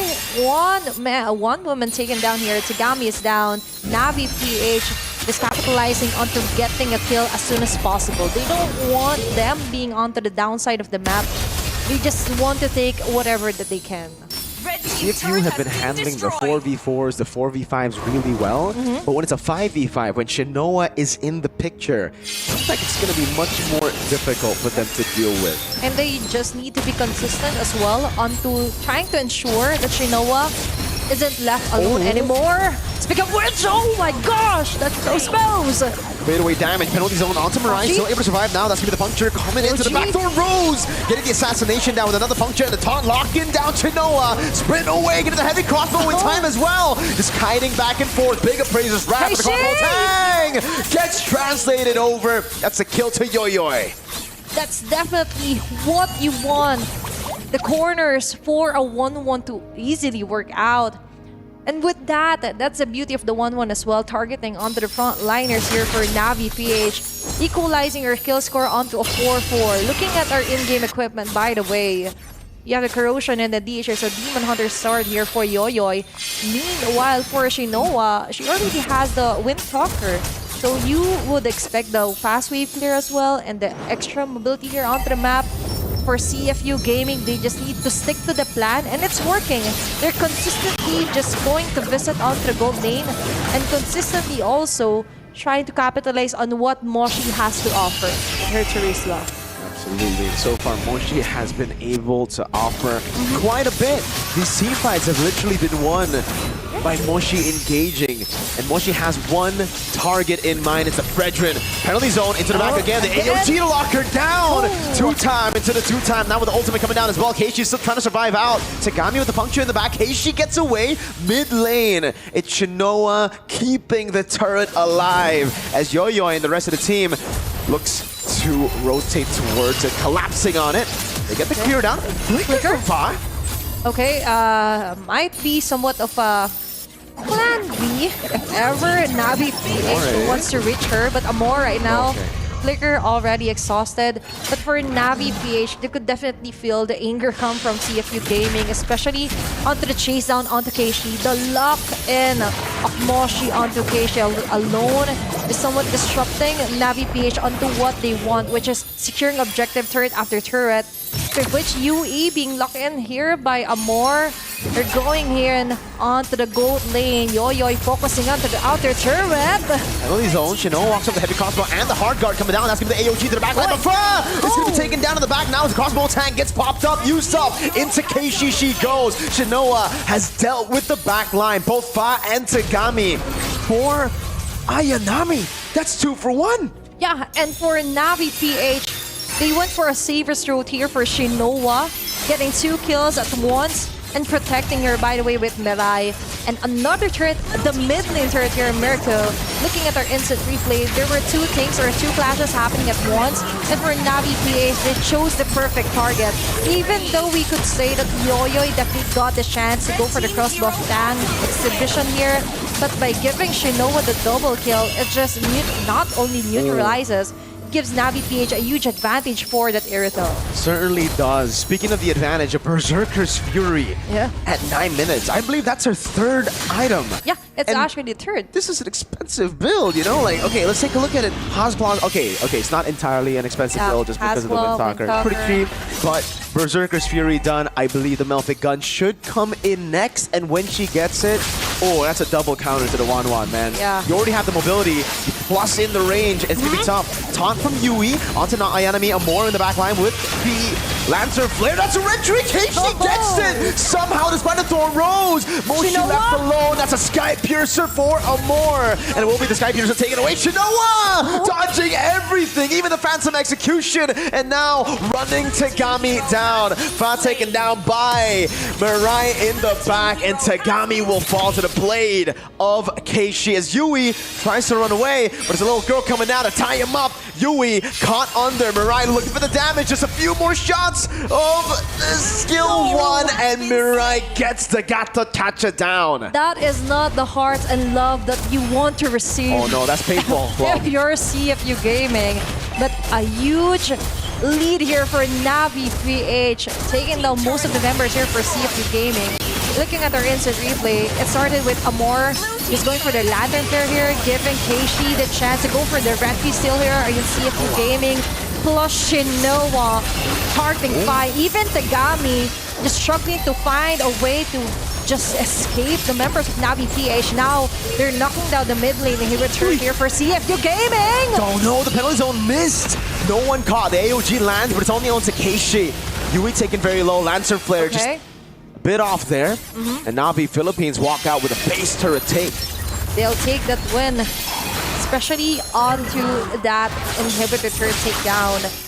And now they're controlling the jungle. They're not letting Tagami escape. There's a taunt, the Slatter Flare. Thorn rolls to escape. Final slash lands on the back. Ayanami is a monster. Shinoa with the cleanup.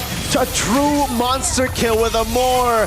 Racking up those Sky Piercer stacks and recalling on the corpse of CFU Gaming's members. Only Moshi's left to defend. Tough love here for Navi PH. There's going to be the penalty zone, but 5 members still alive. They're locking onto the base of CFU Gaming. Navi Philippines, even in the zone of CFU, don't care. They dive deep into the depths of the trenches of the Sharks, and they beat them at their own game. Team fighting prowess, 2-0 for Navi Philippines. Showcasing the inner queen confidence here for their first match, their second match for MWI 2025. A powerful play here for Navi PH, navigating through that ocean, navigating through the waters against the Sharks. Definitely someone to watch out for. Definitely you have to put them at the top of your hit list if you're against Navi PH. The defending champions, at least a roster, right? You can see just how lethal they could be in enemy territory, whether they're behind as well. They just know what their win conditions are. They know that entire game while going for the neutral objectives that even if we lose in the team fights, Shinoa's having a good game. All we need to do is, again, keep our losses at a minimum. And then we can come back with Shinoa walking in the team fights. And Shinoa as reliable as ever. Dare I say, even more reliable than her form in MWI 2024. Actually, I do agree with you. And that's how you control a crisis from happening. Just relax. Just call Shinoa. Let Shinoa do her job as well. And she did, actually. She's one of the most consistent for Game 1 and Game 2. Plus, the addition of the Angela pick here for Navi PH was the icing on the cupcake. Partnering it up for Keishi. She just choosing between the gold or the jungle. But still, it's working. So why not stay with a plan? You know, for the plan here for CFU Gaming, we do understand that they want to go for the direct attack, especially with the Zetian as well onto their draft. But still a bit messy onto the initiations and the layer of their chain crowd controls here in America. Very messy, a lot to work on for sure, the coordination as well, but I believe we're going to be talking to the winners. Yeah, and with that, let's go over onto our main stage together with our hosts. Thank you, guys. And now I have not Ayanami here with me. So this is such a familiar feeling, right? It's deja vu, really, because just last year, we've been in the exact position that we're in. Okay, but real talk. You guys won MWI 2024. Now, word on the street, is it a fluke? Because you guys are not able to replicate that success in other tournaments. Any comments about that? I don't have anything much to say, but except that I just want the game to speak for itself. Fantastic. Now, there's a lot to prove because you guys made your mark last year. So, you know, what have you guys prepared for this year to potentially claim a back-to-back win? I think what we did last year, I think we're just doing anything we can right now, what we did. And we have, I think, the same preparations, but I think less to no sleep this time, much more less to no sleep. And I think it's still the same mindset, one game at a time. Fantastic. And you guys have the exact same roster. So, you know, is it more data for all the other girls out there, especially those who are making a debut to prepare against you? What do you guys have in your arsenal? Anything new that, you know, we could potentially see on the battlefield? Yes, it is a data for everyone to see since we're on the stage for a long time. And what you're asking is anything new, and I think that's for you to find out. Wow, so you do have something new up your sleeve. We'll see. Because you're playing really sick today with your signature Alid. That feels like deja vu too. Okay, and finally, because you guys are the pride of the Philippines, anything to the Philippine audience out there? Wait lang, Tagalog. Hopefully guys, supportahan nyo pa rin kami po sa journey namin kahit na ibang banner na kami and we're no longer a local organization. I hope that you still support us with all your heart the way you supported us back when we were still a local org. Absolutely amazing. And congratulations to you and, of course, by extension, Navi PH. Continue to rock the stage. All the best. Thank you.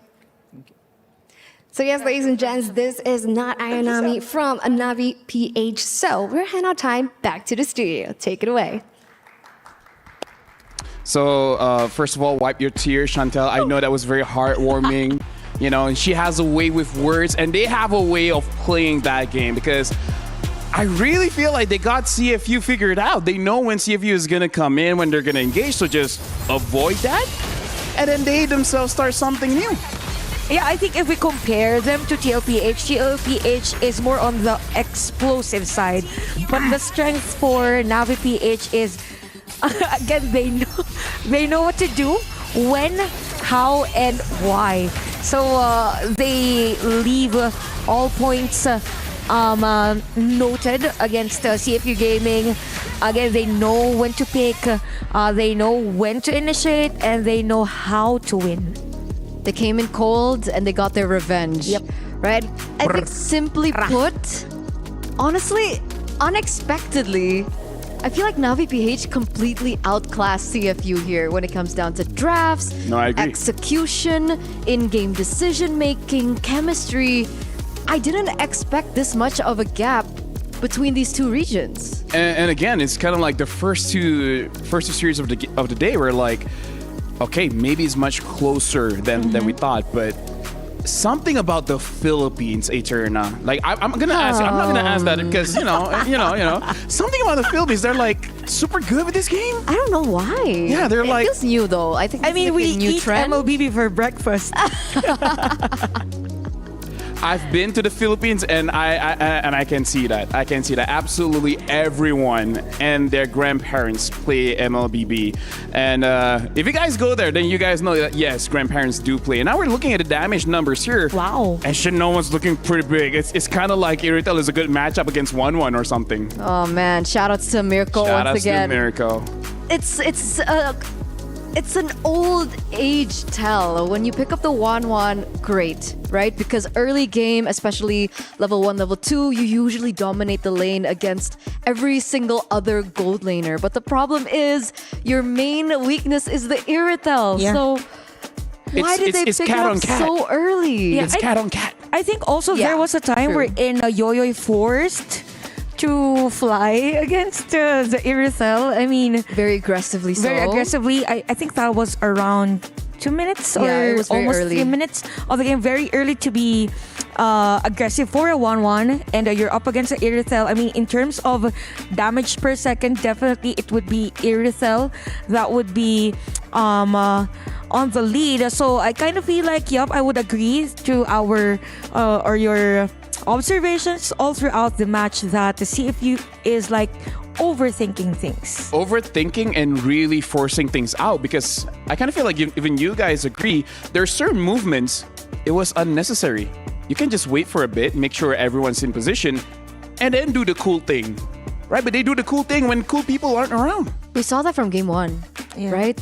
Weird movements, awkward engages coming through. And that's why we were questioning like chemistry, what's going on with the communication, what's going on with the shot calling.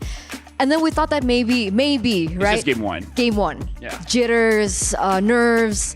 But in game number 2, we saw the exact same thing. Because to be fair, there were moments of glory for CFU Gaming. It's just so happened that they don't know how to finish what they really started, or probably as much as possible sustain that lead that they have. And I think it's gonna be a problem if they won't be able to somehow have a solution or troubleshoot on that. I could definitely say a few moments, it really does look like they bit more than they can chew. Mm-hmm. And I hope this is a good wake-up call to actually look back at themselves, because I kind of feel like they're too confident in their abilities where they can take any fight and then they can win. They got to understand that all 16 teams are literally the best that the world has to offer. So they got to change up the strategy. Be confident enough to do something, but don't be too confident when you do something unnecessarily. I agree. And even on that point, they were up against the defending champs. So I mean, yeah. I mean, they couldn't have underestimated, right? Right? Because there were many... Honestly, with my mindset, I'm like, what's the big deal? That's good though. That's a good Right? mindset to Yeah, have. because they were able to actually defeat them on other tournaments. So, Right. yeah, probably because it wasn't an unfamiliar territory for CFU Gaming that somehow they were confident. Too confident, I might Yeah. say, against the defending champs, wherein their strength is to somehow exploit the current weakness of the situation and make good out of it, something like that. Yeah, and now we're going to look at the head-to-head of the mid laners here, because they honestly just swapped heroes. Yeah. And we're going to see how big the gap really is between Fa and Amore. Wow. 23 KDA. That's kind of big. That's pretty large. It's big.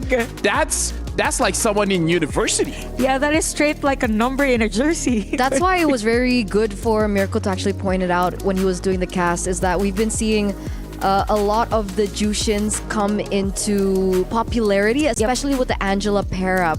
We saw that reflected back in the wild cards, and so the idea is that the heart guard is placed on the Jushin whenever they go for certain engages, and then allow and facilitate the Jushin to just essentially be unkillable. Yeah. And usually we do see what's the item again? Sky Piercer on the Jushin. Yeah, honestly, the Anjashin combo. Anjashin. Now here's the thing. Word of caution: don't say it super fast. Take your time saying Anjashin. Anjashin. Yeah. Gotcha. Anyways, very good combo. But overall, I kind of feel like it's safe to say Philippines is strong.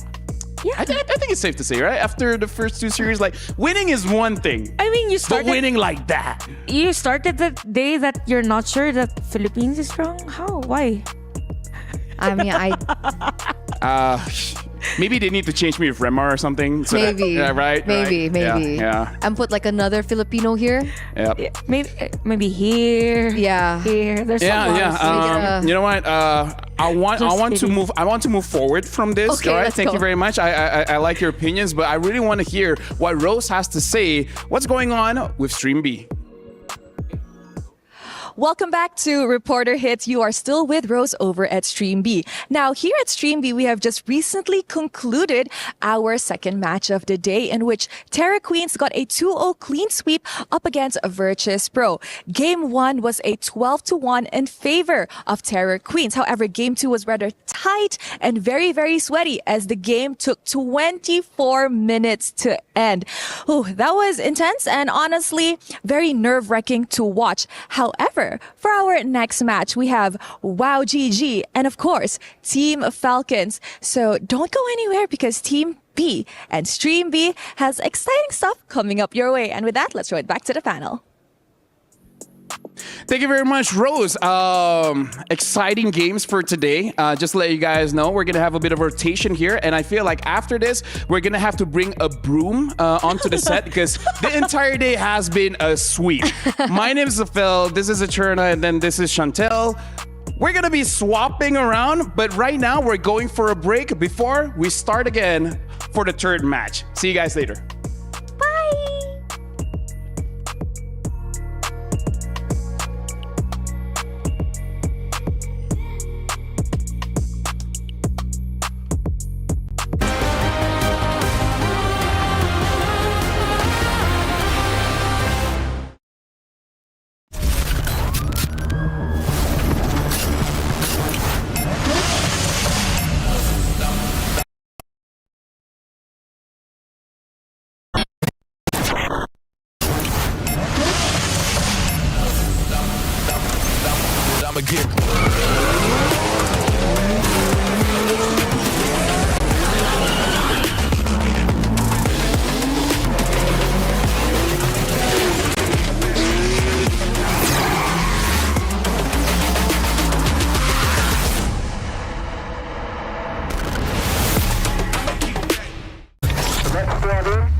It has been a stellar day so far here at MWI at the Esports World Cup 2025, but I see some queens are going to be making their way to the stage right now. On your screens, you have Team Vitality, one of the favorite teams of the tournament, and of course, they're going to be going up against, well, a few of the hometown heroes here at Riyadh. It's Twisted Minds Orchid, who have their money cut out for them if they want to take down the Titans of MLBB in Team Vitality. My name is Renmar. I'm going to be the desk host for the second half of the day. And there are many women making their debut in MWI this year. And the people that I'm with right now are no exception to that. Please give a warm welcome to Fasha Bunny. And you've already heard her on broadcast earlier alongside Mirko and the cast. It's Athena. Fasha, how are you?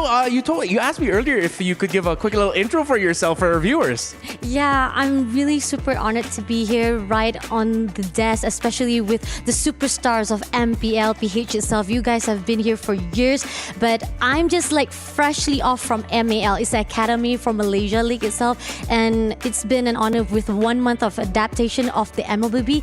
I'm hoping forward to see how it's going to be like for MWI. Thank you so much. Athena, we just got called superstars of MPL, PH. How do you feel? I'm flattered, actually. Thank you, by the way, Fasha. It was really fun to like mingle and talk with you. But actually, I'm super excited to be here for the English broadcast as well. And you mentioned superstar. I think we have to live up to that moniker. Now that you've mentioned it. But still, the real superstars are the ladies here from MWI. Yeah, and for the remainder of the day, of course, here on Stream A, if you're only catching us now, there is also a Stream B to watch. But here for Stream A, you already saw them. We have Team Vitality and Twisted Minds Orchid. And then, of course, later on, we're going to be seeing Onyx Pertiwi from Indonesia and Dream Max Girls. So now let's see a little bit more of what to expect for the rest of the day, as we are now going to be heading closer into our third match. And we are going to be going on over to Group A. It's been a crazy day so far here at MWI, hasn't it? What has shocked you, if any? I mean, it's not really particularly shocked me because, again, freshly coming out from the patch note that recently just been added on. It's already like last month. I think probably like 3 weeks already, 3 or 4 weeks or so. And the fact that I've already seen it from the grand final playoff itself. And we know for a fact that a lot of things have changed. Meta has started to see where support heroes has becoming prominent inside the usage. But Kimi-wise, I'm not surprised at all because even from April 2025, Kimi has been very good in the mid lane. Yeah, and things change with time, but one of the stalwarts in the history of MLBB in the women's scene are Team Vitality. They've been there. They've dominated majority of the history of MLBB for the women's scene. Team Vitality. Let's find out more about them.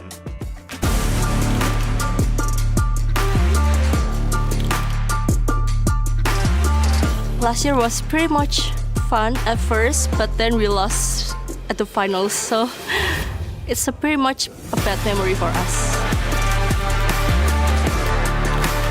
I want my team to be remembered as the most strongest female team in all esports game and the one that has the longest legacy. Looking for more damage. Chinchang gonna be caught again in the double vacuum. Chill just munching on the base. 1, 2, 3, and Vitality take it again. Definitely winning the Esports World Cup. That's our biggest goal at the moment. We're very determined to win. Yep, those are the ladies of Team Vitality, the queens of MLBB for the longest time. Athena, you followed the women's scene for quite some time, especially from the Philippines, but I know you've heard about Team Vitality. Yeah, knowing that there are the two-time champion for MWI, respectively for 2022 and 2023. I'm very careful on mentioning the year for this year, which is 2025. We are yet to see what they can offer. But meanwhile, you've mentioned that this is somehow of a powerhouse, a favorite actually. And they've mentioned that there's no better way than winning the MWI. Yes, they're on a win streak, but their real target or goal is to eventually reclaim the throne, reclaim the crown and trophy for their side. Of course, we're all fully aware that Team Vitality unable to get that crown last year at MWI 2024. Let's see if they can do it. But of course, again, they have to start things off their campaign this year against Twisted Minds Orchid. By the way, if you are actually here in Riyadh, Saudi Arabia, or you have no plans and you're thinking about coming here, well, MWI 2025 is free for everyone. So don't miss your chance to witness the pinnacle of women's esports for MLBB Live. A celebration of skill, passion, and progress. Join us and be a part of history. Remember, MWI 2025 is going up until July 19th. Just a few days, but so far we've already seen a lot, and I know we're going to be seeing a lot more. So we've already talked about Team Vitality. In just a bit, we're also going to be seeing a little bit more about Twisted Minds. Why wait any longer? So let's find out more about Twisted Minds Orchid.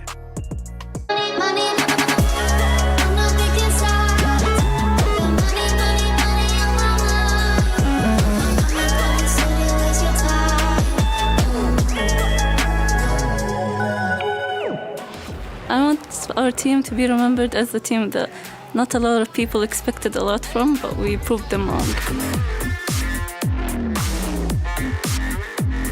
The way I would describe my team is brave. Future goal, hopefully to get a good place in upcoming tournaments and this tournament as well.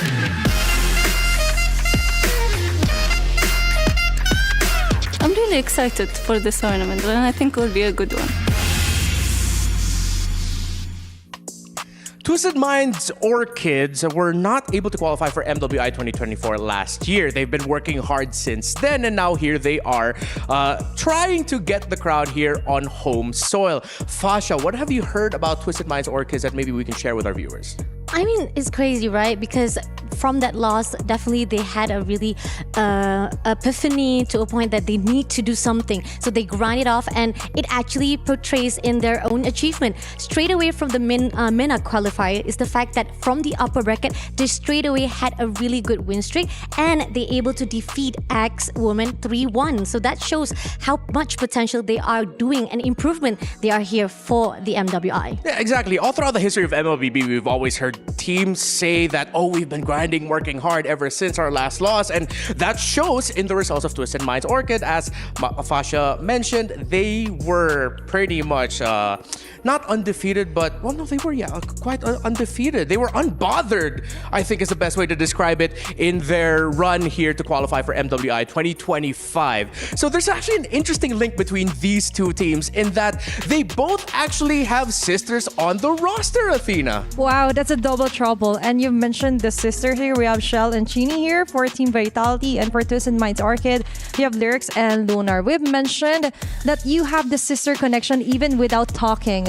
It's like mind telepathy, if I'm mentioning it right. Yeah. And sometimes sisters do tend to have some arguments, but you could use that to better yourselves, and as well as a connection for the whole team as well. So you already have this sister connection, plus the addition of +3 members. Actually, I find it quite good that they have this kind of connection for Team Vitality, and same goes for Twisted Minds. Yeah, I don't have any siblings. I'm an only child, so I don't know how that feels. Maybe the closest thing I can get is like with you guys. I'd like to consider all the other talents my siblings, but no, this isn't about me. This is about the women. So let's welcome them to the stage. Let's toss it on over to the arena. Let's welcome Vitality and Twisted Minds Orchids.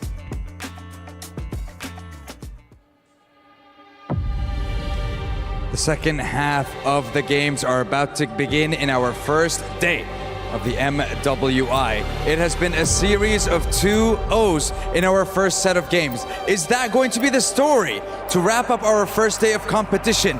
Well, it might just be, because our next teams are going to be having quite a lot of pressure on their shoulders. Now the next teams that are going to be coming up have everything to prove, and this is the reason why. Now one, on one hand, have failed to qualify for MWI 2024, and the other, on the other hand, had their championship taken from them. Now we will see both of them clash, as nothing is granted here at EWC for MWI. So let's jump straight in to Series 3 for the day. Starting off with the crowd favorite, the Dragonaut themselves, Team Vitality.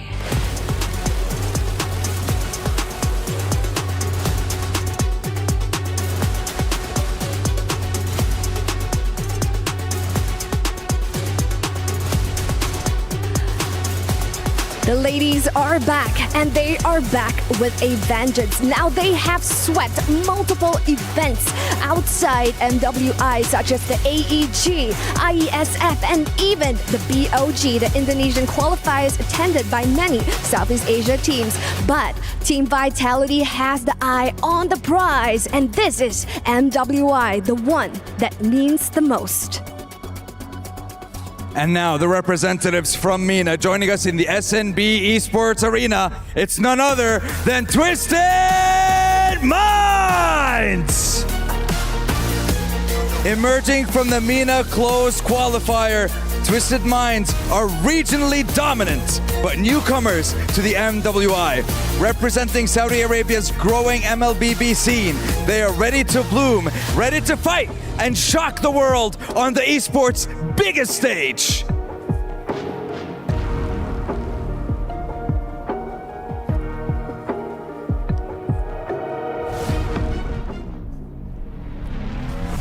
Ladies and gentlemen, we are back once again. The second set of games, like I mentioned, are about to begin.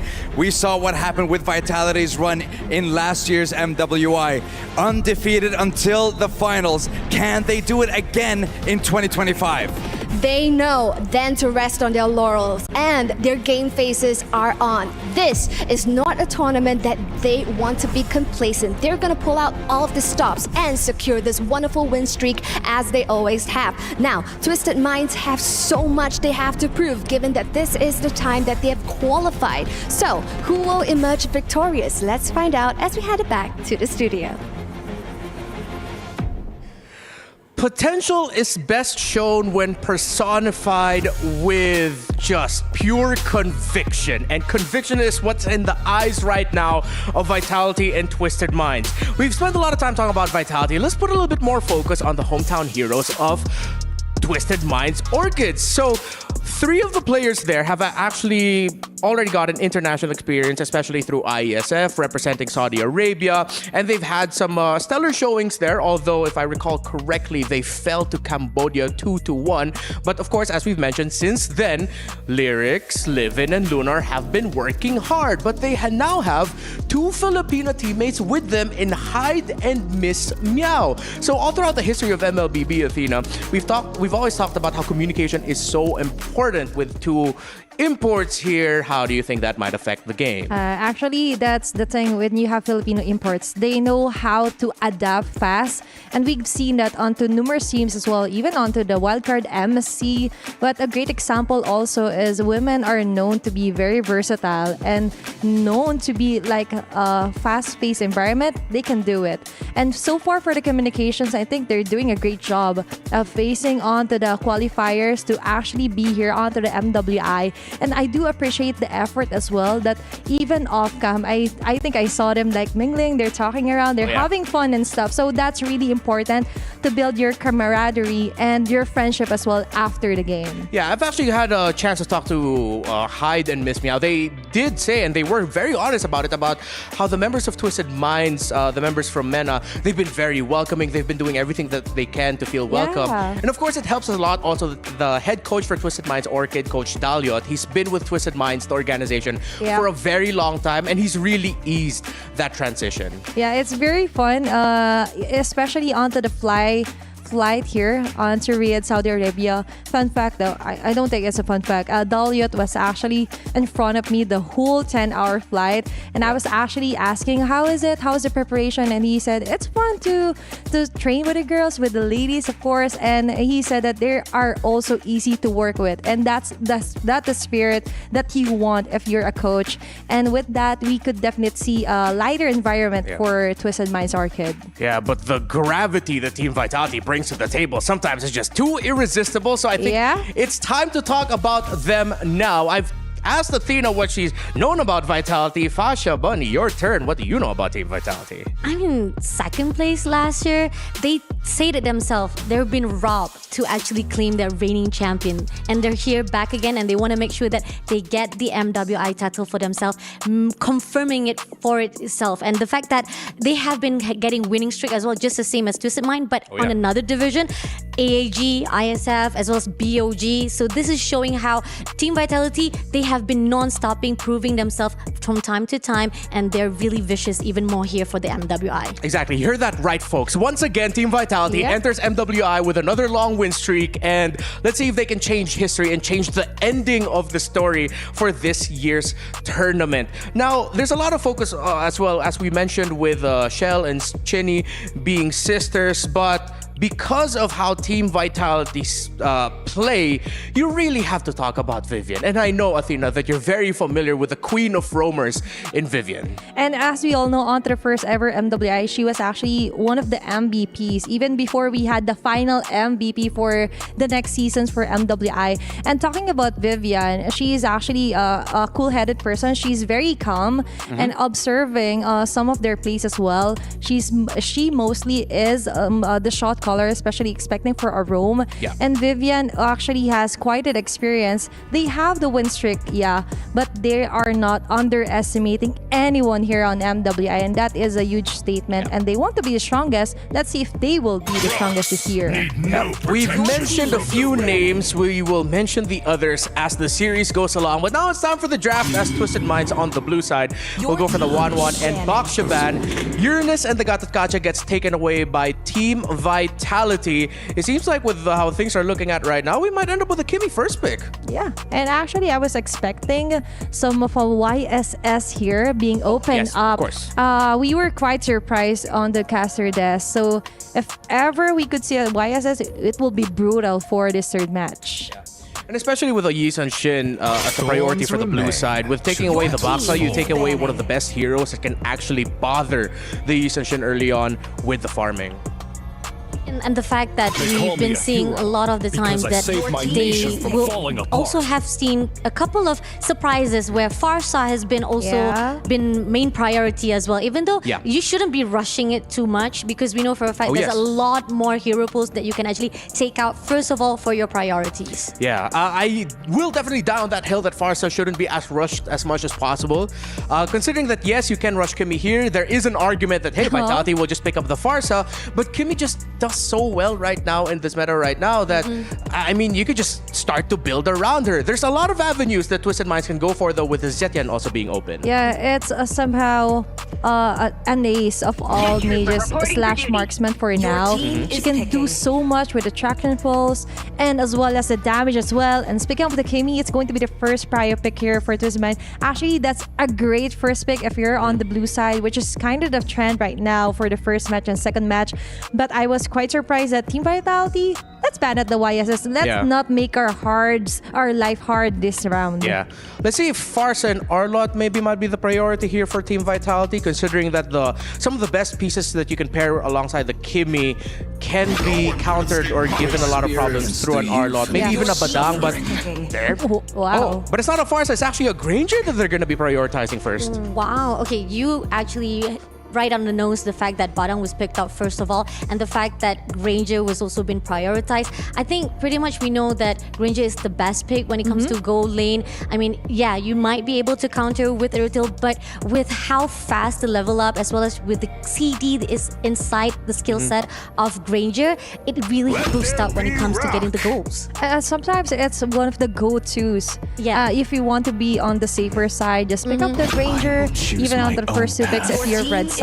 But there are many things to consider, especially if there's a 1-1 on the other side. I know Miracle was like, this is the perfect example of why you picked the Irrital. So it's kind of a case-to-case basis. Yeah, interesting though, the Twisted Minds. Once Fasha mentioned the Irrital here, I thought that'd be like an easy lock-in for Twisted, but considering that the possibility we did mention of an Arlot being really good for Vitality and very bad for Twisted Minds, they decide to steal it away and of course go for the comfort combo of Fredrin and Arlot together. Vitality has many avenues. I think that an avenue might be better off for a Farsa. I'm still leaning towards a Farsa here. Am I crazy? Yeah. No, you're not really. Who said yeah? Someone said like, whoa! No, it's okay. It's my okay. answer was like a second late. I was actually onto the Farsa pick. Is it possible? So we're both crazy. Wewe're the same vibe of crazy right now. Okay, no, we are insane because they picked up CC, so we're the problem. But let's see though. With the Farsa, it's still possible onto the last two picks here for Team Vitality.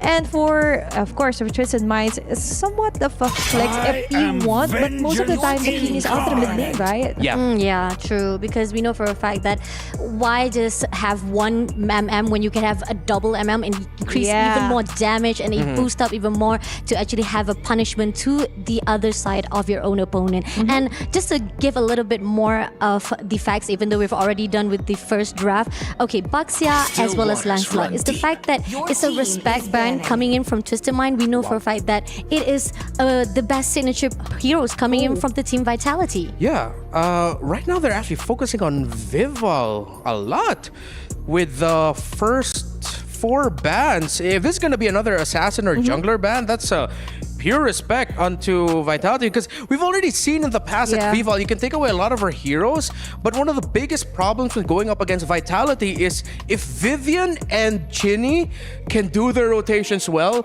no matter what Vival ends up with in the jungle, it's like, she's still gonna be fine. Yeah, it's like Lafella saying the Hellcurt earlier for TLPH, like, just pick whatever. It's okay. Exactly. It's the same scenario for Vival, and we have to talk about her. Sorry if we didn't mention you earlier, but now talking about Vival, also we need to acknowledge that she is very versatile, even with different metas across timelines.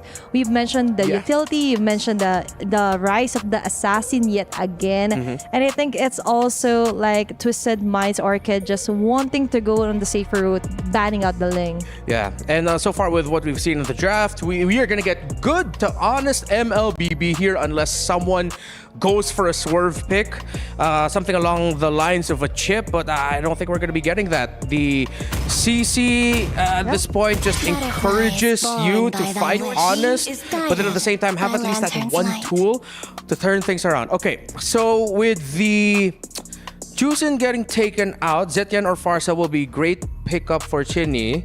And then we're just also going to be waiting for the potential jungle pickup for Viva with the Hayabusa still open. Whoa, they actually go for the Selena up against the Fredrin, Arlott, and Kimmy. That is a brave choice. I mean, it's crazy, right? I've seen it before. I know it already occurred in the past previous tournaments that I've casted before. They put Selena as a mid. I mean, it's a really good opener. You get a really good stronghold of your vision on the maps itself. And with the Abezo arrow itself, it can actually stun and get a really good initiation to fight it off. But the question is it going to be enough to pull through with the fact that we do see that Twisted Mind still have a lot of counters as well. And they'll be able to sustain those. But you're very confident if you're choosing a Selena for your first ever game here on MWI. They've mentioned this already for the first match that they were kind of expecting a Selena, and I didn't expect it to be on to the third match and Team Vitality, the first team to be using it. But right now, for full of surprises for this round. If you are unfamiliar with the terminologies and this is your first time ever watching MLBB Esports, we have a term called the Ultimate Bonding Experience. This version is what we call the Ultimate Bonding Experience, or the UUBE, considering that they have 2 heroes at the center of the map who provide healing one way or another. The Matilda and of course the survivability through the Faramis. Yeah, oh my god, Nedum around, definitely this is where the drafting wise coming in from Twisted Mind. They know they want to go all out straight away for those team fight, but the answer coming in, the last coming from the side of Team Vitality is going to be Joy. And with that, they could be unkillable for this round, especially with somewhat of 2 supports onto 1 draft. I think Twisted Minds just wants to go for an on complex or some like complex draft here. Coach Daliot has interesting intake here for the draft for game 1. Yeah, interesting choices in the draft here. Very brave choices for Vitality. But now let's go on over to the casting desk. Thank you so much, panel, for the breakdown. And here we are once again. 2 interesting drafts. It's me, Naisu, joined on the desk with Brigida. And we're here to bring you the action. It's match number 3 already in day 1 for MWI at Esports World Cup. Brigida, we saw the drafts, we heard the panel thoughts. Real quick, before we jump in, who's got the better draft here for you? I have to say, this is some sort of throwback for me personally to the entire era of the Matilda Faramis connection we see every single time, even in MPL Philippines. That's where it all started. Yep. And I'm sort of leaning to that because even the panelists did mention that it's way simpler if you think about it. Like the entire idea of how Twisted Minds just has to execute this draft, it's relatively simpler compared to that of Team Vitality. They have to layer and coordinate so well so they successfully make or be able to pull off a team fight with the skills that they have. But so far, based on, I think, even just the laning phase. Jeez, first blood already. They're doing really well in terms of the laning phase. You were just going to go into the point here, Brigida, but a first blood at basically the 1 minute mark is you got to think, it's a big advantage for Fumi Echo. Now, for those of you that turned into MWI or the other tournaments that have gone on, we know that Fumi Echo loves this CC. It's one of her, I would say, better picks, or one of their favorite heroes that she's able to really perform on. And was a standout hero from even MWI in 2024. Looking at the emblems real quick too, you can see there's a whole lot of the ruptures that are there, the penetration that they're going to be looking for. So if you look at the lineup from Team Vitality, this is a lineup that wants to end this game quickly. They can do that in a couple different ways, especially the fact that you have a Selena, for example, to help out. Echo, she's trying to maybe possibly start in a fight to bring them forward, but Twisted Minds will take that discipline route. And like you were saying, Brigida, they definitely have to play the part with this much utility. Like, that's the biggest thing we look at this here is how much utility does this lineup bring? You got a Matilda and a Faramis. Those are two of the biggest utility heroes that you can have on a lineup. So we'll see if they take that advantage in terms of utility options for this first objective. Oh, look at the Abyssal Arrow immediately connecting onto Hyde, taking out the most important player from Twisted Minds for the first objective that we're seeing right here. Lyrics might be the next to fall, but will have the flicker to keep herself safe. And I feel like it's really Team Vitality respecting the idea that, yeah, Twisted Minds, they have so much sustain, but it might take a little more time. So they're doing their best in the early game. And I was just about to build that up. As we see Lyrics get taken down under the turret. You know what the answer was, Brigida, for all the utility and everything and that sustainability? Is an arrow. And maybe that's exactly why they decided to bring up the Selena pick. Just because one Abyssal... oh, hold on. Already the fight for the purple, too. Bibble's just going. They're trying to disrupt the Rival, but Chinny is there as well. Although this is a very aggressive play coming in from Twisted Minds. They really just had to take what was rightfully theirs. They could not allow for Bival to get that. But going back to what you were mentioning earlier, it's really Twisted Minds probably having to take their time and Team Vitality making full use of that pickoff potential. Because in as much as Twisted Minds could really work well when it comes to a 5v5 team fight, if they already get rid of one player immediately before the team fight breaks out, then that's a lot less to think about. And that's why the arrows are so great. You can see this pressure that they're able to go ahead and apply around the map. I mean, Fumi Echo made her way pretty much up towards the top of the map. Now she's in the middle. She's just left that lane because they pushed it in so easily. And now they're going to go ahead and get this top turret down too. So what we're seeing is Twisted Minds really trying to get in a position where can we make a play? Is it here? They are going to take out Fumi Echo, even using the Retribution from Hyde just to make sure that they will be getting that kill. They have to slow down things for Team Vitality. I mean, look at the rotations that's coming from them. They even already lost their tier 1 tower in the bottom lane. Yeah, they've lost 2 turrets already. So that's space disadvantage for Twisted Minds right now. The next objective, that second turret of the game, is coming up. Team Vitality has control of this area of the map, really, as you can already see too. The buffs are going to be taken, so you don't want this to happen too much because these are one of those things in this where they compound on top of each other. Oh, can she be okay? Final Slash is there. And look at these two members, making sure that Lyrics will be well supported. They're just deciding to go for the trade, and they want to at least attempt to take down this turret down bottom. But Fumi Echo, they have no idea that she's there. There's another realm already committed, but Vivian will be the first to fall. Lyrics might be next. Chell is here to join everyone too. Vival trying to look for the target down behind, but Miss Meow won't be able to survive anymore. That's 3 members in exchange of 1. Already a double right there, and that was all started up from Vivian. Wow. Vivian knew that the rest of the team was rotating down. She'll go ahead, set things up. Even if it was to sacrifice herself, she got her job done. And now they capitalize it under the tier 1. How do you survive this? Look at the damage coming in from both Vival and Chell. That's a double kill for the goal later of Team Vitality. 4-0 on this Granger, just 5 minutes into this game. Shell's online, man, and this is the trouble part about this, because this is a lineup that is built to end the game early, and they're clearly doing that now. 6,000 nearly gold ahead. They're going to continue to play with this kind of lead, and we have to kind of break down and look at, all right, Twisted Mind Orchids, how do they stop this? Because even looking at the instant replay, when you get dropped down under the turret and you're kind of decimated between the two, where do you go? You know, what do you have to rely on here? And this is once again a fight that we saw started by Vivian. She delayed them from actually disengaging from this. Yeah. And this is where they fought.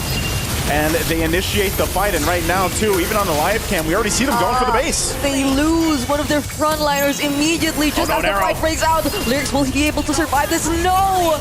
As they take out 3 members immediately from Twisted Minds. And as you've mentioned, just as we were thinking about ways on how Twisted Minds could deal with this, I feel like it's such a difficult position to be in right now. Their setup at most is Lyrics, and he can or she can only access so much. Those people who are willingly putting themselves up front, and the damage dealers are way behind if you're in Team Vitality's lineup right now. Not even the Appraiser's Wrath could reach the necessary targets at this point. It's quite the goal difference that we saw lane to lane. And you're seeing it just even alone with the Destinata, not to mention the Rhapsodies coming out from Shell. Is just too much of a poke. And meanwhile, Twisted Minds Orchids have to also remember, man, we gotta dodge these arrows too. And there's just so much vision being provided right now. And so what we are seeing is just Team Vitality continue on the base, trying to get the shield as it's popped now in the top lane. The middle lane shield was also popped, so the job is done for now. I'm not sure if they can get much more. Maybe the tier 2 in the bottom lane, all before the next objective. And it's crazy to think that, yeah, the next objective is still the turtle. Third one of the game is up. An arrow's gonna land. And think about it, it's so, the synergy between the Abyssal, the Arrow and then the Rhapsody lineups and the Destinata are too much I mean, to really handle. I don't think Team Vitality has been using much of their battle spells just yet even. Like, there hasn't been a huge flicker, fist crack combo from Vivian just yet. Or there was no need to do that, I guess. Because, like, at most, or at this point, maybe they'll be using their flickers to chase after Twisted Minds. Once Twisted Minds know that they can't proceed with the team fight anymore, because this is a 10k gold lead that we're talking about. So how do you even go about this? I mean, even just now we're seeing the lead that's currently in the hands of Team Vitality, the amount of items, the difference in items just between the damage dealers themselves, the gold laners specifically. That's 3 core items already in the hands of Chell, and who knows how many stacks she already has on that Sky Piercer. Yeah, the Sky Piercer is going to be stacked up, and 3,000 difference between, you know, the gold lane alone is really not where you want to be. And dealing into this, yeah, I mean, every lane, right? There's a huge economic gap for the items here. So they'll make their way. There we go. We get a little glimpse at the snacks here for Shell once again. And she's locked and loaded. It's still under the 10-minute mark. So this Lord coming down the middle lane is going to be so difficult to defend against. And this could definitely be a game ender, depending on how it's played out. Lord's going to charge the mid lane. A couple shots from Lyrics. Oh, Ginny nearly took out Lyrics, forced her down to half HP. There's another Abyssal Arrow, and that's going to connect onto Livin, but there's another realm to try and save everyone, but it might not be enough, but the Appraiser's Wrath, it lands onto 2 members of Team Vitality, but not even that will delay this any further. They end this game in less than 10 minutes. And Team Vitality, once again, the queens of MLBB, still showing why that is the case. Winning streak after winning streak, and they'll start their first foot towards that here at MWI at EWC. Once again, with a very dominant game 1 in this first best of 3 of theirs here. Showcasing just why they work so well. I mean, the synergy between everybody in the lane, the way they rotated around the map, the early kill at the 1-minute mark from Fumi Echo. I mean, this is a power lineup not just with the heroes, but the ladies themselves on how they executed this game one. It was basically just about as clean of a game as it gets here. It was such a confident performance, I'd say, from Team Vitality. They know what they're after in as early as the first game of this tournament. Definitely so. I can't wait to hear what our studio at the panel has to say. Let's go ahead and throw it over to them to break down the game. Well, that was violent. That was a terrific performance by Team Vitality. If people were wondering, why do these three people seem to like talking about Team Vitality and saying just how good they are? Ladies and gentlemen, you just saw it firsthand. I mean, look, we know for a fact that, yes, Twisted Mind had the idea, first of all, with getting Kimi first, because it's the top priority picks. But then the moment when they wanted to find an answer to the Selena, they picked up the Faramis. That's why we feel like, okay, there's something wrong there on the line to actually fight, because Twisted Mind, they couldn't find a way to actually hold off their defense compared to how it is for Team Vitality. That was one of the smoothest game today and the fastest actually in less than 10 minutes. And all in all, that Badang and especially with the Selena pick was just somehow to amplify the Granger as well here. Getting multiple kills at a time and looking at the stats as well with the rupture here, Renmar. Yeah. Whoever decided to call it on the side of Team Vitality to pack 4 ruptures, that was a master stroke there. Considering that Team Vitality knows the Twisted Minds are going to be playing around some 2 core heroes to hold the front for Twisted, which is the Fredrin and the Arlott. You pack those ruptures, and if they die early, the damage in the early game will feel like as if we've already played 7 minutes of MLBB. You felt that 2 minutes in. Yeah, and especially onto the gold lane, which Brigida pointed out. Chi core item is span of what, 7 minutes for Shell right now. Just really killing it. Untouchable, by the way, with the 801 KD8. So much to consider here.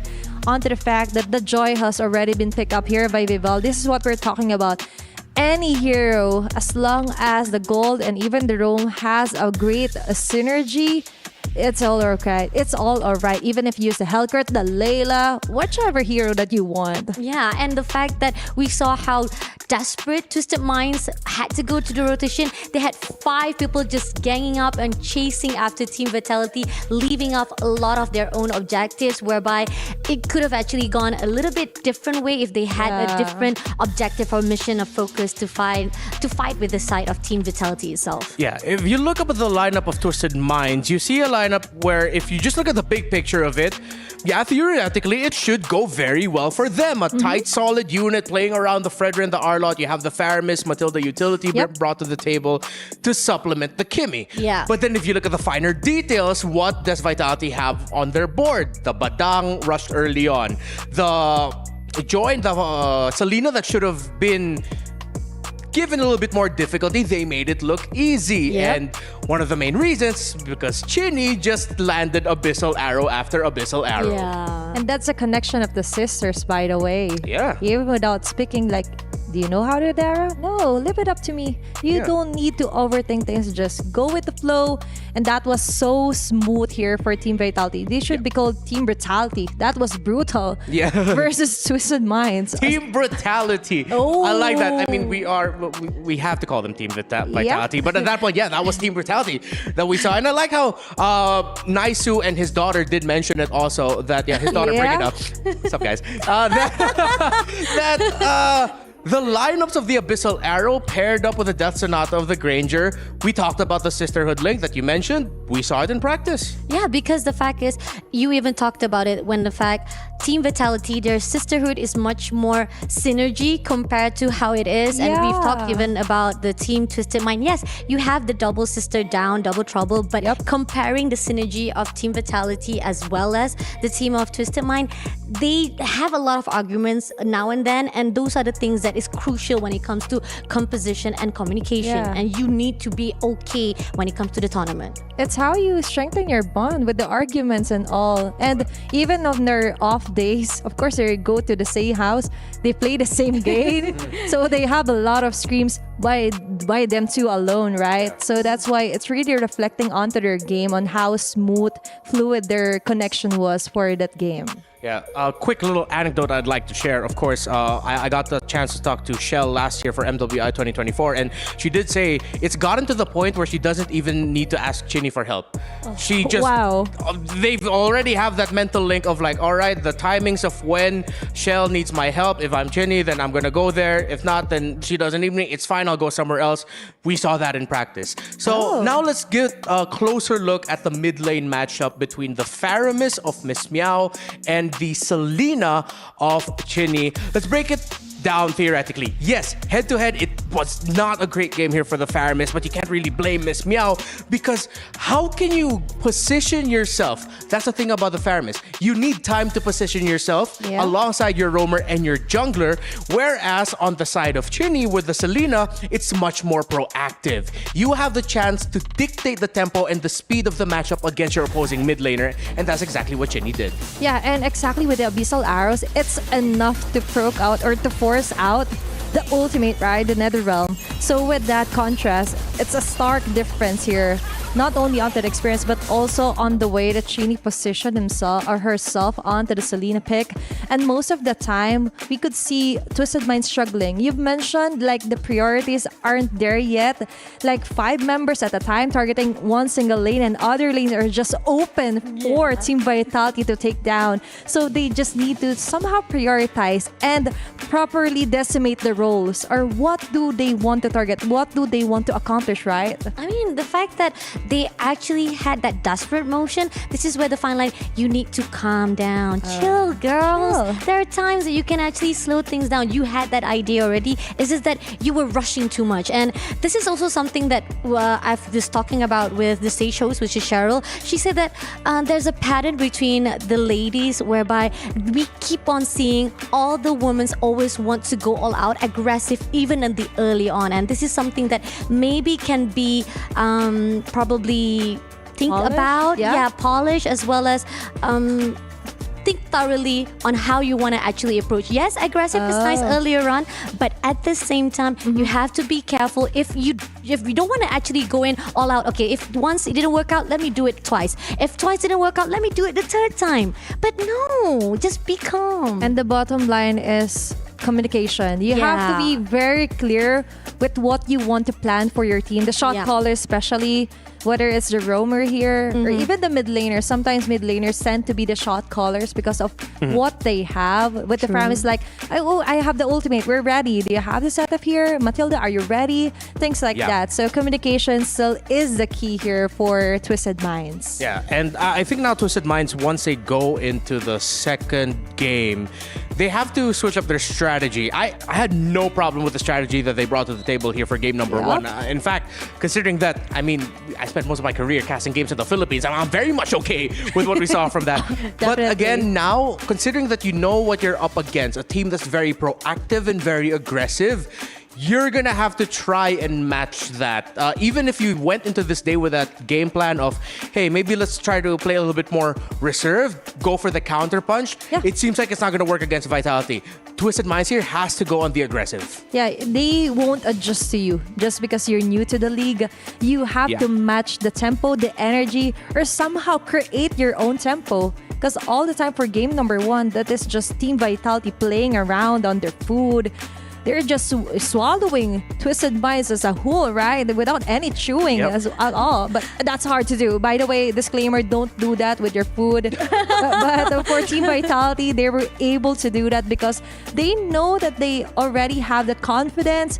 And as you've mentioned, that somehow self-independence when it comes to the draft itself and the moves. Yeah. So for you, Fasha, considering that you've also gotten to cast the MAL, does this all sound so familiar to you about how if there's a certain team that's aggressive, the team that's usually more defensive-minded needs to adjust to that? Or what do you think? It's actually a really particular pattern that we've already seen throughout. It doesn't really matter from the MEL or even from other tournaments. We know for a fact you always have to do adjustments from time to time, and you always have to go back to the drawing boards. But in the certain ways that I do see here coming in from MWI, when it comes to the men division, they try to step back a little when the moment they realize that it's not working. But compared to how women does, we do see that once it doesn't work out, they want to do it again and again and again. And this is where the fine line, you just need to pause a little bit in game itself. All right, so it seems like right now it's a very tough decision for Twisted Minds. If number one, are you gonna try to repeat, to refine and improve, or are you gonna instantly scrap it right away so that you have a chance of forcing a game number 3? Again, in the group format that we have here, it's GSL. You win 2 series, you're through. You lose 2 series, you're out. And right now, with Vitality at match point, Twisted Minds are at that risk of losing their first series, meaning that they'll only have one more chance after that. Yeah, some mottos, as you mentioned, like women teams tend to do like the try and try until you succeed, not Daya. Yeah, and sometimes you have to draw the fine line onto trying to maybe adjust, try and try until you get the right tempo, until you get the right hook onto the talent as well. And most of the time, we see some adjustments, but it's not really instant, right? We could definitely see it reflect maybe onto their next matches as the day progresses here for MWI, but let's see. Let's see what Twisted Minds will do in the draft. I am the type of person to lean a little bit more towards the idea of maybe, just maybe, if it didn't work out, it's not that you're giving up, it's that you really just need to switch things up right away. Someone that we haven't actually gotten a chance to talk about here is the coach of Team Vitality. Coach Casius, the longtime coach of Alter Ego, a team from Indonesia, the professional league there, has been known for the longest time as one of the best drafting minds in the Indonesian league. And he is showing it up here through the performance of Team Vitality. They take away the Gatot Kacha and the 1-1. So front to back lineups, if Vitality wants to go for that, they don't have to worry. If they want to stick together with the Gatot Kacha gone, they don't have to worry as well. And if Vitality wants to pick up heroes with a lot of dashes, they're okay as well. So these opening bans for Vitality opens up a whole field of possibilities for the team. Now they have the chance to get the YSS first pick actually. Still looking forward to it being opened up, whether for Team Vitality or Twisted Minds. Set aside though with the draft itself, you've mentioned that Coach Cassius is really good at the mind games when it comes to somehow counter-picking onto Twisted Minds. But Daliot as well has that kind of experience from MPLPH and now coaching for MENA. There are certain things that he wants to experiment, but as you mentioned, you have to acknowledge sometimes if it isn't working. You have to somehow follow through or have a follow through plan. Plan B, Plan C. You have the whole alphabet to create your action plan. Your safety plan here. Okay, A to Z. I mean, yeah, but you only have like 2 games to play. So A to Z, you gotta think through. You have to have at least A, B has already been done. If you're going into the C and it's already failure for you, you only have 1 series left for you to actually survive here on MWI. Yeah. Okay, so the Selena gets respected by Twisted Minds here. Oh.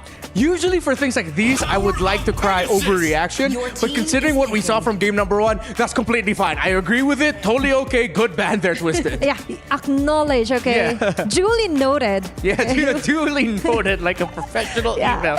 I salute you. Wow. But Dang gets rushed. Actually, here by Vitality, they're telling Twisted Minds, we don't care about the Yisun Shin. Pick it up if you want to. It's okay. They ain't scared of anything that could be prioritized here for Twisted Mind. You've mentioned the Yisun Shin.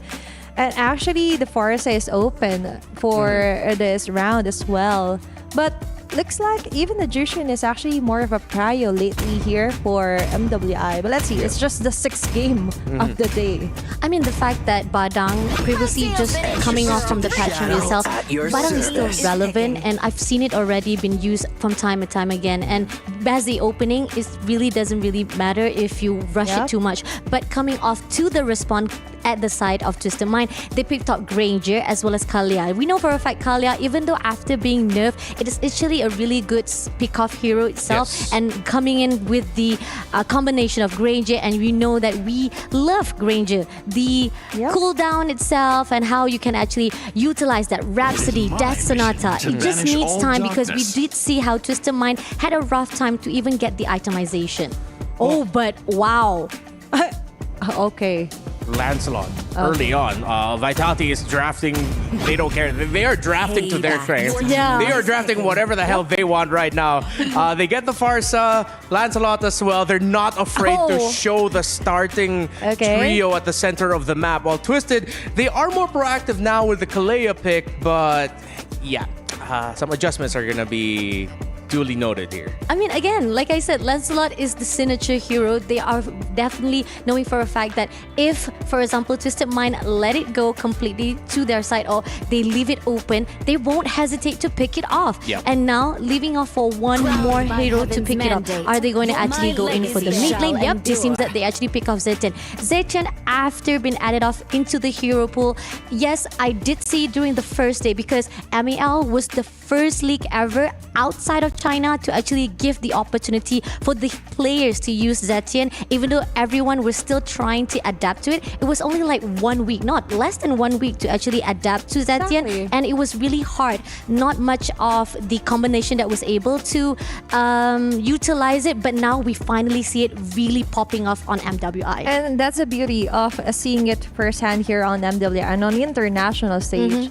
And a team with Twisted Minds, I see them somehow capitalizing on the crowd control that it could provide, as well as the vision, plus the addition of what you can do with the chain crowd control with the Kalea. But mostly, I'm concerned about the fact that Vival has a signature hero here, which is a Lancelot. Yeah. They just pick it with one eyebrow raise, like, take that, Twisted.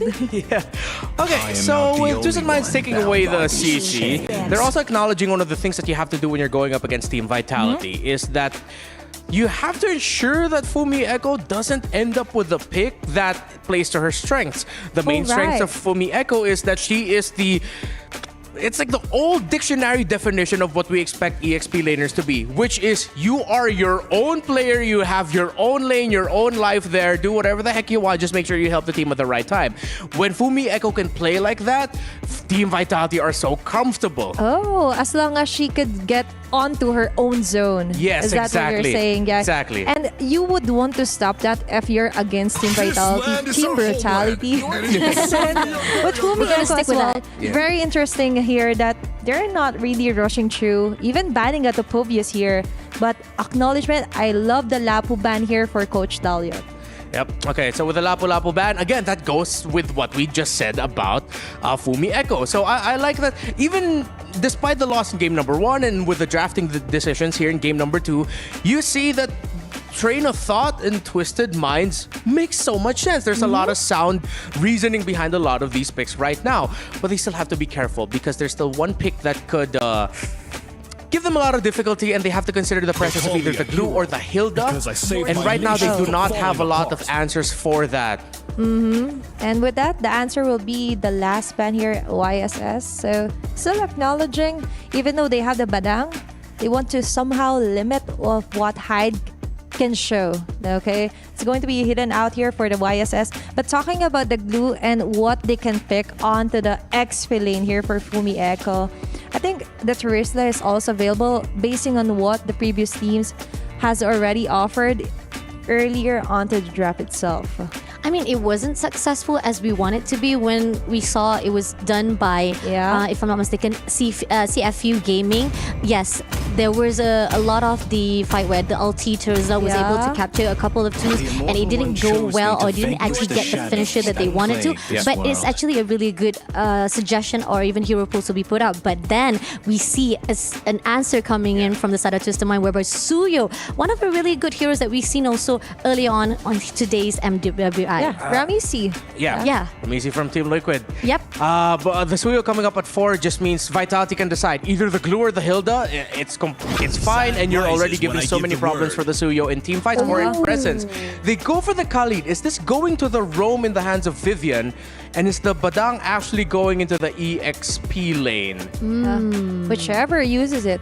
Of course, it's going to be the same mechanics all over again. But it depends on the laning itself. As you mentioned, you have to be on the zone as your Fumi Echo. But talking about the Suyu being shown for the 4th pick, I do agree with you that it's a bit early because you're technically giving away that, hey, we're going to use the Suyu in the jungle. try to find someone that can stop me, Yeah. even with a glue. And especially now, considering that there's a Harith on the board, there's a Farsa there. I think Yeah. this Khalid is going to be going to the roam because you supplement a faster farm for the Farsa and turn the Lancelot. And of course, you can help out the Harith even more. That if Twisted Minds lose the early game, that Suyo is not going to be able to do much anymore. I mean, the fact that the passive of Khalid itself, right? The movement, you can be able to actually hold it up for your stacks to come in, and then you can just roam around wherever you want, having a really good mobility-wise, speed-wise for Khalid itself. And that's what is needed when it comes to roam, where you can come off anytime you want when you are needed at that point given. All right, it's a Hilda for the last pick. Real quick, Athena, what is your thought on that one? It's going to be a brutal game yet again, especially with the Lancelot. I'm banking so much here for the Lancelot pick for Team Brutality. The expected ending for everyone, Vitality wins. Can Twisted Minds deliver a plot twist? Naisu and Brigida, let's go. And go we shall once again. Match point here for Team Vitality, or as Athena likes to call it, Brutality. They are on a steamroll right now. We'll see if it can change here. Brigida, what do you think real quick of the drafts? You saw them through and you saw the thoughts of the panel. How about you?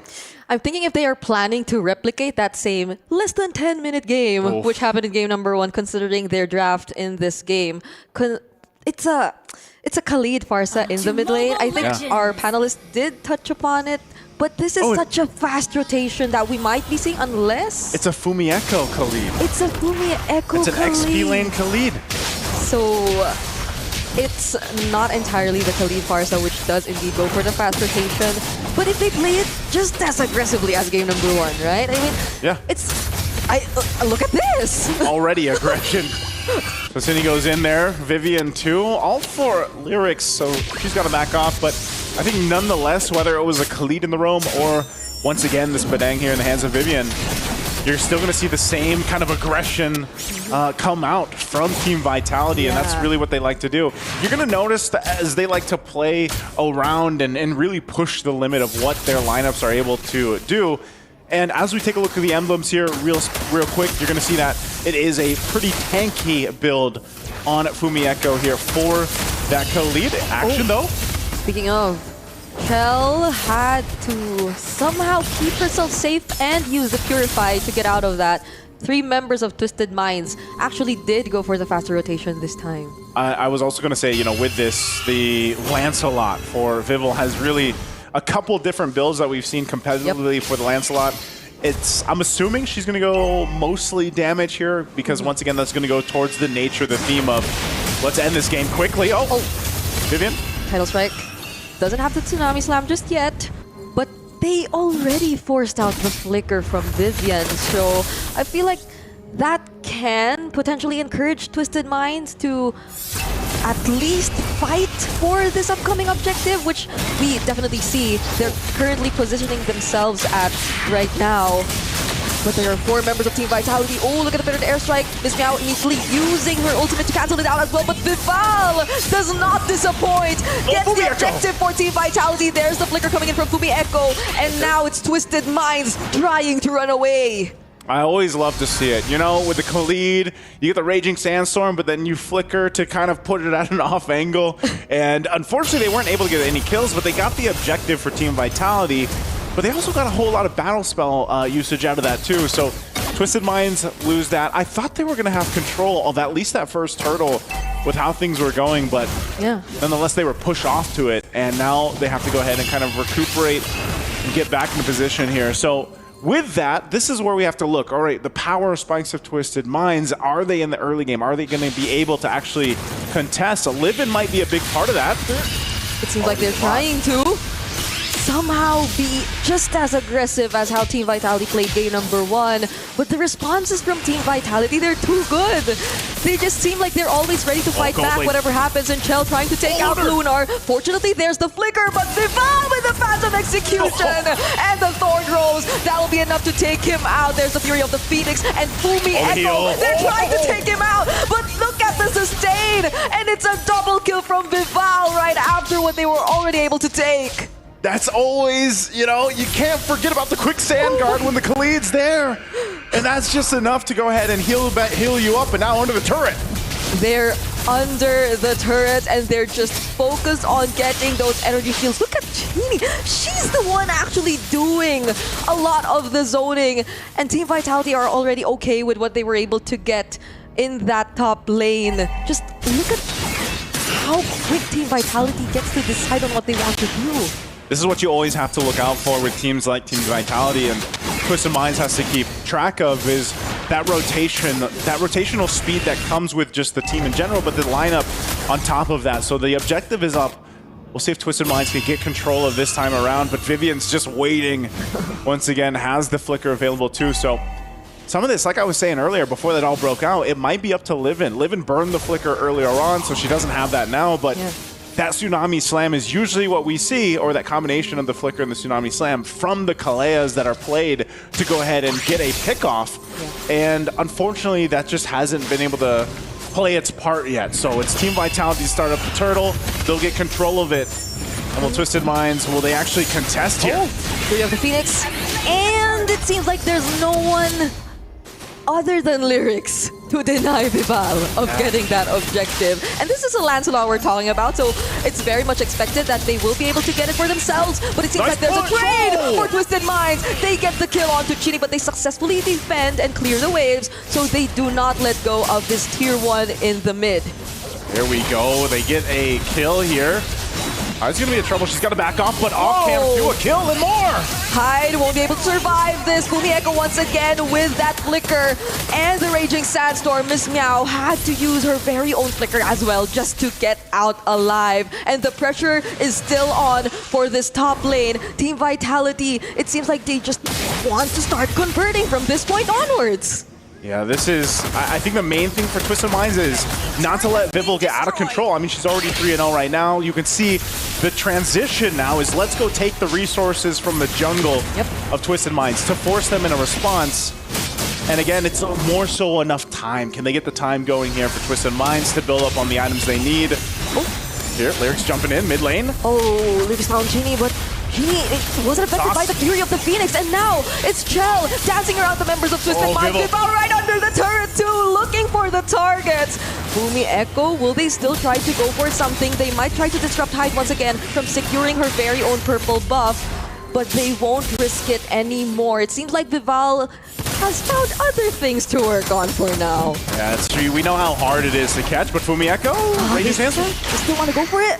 Okay, they survive somehow. Chell once again with his Almond Force, and now Vival trying, or surprisingly, the one zoning away the members of Twisted Minds on the Lancelot as they finally get all tier 1 turrets down. Brigida, that's what I was going to say, you know, with the Lancelot across from you, especially Deathless right now getting the Brute Force breastplate, which is usually the typical defensive item that we see these Lancelots go for in the build pattern, and it's tough because how do you catch a Lancelot, you know, especially when you got this kind of spike in terms of lead.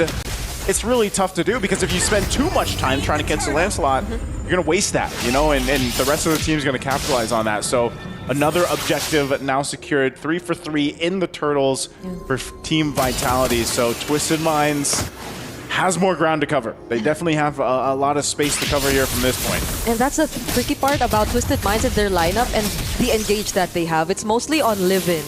And there's just too much iframes for Vival, even though you desperately want to go after that pickoff on this hero who's currently 4-0, who's definitely up ahead in terms of gold and is the major threat whenever a team fight does break out. But will they commit onto Lyrics though? There's the fist break and not the fist trap just yet, but Vival fighting up against 2 might be able to get out of this. Fury of the Phoenix, she gets avoided, but not the Queller. And finally, Twisted Minds, they find a way to answer back. There you go. That's what they needed. They had to go ahead and punish maybe a little overzealous from Vival, but that's exactly what they need. Get a little extra gold in the pockets too here for Twisted Minds. So, you know, they lose some of the space on the map. But again, it's really decisive on how do we get back into the game. And you see the gold difference here. That's the biggest thing. That's also a Divine Glaive now on a Farsa. And that hurts, right? That feathered airstrike that's going to be dropping down, it's not going to be fun to dodge that. And if you get hit by one, you're most likely going to see maybe half your health go down already. So Twisted Minds, like I said, you can get a glimpse at the itemization going on here. They need a lot of time to build on up. But once some of that defensiveness builds up on even Livin, that might help, but I'm not sure if Team Vitality is really going to give much of an opportunity for that to happen here.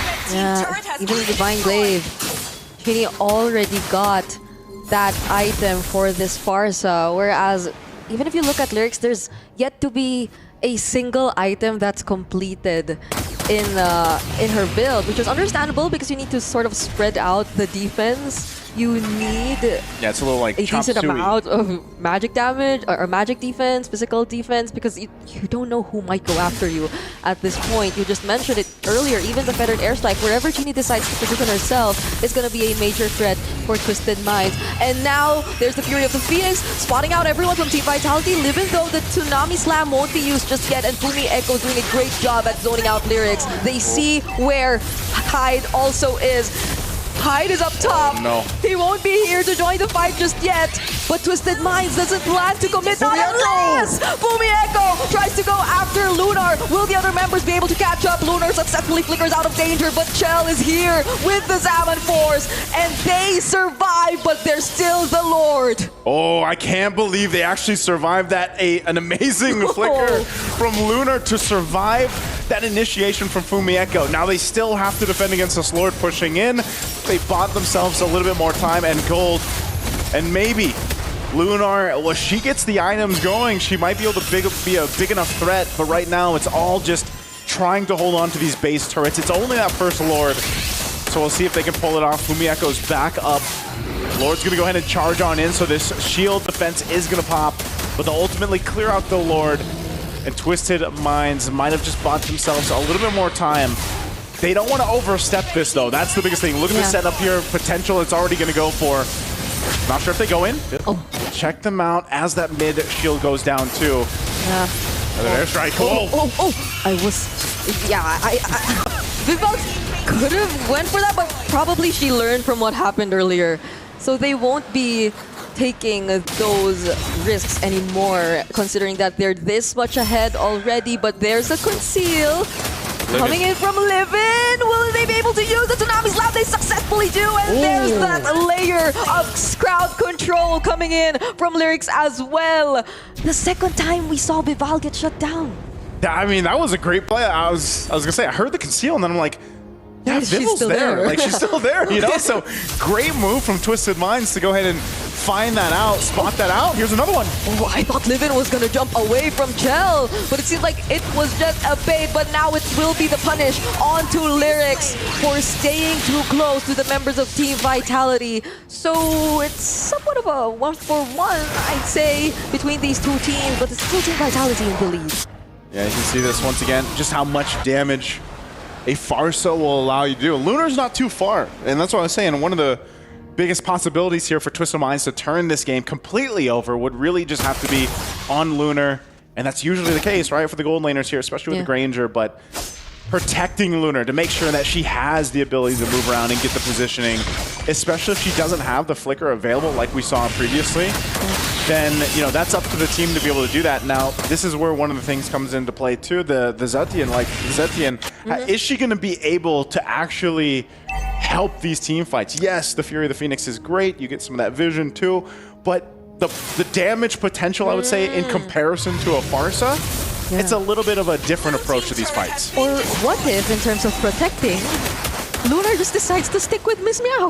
That could work too. Like whenever the Celestial Ornament is available, whoever decides to go in will be immediately deflected away, and that could be a potential opening for Twisted Minds to go for the counter engage, but we'll see how this goes for now, because it seems like it's Team Vitality going for that conceal, and they do not go after Miss Meow. It's directly towards Lunar, but again, the flicker is available, so they will be able to keep themselves safe. But those are a lot of resources already burned for both of these teams. Yeah, that's tough. They knew that even if they didn't get a kill, they got the flicker down from Lunar, so Lunar has no choice. It's Twisted Minds that have to kind of just give this Lord up. So even though there was no kill converted there, Team Vitality still did the work. Fumi Echo also getting a winner crown, and that is a Lord now for them to go ahead and approach this base once again at Twisted Minds. So it's not always about the kills. It's not always about the kills, right? What they say earlier, sometimes you gotta lie. I don't know what. Yeah, because we just have to throw you it in can't there. be too honest in terms of your gameplay. you can't reveal too much or what you're planning to do, which I feel for Twisted Minds was the exact same scenario. They were just upfront. Team Vitality had a clear idea of where they were going to come from. I'd say the sequence of how Twisted Minds constantly goes for the team fights, Team Vitality had it read out. They do. And sometimes this might be up to them to pull another trick up their sleeve. Fumiako's going to jump in. There's no flicker available, however, so they will be immediately able to take out Team Vitality, but look at the fist rack coming in from Vivian, taking out 2 members immediately from Twisted Minds, and now they'll have to defend this by themselves. Oh, there's a title strike committed onto Bilbao. Once again, they get to shut her down, but that's not gonna be enough because it's gonna be a sweep brought to us by Team Vitality. Took them a little bit longer, but Team Vitality once again will showcase just how strong they are in a sweep against Twisted Minds Orchids here. Looking as solid as ever, and some great plays from Twisted Minds, really. There were some great moments there that they were actually able to punish Team Vitality, catch some of the moments out there and capitalize on it, but just unfortunately, they didn't have enough time. This was about a 14-minute game, so about 4 minutes longer than the previous one, which ended very quickly. And it was just one of those cases, again, where Twisted Minds fell behind quite a bit in certain areas, and it just took too much to get back into the game, to get back to where they needed to be able to actually contest and hold on to the base there. That was a clear sacrifice from Fumieko. Yeah. They just She knew the job. That was the only thing that they needed to do to end that game. So it was a calculated risk taken here by Team Vitality. And it's just as clean as ever. What do you expect from the Queens of MLBB? Now that they're back, you see how great in shape they are. So definitely a team to watch out for those in the same group as them. Well, this is definitely a team that, again, we've heard it from their own interviews. You know, they're looking at MWI as this is the one that they want to win, obviously. You know, they want to get it all. So we're going to go ahead and throw it over for an interview for them. So let's throw it over for the interview. I'm here joined by Shell from Team Vitality after a 2-0 against Twisted Minds. First of all, congratulations on an incredible performance, but I want to jump right into it. First time you're coming into MWI, not as champions, so tell me about your mindset. How is it different now compared to the past couple of years? I think that this year we just have more motivation to win this tournament. Okay, I mean, compared to last year, because you made it all the way to the finals, undefeated towards the very end. So I think everyone has the same thing on their mind. What are we going to see from Vitality coming into this tournament? But walk me through that first game. First of all, you set a new record, yourself and Team Vitality, 9 minutes and 39 seconds. The previous record, I believe, was set around 10 minutes by Team Omega Empress. So what kind of message do you think this victory sends to Omega Empress players and, of course, the rest of the teams competing here? Message, I don't know, but I think we're gonna try to break that record again. You want to break it? Okay, I don't know how much quicker you're looking at, but that was insane. And when it comes to this tournament, what is driving you in this competition? Is it redemption? Is it revenge? Or what is it? Yes, of course. And also, the trophy design is new this year, so we would want it. Okay, well, we shall see what you and Team Vitality will be able to do. So far, a clean 2-0 start for your tournament run. Let's see what happens with the rest of the games. We still have one more best of 3 waiting for you, but before that, we'll head on over to the studio.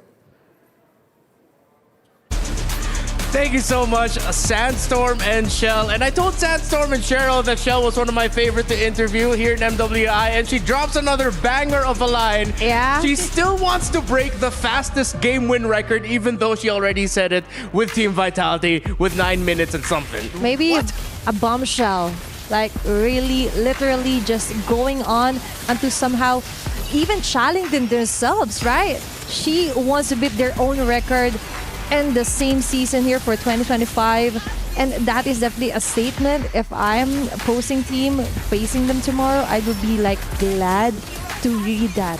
Yeah. I mean, I thought like it was definitely a moment of like how I say moving when I heard what Shell said, like it's okay, we're gonna try to break it again. And every single time when the camera is like focused on Shell, I can see from the camera, from out behind the camera itself, that yeah, Rema was just smiling to his ears, like saying, "Do it, Shell. I know. I believe in you." Yeah. And before we talk up Team Vitality even more, though, I think we do have to acknowledge Twisted Minds much better in this game. And I think, based on what we've seen from the drafts and what they were able to do against Team Vitality in this game, I'm seeing the potential of a team that could shock others. Because Twisted Minds have shown, it seems like, what their biggest strength is heading into this tournament. How good they are with punishing mistakes. They've scored 6 kills because every time they could punish over-aggression on the side of Team Vitality, they took that chance. And as Nice you have mentioned, it will take a whole lot of time if you're just chasing the Lancelot alone. So whenever they have the time and they see that Vival is just overstaying her welcome onto the clashes, that's a sign that Twisted Mind, we don't have to really capitalize or maximizing her resources. She's the one going onto the head for us. So all they have to do is somehow minimal effort, and all throughout the round, I like that they have the counter punch compared to game number 1, as you mentioned. There's more aggression here for game 2. Yeah, to acknowledge counter punching though, Vivian sat there in the end to supplement what Fumi Echo did. I thought, it's like, why are you using the Raging Sandstorm there? You're gonna fall down. You don't have your flicker. But then here comes Vivian helping her out, saying, nope, she was just the bait. She set it up for me to make sure I could get my combo off as the Badang. I mean, that is the point of using Khalid itself, because I actually personally tried to learn roam by using Khalid first of all. And that Raging Storm, yes, it is very risky, but at the same time, it is where the fine line that if you want to go do it, you have to have a really good communication with your teammates. And that is where the Team Vitality show it and prove it that they believe in Fumi Echo. Yes. Fumi Echo, I'm so sorry, my bad. No worries. Fumi Echo, they believe in him, I believe in her, and not only that, they are always there to back her up. Yeah, and now let us fully acknowledge what Team Vitality has done. They've set the record for the fastest game in MWI, and let's check out what the exact time is. Sandstorm did mention it earlier, but it's somewhere at around 9 minutes. There we go, Team Vitality's 9 minutes and 39 seconds game 1 win beat the fastest game record of last year's MWI, set by Smart Omega Empress, now of course Navi Philippines, at 10:24. That adds another chapter of lore to the rivalry between the two teams. And there's so much title records that they want to reclaim. Oh yeah. This is somewhat not really a revenge arc, but somehow redemption for themselves. As she mentioned, they just want to beat themselves as well onto the fastest game record. Like onto the reviews matches, we could see them kind of struggling, but no, for this year, still undefeated. Of course, it's just the first match for the day and the first match for MWI. But looking forward more onto that kind of high-risk place, especially onto the sacrifice pay for Fumi Echo. As long as they get the game done, it's alright. Whatever you need to do, just get it done, and it's alright. Yeah, for Team Vitality, this game was really a story of their frontliners, and that includes the jungler in Vival. Yeah, she's not a frontliner, but she was spending a lot of time holding down the front lines by maximizing her iframes with buying time. It was a tough game here for Twisted Minds and their jungler Hyde.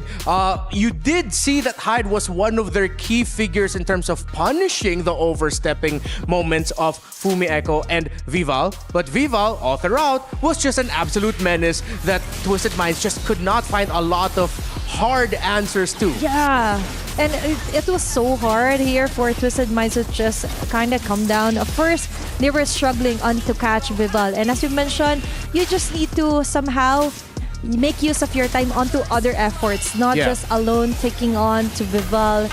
And as you mentioned time and time again, they have to somehow divide and conquer here onto the map. I mean, the fact that even we heard from the casters as instead that you invest so much time trying to catch Vival, and to a point that you actually give that opportunity to waste all of your skill set, all of your utilities, and then what you're gonna do if you didn't catch it, Vival. And in the end, now they can actually punish back to the side of Twisted Minds. Yeah. So with what we saw here from Twisted Minds and Vitality, I think we got to get a much better understanding of what these two teams bring to the table. Vitality, they've already said, okay, we want to be tempo setters, record breakers. For Twisted Minds, a little bit more counterpunch, which, of course, I've never had like a big problem with because a lot of teams have won world championships through the mentality of deciding, hey, you know what, you can set the tempo, but we're the one who's gonna punish you instead. For Twisted Minds, do you think that's something that they should be continuing moving forward in this tournament? Actually, in my opinion, it isn't something that they should stick in. We know that this is somewhat of a breakthrough for Twisted Minds, but they have to create their own persona. Personally, I see the potential, especially onto the play. For game number 2, they adjusted so quickly compared to game 1, which is what I mentioned, team brutality. But for game 2, we could definitely see the spark, the shine for Twisted Minds. All right, so what about now for Team Vitality here, Fasha? Do you think they should still continue this pedal to the metal aggression? Or did that game number 2 like ping any signals in your head about like, maybe they're a little bit too aggressive? There's a saying for it. If it's not broken, why fix it? Exactly. So definitely Team Vitality or Team Brutality definitely will continue on, and they don't need to worry about it because they know for a fact that they're going to get better and better and better. The question is, how long and how far can they go, and who will be able to step up and say like, nah, Team Vitality, we're ready to stop it out for a while. Yeah, and another thing that I absolutely loved about this series is I feel like out of all the series that we've seen so far, not just here in Stream A and in Stream B included, this seems to be the most diverse in terms of drafting identities and picks that we've seen. Yeah, I do agree with you, especially with the first pick onto the Faramis as well. We've seen some unorthodox picks or cheese picks as they call it. Yeah. But for Team Vitality, I like the fact as well that they're putting out their favorite heroes as well. So far, Action Pack, even though first game was the fastest game on record right now, but I do agree with what you mentioned. Yeah, especially that Vitality decided to bring out the Khalid and just how well Fumi Eko was able to play it. Her aggression was on point. So I'm excited to see more of Team Vitality and Twisted Minds, honestly, with what they got to show in the draft. More of that unique flavor. Something that I feel like it's a good thing to set on the very first day of your appearance here in MWI, because so far we've seen a lot of games of like, this is what the template is, this is what the meta calls for. Here are suddenly 2 teams who go, let's show you what we want to bring to the table instead. Yeah, we were asking, are we in the right timeline? Because we're seeing different metas from last year and even for the previous month before the patch, right? So this is somewhat of a statement that they could also create their own environment, their own meta here. And it all shows that it's a battle of execution after the draft. I mean, exactly. We know for a fact that teams are already trying to adapt and putting a little bit of that support roles inside their own hero pools. But somehow, I love that Team Vitality said, like, no, we're going to stick to what we've already known for years and years. No matter what patch note it is, this is the right pick and it is really doing well for them. Congratulations again to Team Vitality for starting off their campaign here at MWI 2025 with a 2-0 victory. Twisted Minds, I'm excited to see more of you and what you bring to the table with your drafts. Coming up next is another representative from Indonesia in Onyx to see if they can start off their campaign with a victory similar to Team Vitality as they go up against representatives from Latin America, Dream Max Girls. Once again, my name is Fredmar here with Fasha Bunny and Athena. We will see you after a quick break.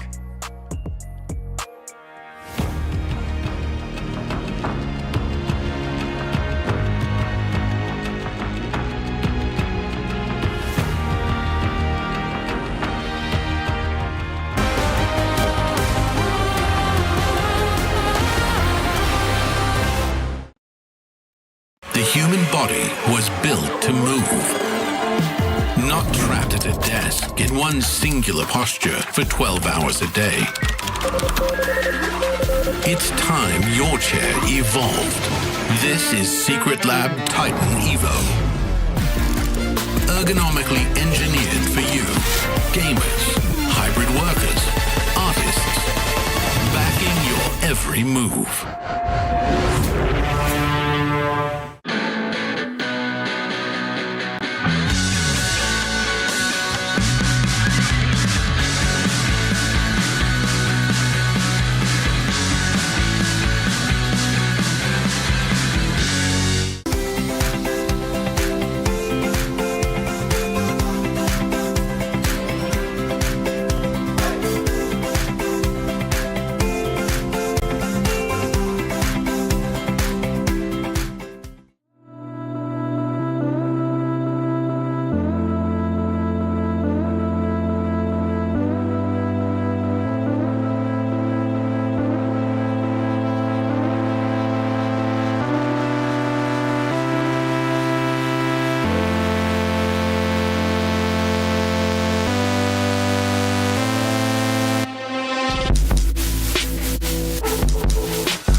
Welcome back here to MWI at EWC 2025. We were just vibing out a little bit to the waiting screen music. Always a banger for the playlist. But now we have another banger of a match showing up with Onyx from Indonesia going up against DreamMax Girls of Latin America. I cannot wait to talk a little bit more about DreamMax Girls because there are a lot of inspiring things about this team that you're gonna really want to root for these ladies. Similar to Onyx as well. Again, my name is Renmar, your desk host for the remainder of this day. Still here with Fasha, Bunny, and Athena. How are we feeling after our first series in this shift?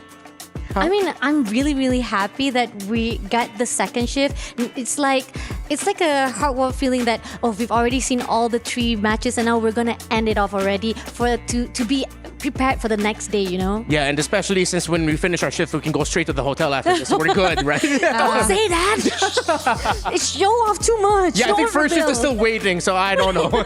But of course, even if I casted the first 2 matches, I'm not feeling any fatigue right now. Mm-hmm. It feels like the day is just starting, even if it's the final match of the day, by the way. All right, you are our Iron Woman of the day, considering that you've been here all throughout. Similar to Rose as well, providing the reporting. Yeah. So, congratulations to you, Athena. Your very first day here at MWI, and you are our Iron Woman. And again, if you want to join us here at EWC, MLBB is here all the way up until August 2nd. MSC 2025 and MWI 2025 will be here live from Riyadh, Saudi Arabia. It's 1 game, 2 champions. So please join us here. One of my core memories from last year is being able to do this. MWI and MSC as well here at EWC. And trust me, it is an experience you do not want to miss out on. But I think there are also other happenings in different stages that we should not miss out on. So let's hear from Rose and story that she has to share with us. Hey guys, Rose here, back with another reporter hit from Stream B. So over here at Stream B, things are definitely getting very, very hot as Team Falcons just clean swept WOW GG with a 2-0. And for both the games, they actually use Estes and the Ube strat, which means the healer meta is definitely back. Up next, we have Rising Rage going up against Foot Esports. So don't go anywhere. And with that, let's right back to the panel. Ooh, okay. So it seems like similar to what we got to see. Healing, definitely back on the board. I mean, it didn't work out in our broadcast, but at least it's working out over on Stream B. So let's see if we're going to see more of that. Actually, I would want that to be our first main question now. Would you want to see more healing on the board? Would you want to see the... Okay, right away. I like it. The Estes Rafaelas. Why? Actually, with the recent rework for the Rafaela, specifically for the Resurrection, it's for me, I'm having fun using the support role more onto the RGs, and it's much more similar to what we're kind of expecting here for the rest of MWI, not only sticking onto the hard tank meta for the roam, but also onto the supports, giving them a chance as well to shine. Angela started already, right? Yeah. What about you? Would you want to see the healers back, or you're okay with maybe seeing it a little bit less? I mean, I'm 50-50. I'm trying to be safe just like Chantal is. But then at the same time, I mean, I've seen it already before from the previous games or even from the previous tournament itself. And I think that we know that when it comes to support heroes, it's very tricky. So sometimes I don't want the players to risk too much because of the fact that we know that they're already in the metas right now. So yeah. I don't know, for me, I love it. I love that healing is back on the board because there is nothing more enjoyable than seeing a hero brought down to 10% health. Suddenly, a big chunk of life comes back through. And it happened earlier with Mirai. And I mentioned that is not the heart. That is not the love that you want to receive from an Angela killing you off on a solo lane, right? But I also get, I mean, we did get 2 years of a lot of healing, so a little bit of a past meta trauma, I guess, from Fasha. So I completely understand that. I mean, I'm a big fan of support hero. I've been using Astas for a long time. I'm even started to use Florine as well. It's a really good combination or even a usage inside the hero pools. Even though they have been nerfed a bit. Florine, yes, has been nerfed for the patch note, but it's still relevant. But at the same time, there's so much aggression when the moment you started to use support heroes, everybody said, go get that support hero, down him first. And I'm like, don't kill me, please. Yeah, I mean, and that's the life of every support hero in the game. You know, if there's actually one team that I'm banking on showing up with a support hero, it's this team from Indonesia. It's Onyx.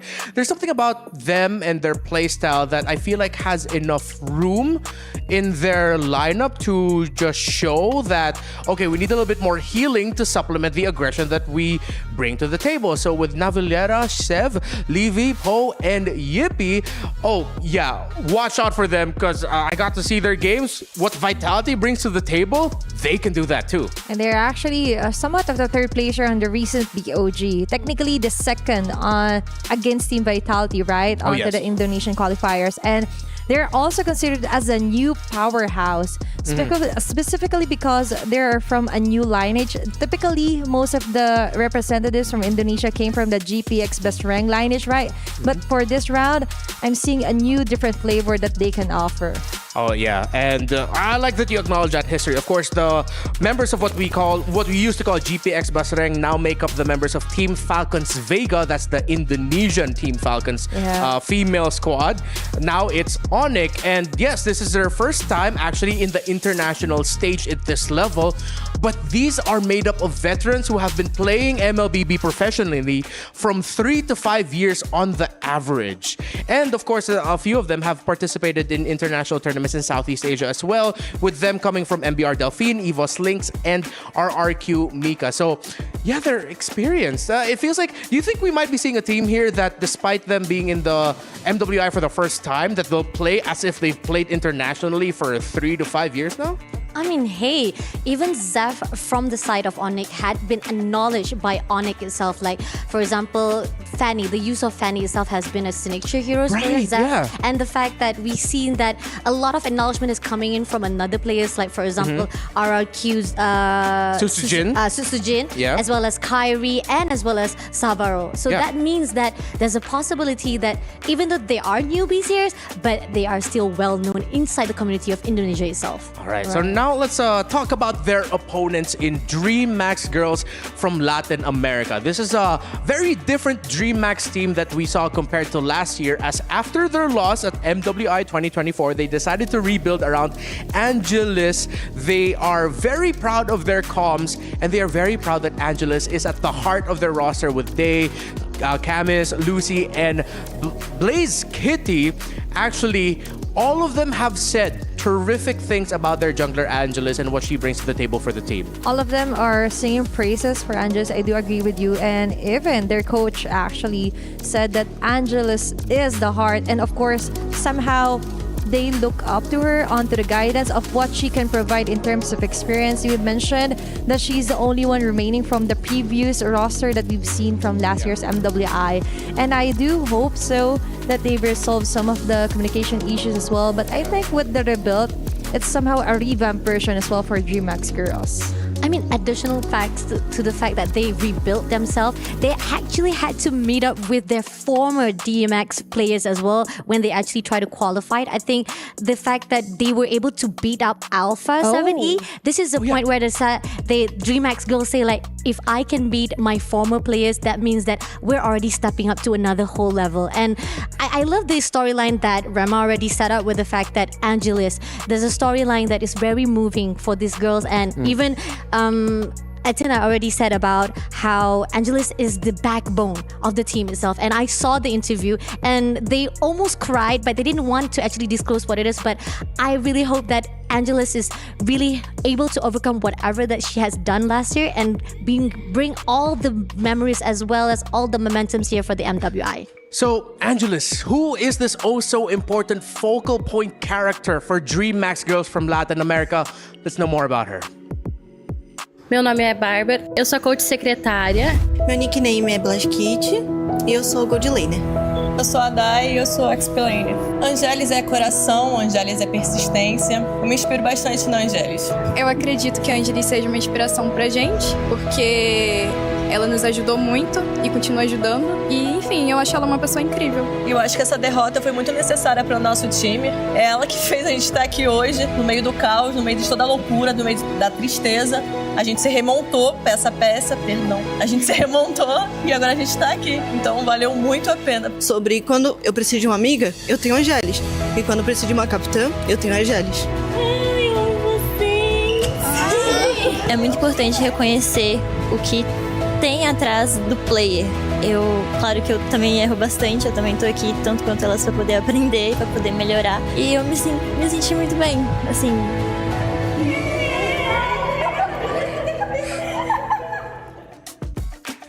That's why we've been highlighting Angeles.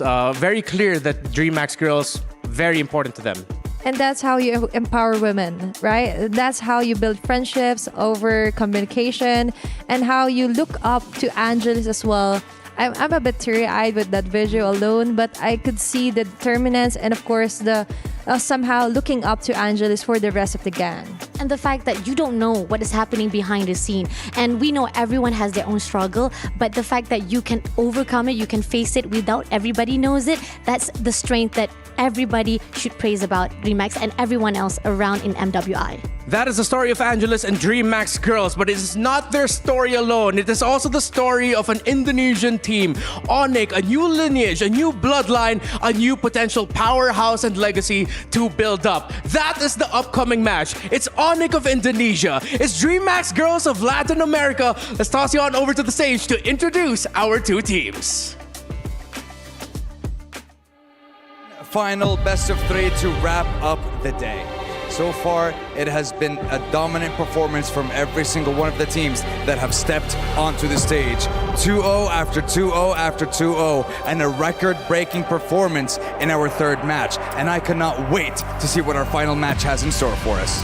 Now, I really wonder, is this going to be different? Throughout the day, we have seen clean sweeps all across the board. But for the next two teams that we will be witnessing in a couple of moments' time, they are known as the Dark Horses right here for MWI 2025. So much unknown about them. But at the end of this final series, we will be finding out who will be continuing their tournament life here at MWI 2025. And with that, let's jump in to this series. And what better time, because it's Onyx time!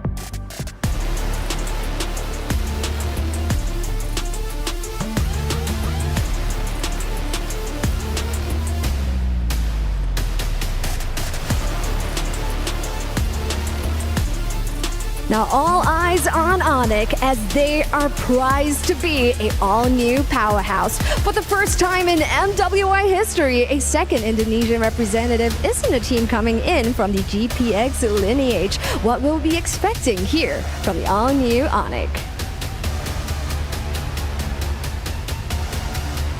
And their competitors in our final series of the day. Give it up for DreamHack!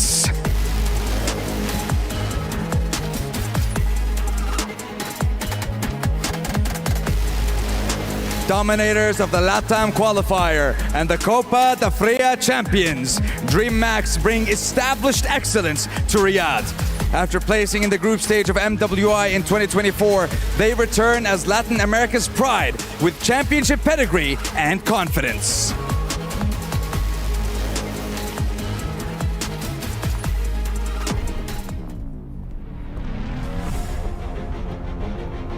Cheryl, it's hard to believe that we're already at the end of the road for our first day of competition. 4 series almost wrapped up, and I can't wait to see what's going to happen. Onyx time, you said it yourself. This last series is going to be on fire. Now I am super excited, but humor me, because what I think is going to happen, there is probably going to be mayhem happening in the jungle. But from what I know, right here from Onyx, they have gotten the homage, the nod from the Onyx boys that the jungler is really on fire. Whereas our Angeles, who is the jungler over from DreamHack girls, have a dream. They want to prove themselves with this brand new roster. So, friends at the studio, humor me. Will there be mayhem at the jungle? Let's hand it over to you to find out more. All right, so they've entered the stage. DreamHack, Onyx. We have to talk a little bit more about how they play. So, I gotta be honest, it's a little bit of a blind spot for me, the playstyle of DreamHack. I did get to see their qualification matches in a few of their games, but it seems like their playstyle is a little bit more... I don't want to say chaotic. I know there's a certain structure to how the Latin American teams play, but maybe it's just because I'm from a completely different region and that structure to me is quite foreign.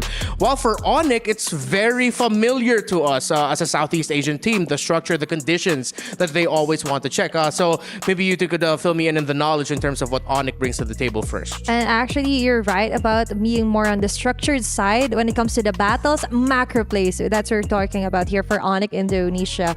And we could definitely expect that here for the MWI. And you've mentioned for GMAX, even though it's chaotic, some may see the beauty in it. It's unpredictable. Sometimes when you're chaotic, there will be caught off guard. Like, will be a surprise for your opponents, right? All right, so that's a knowledge laid down by Athena. Let's see if we can learn a little bit more about Onyx through this.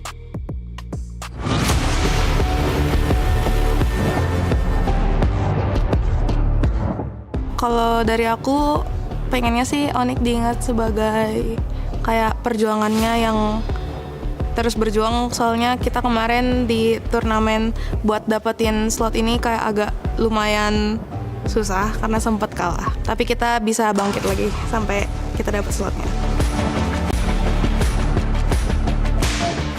Pengennya udah pasti bakalan jadi tim terbaik, pengen jadi tim terbaik dari Indonesia, pengen kayak mungkin kalau misalnya rezekinya pengen juara juga di EWC ini.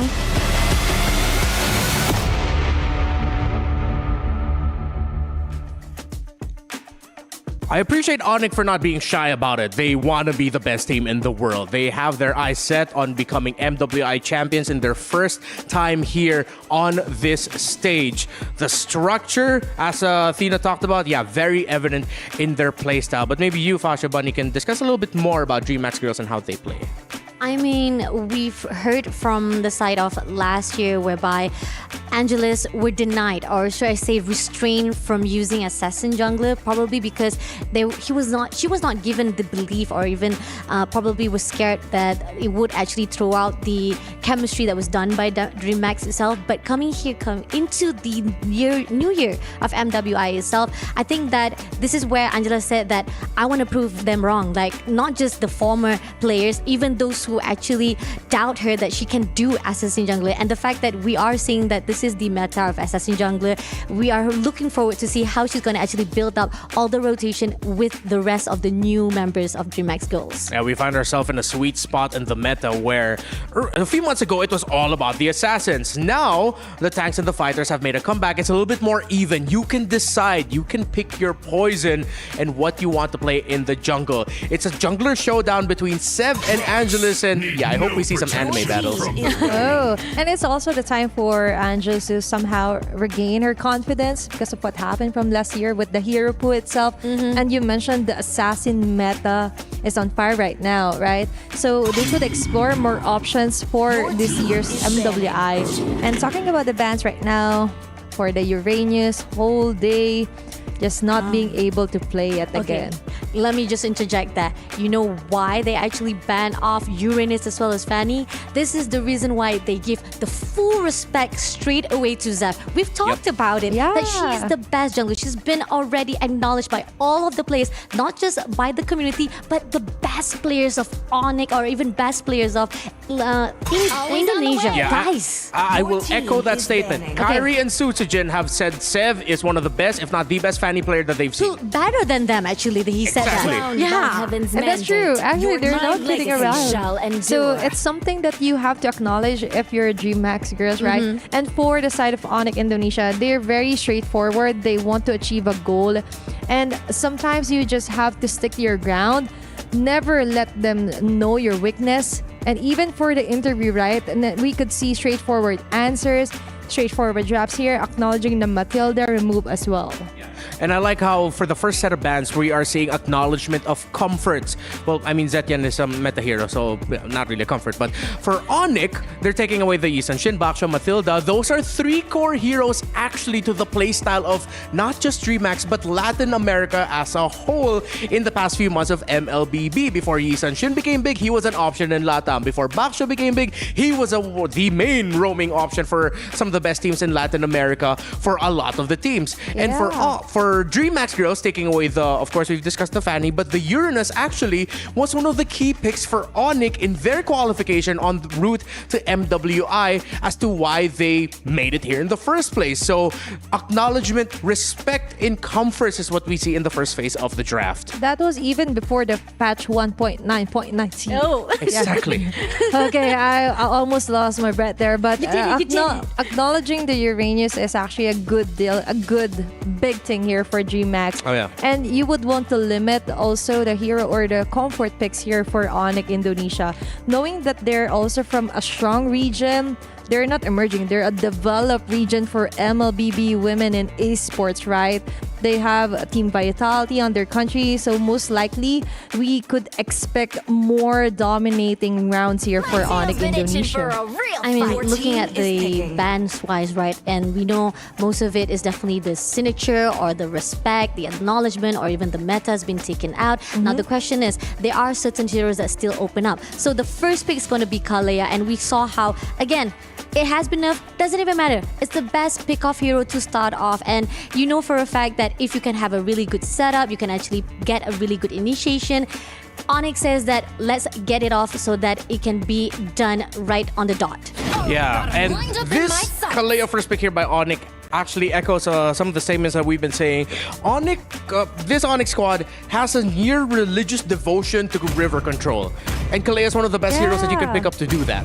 Yeah, and you would want to control the jungle as early as you can, even with the wilderness blessing, everything that you can gather, as long as you have the vision and of course the AoE or global damage. Speaking of which, wow, a perfect combination of partner here for the Kalea. I was actually talking to Mirko with this one.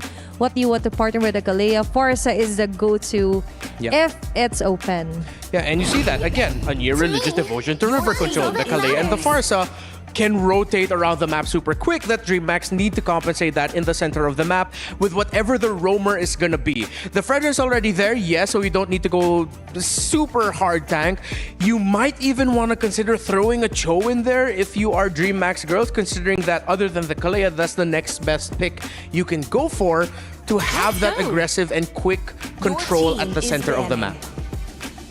And so far, we could definitely see them acknowledging also onto the gold lane. The Irrital has been such a very huge dominating hero here all throughout the series or matches. And the Arlot acknowledge here for Onyx Indonesia, trying to limit on what they could pick off here for GMAX onto the XP or even the roam, because so far I believe this Fredrin will be onto the jungle. Yeah. And if you want to actually cut down even more gold laners, you can actually even take out Granger, because it also has been phenomenal, prominent choice here for the MWI. Yep. Take it out, make sure that at least you have the chance for 1-1 to stay strong on its own. Even with the crossbow tank, yeah, it is very untouchable, but you still have to be aware of those who are on your opponent's side, who has the best cooldown, who has the best level up, that can actually counter off 1-1. Okay, so you mentioned the Granger, and I agreed with that. That's one route that they could have gone for. They went for the other route. They actually took out the carry. So with them taking out the carry, DreamHack girls take out one of the best heroes that could actually deal with this Fredrin. And considering that they are playing a pick-off lineup, the carry would have paired up perfectly well with the Kalea and the Farsa. But I agree with Fasha here. I think Onyx now are more encouraged to consider picking up the Granger as their top priority. And after that, I'll dish out one spicy pick, Beatrix. And it's okay. It doesn't matter what formula you use, as long as the answer is still, or the goal is still to try and limit on who could melt down this Fredrin here for GMAX. Yeah. But looking here for Onyx Indonesia, attacking the Gatot Kacha, being removed. So somewhat limiting the roam as well here for Lucy. Pero, Whoa. We talked about it. Wait. Yeah, we have. We've been wondering where the heck Yuzong has been. And behind the scene, we were saying like, is it possibility that Yuzong will be coming off from MWI? But because we haven't seen it yet on our first day, and now finally on the last maybe day, we manifested last series. it. Oh wow! Because earlier I was just asking Michelle, like, what's the proper pronunciation here for the Yuzong? We kept on asking different proper pronunciations for the heroes. But maybe. You with the Marol spot. Okay, so this is why they picked up the Yuzong, because DreamHack knew they had two best possible picks left on the board. The Beatrix and the Granger. Two picks that, if ever, the Yuzong actually would have given a lot of difficulty to. So they were forced to pick up the Claude that's a bit more mobile. And actually, I really like this Claude pick. I'll always love an Akai pickup. So I'm very happy with the draft of the Onyx. I'm not freaking out. Pandas are my favorite animal. Angela is actually the pickup there for DreamHack. We've seen the Ake being picked off earlier. Yeah. Sadly, it didn't work, but maybe for this round, I could see the happiness in Myanmar's eyes. And again, remember, that was a classic combo in the past. Akai and Farsa together. Right? And for the side of DreamHack, okay, it's going to be the support. Angela. All right, those are quick thoughts on the draft. Let's go on over to the casters. Thank you for the quick thoughts there for the panel. We've had our own quick thoughts here on the draft, and we love to see it. The Akai coming through, the Angela on the other side. What is up, guys? Once again, welcome to the desk. It's me, Naisu, joined here with Brigida to bring you the last best of three here. Day one, MWI at EWC. And once again, we have Onyx versus DreamHack girls. Brigida, what do you think of the lineup here? Are you on the same sentiments with the panel? Yep, I've been actually dancing. You've been dancing. Since they've been picking up the Akai, the Claudes, and the Yuzongs, specifically for this draft, they brought out all the surprises towards the latter portions of it. Yeah. And it's been a while since we've seen that jumbo hard card together with the Black Dragon form combination, which we will likely be seeing later on. Whoa. But for now, what we're seeing is the first blood going into the hands of Onyx Philippines. That's going to be Camus immediately taken down. And it seems like they still want to go for Lucy, but she takes out the possibility of getting stunned with a Fury 5, but not even that. Okay, my mic got displaced. Okay. It got displaced. Onyx Indonesia is on a roll already, 2-0. And, you know, this is a thing, man. Like, with Onyx, they're still going. They do not want to stop. How will not get punished for that, okay? So, as you were saying, this is exactly why the casters mentioned. However, Onyx is trying to play is not that different from Team Vitality. And another quick rotation coming in from Levy. Oh my goodness. This is a whole lot of action, Brigida, that we're not used to seeing this. Like, I mean, maybe that first blood under the minute that we saw earlier on, but this is already a total of 4 kills going on. Sev? Now it's Angela's that they're trying to go after, but Sev, okay, will be somehow able to keep herself safe and will get that level 4 as well. So it's been a very aggressive first few minutes for Onyx. Every single time that we get a new camera angle, I feel like something is happening. I guess this is why our panelists have been putting so much emphasis on Onyx and their river control. Yeah. Because look at how in control they are based on how they're playing out their mid rotations, and this is gonna be so much trouble for DreamHack girls because you wanna put so much of your resources, so much of your attention to Blaze Kitty, but how are you gonna do just that? Your XP lane, your mid lane, they're just so pressured right now. Yeah, it's a lot of pressure going around. That's a really clean turtle take too, just with everything that happened, the past couple minutes, allowing Onyx to go ahead and do that. So it's a lot of aggression early on. I mean, a Feathered Airstrike being dropped down, I feel like, for just this mid lane, a lot of the focus has been there. Yeah. And then look how fast they rotate down to put pressure here against Blaze Kitty. Okay, there's no Feathered Airstrike, however, but this is going to be enough to provide some space for Yippee and Sev to get some energy shields, but it seems like there's a plan coming in from Angelus. They won't go for the commit. However, there's still the threat of Onyx fighting back anyway, so they probably want to respect that for now. I think for DreamHack girls, one of the big things is, again, playing around Lucy here. Lucy just got the level 4, so she's got the Heart Guard ultimate now available to her. She could actually help with either, easing some of that pressure or that aggression that's come out from Onyx earlier on, or possibly to set things up, especially when when Day is on this Yuzong, like you mentioned earlier. It's been a while. Oh no, Day? And speaking of Day. I'm sorry, Day. As soon as I mentioned it, you're gone. We didn't even see the Black Dragon form in action just yet, because even for the first objective, it was just a clean take from Onyx. So now they're clearly showing us that this is the kind of play style that they want to go after, even if it's somehow unconventional in the current meta type of gold lane that we're seeing. They're just making it work based by looking at their mid rotation. Yeah, you see this pressure still being put on this side of the jungle for DreamHack Girls, and really having to do work to secure it for Angelus, you know, to get this purple buff even. But as you mentioned, it's the gold lanes are pretty much at a standstill because there's been so much pressure on the other sides of the map. You know, Yippie's just been able to farm up. They're going to contest this, though. Oh, a well-timed knockup coming in from Pau. Now that denies the contest coming in from DreamHack Girls, but the blazing do it from Yippie! Will be able to take down Camus. DreamHack Girls, however, they're fighting back. They took down Livy and Pro, and now it might be Napolera next. But that seems to be the end of the duration of the Black Dragon form. However, Day still wants to go for it. Blaze Kitty supplying the free hits, but that might not be enough. And DreamHack Girls have to disengage. Oh, that's too bad. Again, I'm surprised they continued on. Maybe they should have just got what they had and backed off. But, you know, nonetheless, a trade for both sides. But Yippie still using that blazing duet. I mean, it's been a while since we've seen a Claude really in action competitively. Ouch. But they can see they want to focus down this tier 1 turret. That's going to be the focus for Onyx. And they'll get that. So again, second turret of the game, second turret going down.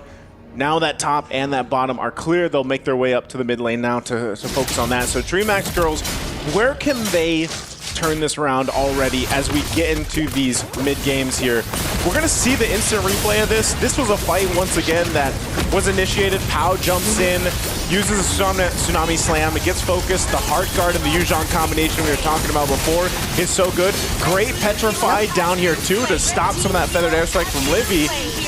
But again, they do eventually re-engage. So that combination with the Heart Guard and the Yuzhong is always going to be something that they can use for DreamHack Girls. But a lot of it, again, is the timing on it. Yeah, and like, who do they decide to go for? I think it's pretty much a given that you want to go after Levy, but what happened in that exact team fight was the plan B we could expect from Onyx, which is, again, Yippie is still deciding to go in, dishing out the damage towards the members of DreamHack Girls. So Onyx have a very good way of splitting DreamHack Girls up, even though they want to make it work or they want to revolve around the Yuzhong and the Black Dragon form and engage us later on. So with that, last turtle of the game, just going to go in the hands of Onyx. So 3 for 3 here, objectively, securing everything they need. So DreamHack Girls will let that go through. I'm wondering if they're going to be in a position to actually... Oh, he just gets out of there, by the way. But if DreamHack Girls will actually just... kind of focus on the Lord to come up here. Will they be in a position to actually contest it? As we take a look at the items here, you're already seeing the disparity between some of the crucial lanes differences, especially, you know, Seb has a good 2,000 gold against Angelus here. Oh, Day's in trouble. That's another pick off from Onyx. And going back to what you mentioned, I think it's still not going to be easy for DreamHack Girls, considering that Livy alone answers so much in the lineup of DreamHack Girls already. And the damage that she's able to provide, it can really severely hinder whatever DreamHack Girls wants to do for that feathered upcoming... airstrike, basically. Yeah, for that upcoming objective fight, because there's little to no range for DreamHack Girls, honestly. Like, comparing it to the feathered airstrike, comparing it to the reach of the tidal strike, it's going to be so difficult for them if they don't find the right position. Yeah, that's a great point, because typically why we see Farsa so strong and such a priority right now with a lot of lineups is the zoning potential, the amount of damage burst that comes through. And that's not really matched by a lot of heroes, but then you consider that, okay, how do we play against it? Well, sometimes you have to wait for the feathered airstrike to be done with, or you end it, which is what we saw Day do when she's got the Heart Guard. But again, that's all kind of a timing thing, because you're seeing just the damage there is split. And actually, surprisingly too, even the Yakai from Navalera is being second in terms of the damage. So again, it's not every day you see an XP lane. Oh no, get out of there, Thomas! But how? Hero has been slain. There's no other That's the way. damage. And how does she walk out of that? Like, I don't think, or she already probably used her first skill to reposition somehow get away from that. So she could have crossed the wall. And now this is a free Lord going into the hands of Onyx. And honestly, I feel like one of my worries heading into this game was how well are they gonna layer their skills. There's the heavy spin, which can potentially, push back some of the other members of DreamHack Girls, and you want them to be in a certain spot for Yippee and Livy to actually land their skills, but it seems like there's a different purpose to the heavy spin of Navilera at this point. It's just gonna provide that additional barrier. So DreamHack Girls, they definitely won't be able to go for the targets that they want to go for the pickups that they want to go for, because look at this guy just blocking every single opportunity away from DreamHack Girls. There they go, prepped up. Lord in the mid lane, DreamHack Girls still quite down in terms of gold. The shields are going to be popped, so they clear out that wave, but the Lord will charge in the mid. Feathered Airstrike going to be dropped down. Did they just get the turret here, but they forced them back already? Are they going to be able to defend this one? That was just a Feathered Airstrike and the Queller, but that was so much damage already. Now there's the Black Dragon form and the Heart Guard. They're trying their best to defend this, but they lose 2 inhibitor turrets already. Navilera might just go for the attempt, but it seems like the Tsunami Slam will be used first. Navilera falls down, however, and there's the double kill from Kami's. Blaze Kitty trying to look for the stacks. Won't be able to use that crossbow of Tang, but imagine they were already able to do that even without the crossbow of Tang. They got at least a couple kills for DreamHack Girls. That's what they needed. They lost 2 of the base turrets, almost 3 though. And again, it was Onyx just kind of deciding like, hey, can we actually end it here off this push? They kind of tested it out. Navilera also got checked a little bit. She got blasted pretty quickly. You're going to see this once again from our instant replay.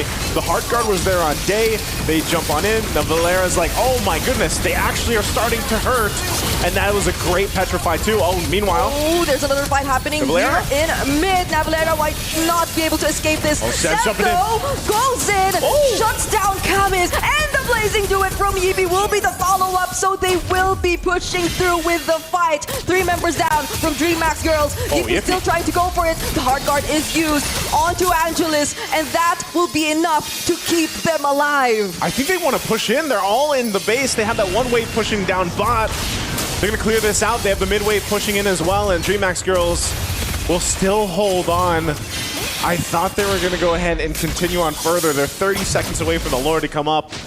But we have to quickly look at the itemization once again. There's still a big difference, at least here in the gold lane especially. But if Blaze Kitty can get that crossbow of Tang off, it can be set up for her. Again, she's only got the trinity of items that she needs, but still she's lacking that opportunity to get the airtime. That's the biggest problem here.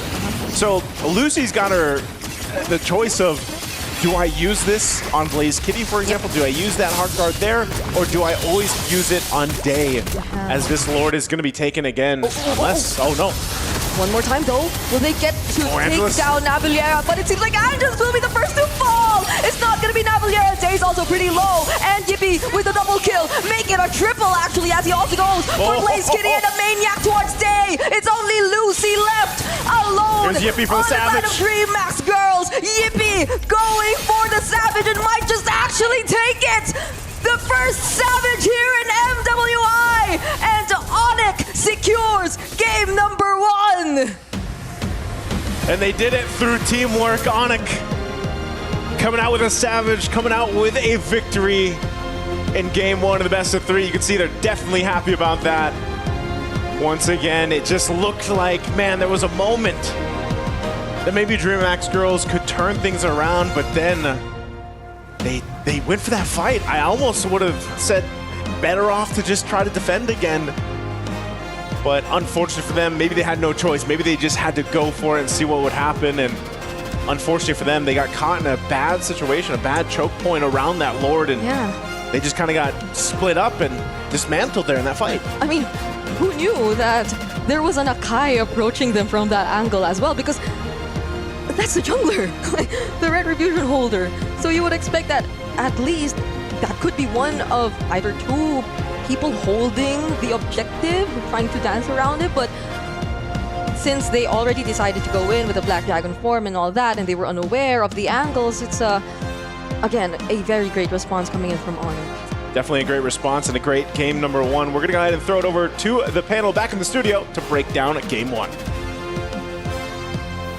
if you want to set up the standard and set yourself up as a possible brand new powerhouse in the world, you do it with a Savage. What is up with Onyx gold laners and getting Savages, huh? That's how you rev up your engine, right? And we could definitely see the power surging through, and that's how confident they are. First game on the MWI, your first ever game here, and you get that Savage. I think it's in their blood. It's in their DNA, I think. I mean, we've been always talking about the junglers. We've been focusing on Angelus as well as Zaf Showdown. But little do we know, here comes Yippee popping off everywhere, just doing everything that is possible that denies the movement of DreamHack's goal itself. And they couldn't do anything. Yes, you have Yuzong. You were supposed to be right on the front line. But then it was shut down completely. Angelus overextend. And that definitely gives a really good hope for the team of Onyx to just shut down DreamHack. It totally changed the atmosphere. Their relaxed attitudes earlier, they were like all smiling after that Savage here for Yippee, and that IGN is a perfect Yippee. Hello, it wasn't just them. We were here inside our own studio just say Yippee when she got the Savage as well. We were all for it for her. I said something, but I think it's better off that I don't say what I yelled out. But I was happy about it. I was definitely very, very happy about it. For Onyx, well, we did say the Claude was like, at that point, a really good pickup because we've tossed up the possibilities. They could have gone Granger, they could have gone Beatrix. Seeing that there's a Yuzong on the other side, they needed something really mobile. The Claude ended up becoming a perfect pick. And that Claude, I feel like it ended up personifying what Onyx had a really good strength in for this game, which is unpredictable mobility, where they can approach from multiple angles. They don't have to fight honest MLBB. While DreamHack's girls, clearly their lineup was all about honest MLBB with an Angela Fredrin at the heart of their combination with a Yuzong Kimmy. That is as honest as you can get with playing this game. It's not much of an improvised, more on playing onto their strengths here for Onyx Indonesia, right? Especially with the Claude pick. We've mentioned you need to be very agile when it comes to a Yuzong, right? You will be hunted down each and every time, but with a Claude, you have the freedom to get a Savage, right? And that's what happened here for Onyx Indonesia, a new powerhouse in the making here for MWI. And the fact that you talked about how Panda is your favorite animal, and it was popping off everywhere. That heavy spin was just right on time, denying every movement of DreamHack's goal itself. Wherever you are, put some respect. Put some respect on Akai's name. Every time I bring it up in MPL Philippines, you're like, nah, that guy's a little bit crazy. I mean, in this scenario though, it was perfect because it added a little bit more of chaos to counter up what DreamHack wanted to bring to the table, and it worked out very well, supplementing the rest of the team. Let's go get a magnifying glass and look a little bit closer at two specific players at a very specific role. I believe we are going to be looking at I've forgotten what I've already requested for here, I'll be honest. Okay, it was the Rovers, exactly right. Thank you. Okay. I got blindsided by my whole love for Akai here. Poe and Lucy, we decided we wanted to focus on this because it's the perfect contrast. On one side, you have a very active roamer who sets the tempo through aggression, while DreamHack are playing a roamer that, if you're up against a Farsa, a Kalea, it's so difficult to control the center of the map. And that is what I think Fasha wants to point out when it comes to the question, like if you are against or pro onto the support roamers, and it really reflects onto this era or onto this game. Like you mentioned, that it is an easy target if you're like onto the support roam, right? Yeah. You could easily be countered versus on what Onyx Indonesia has together with the Kalea. You could have the freedom to actually set the tempo, set the clashes compared to the Angela, right? In some ways, it feels like we actually saw an alternate universe version of the previous series, where in game number 1, you're seeing a lineup with a lot of aggression, a lot of tempo setting, against a lineup that was going a little bit more defensive and counter-punchy. I mean, the fact that we've talked about it again, is it you want to actually hold on to the same pattern that we've seen so far from the early previous games, matches of MWI, the opening itself from the start, we see that it's the signature heroes or even the metas heroes been pulled out, or even trying to feel a little bit of the try and error itself. But again, going back to the support hero, I'm just gonna state the fact that it's not about the trauma of the years itself, it's the fact that I'm back again after years of leaving MLB. Here's a fun fact, okay? I left MLB for years and years. I only played for probably like 3 seasons during when they launched it, and I came back from MLB because I love it back. And the fact that I tried to play the support and I felt like, whoa, this is too aggressive. Why people hate support so much? Like, give some respect, man. But again, this is the reason why we keep on saying support is a really risky 50-50 situation. To be fair, I feel like all those deaths in game came from respect because they knew what you brought to the table. And that's exactly what happened to the roamer of DreamHack's Girl there, Lucy, up against Poe. It was way too difficult. With everything that was happening with the gold lane, the roam, the mid lane rotations, it seems like one of our stars heading into this game was sort of under the radar, but she had a near perfect game. Let's look at Sev flexing off her mechanical skills. Oh ya, anak kami. Yeah, XEV. XEV. Because she can play Fanny. Because her Fanny is good. Sujin jago or safe jago than Fanny? I just think that I'm good, but not that good. It's just enough. Can you show us your Fanny skills?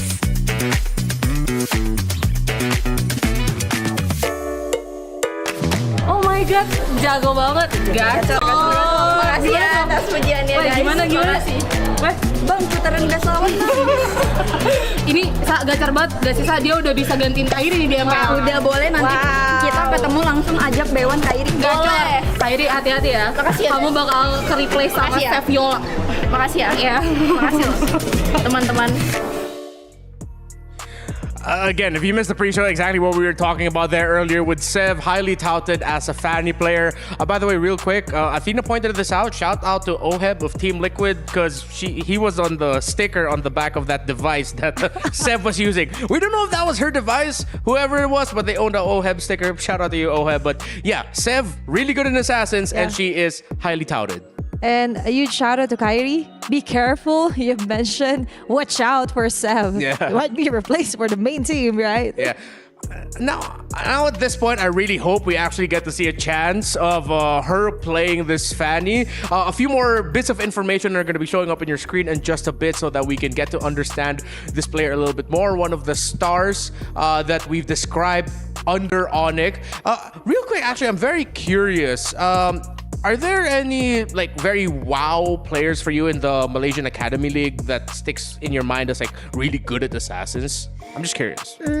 Assassin-wise, I guess there's a lot, like probably from a couple of teams that from even the grand finals and stuff, the champions. But even though the spotlight has been given to the Assassins while, but again, during that time, the patch notes was a lot for the mid laners because Kimi was rising off, popping off really, really good. But yeah, gold laner as well as the mid laner was the high and rising stars of that tournament itself. Yeah, okay, so let's take a look at this quick quote from Sev. She mentioned here that I have terrible eyesight. I'm so sorry, Athena, could you help me out?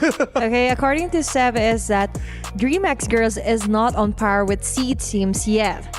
Good luck, have fun, but keep an eye out on our gold lane. Wait, when did she say that? She said this before the series started. Yeah. So it's like she manifested it about saying like, keep an eye out on our gold lane. Who got the first Savage of the tournament? Yeah, and very specific. It's like, that's not a small punch, by the way. That's a huge punt here for Sev.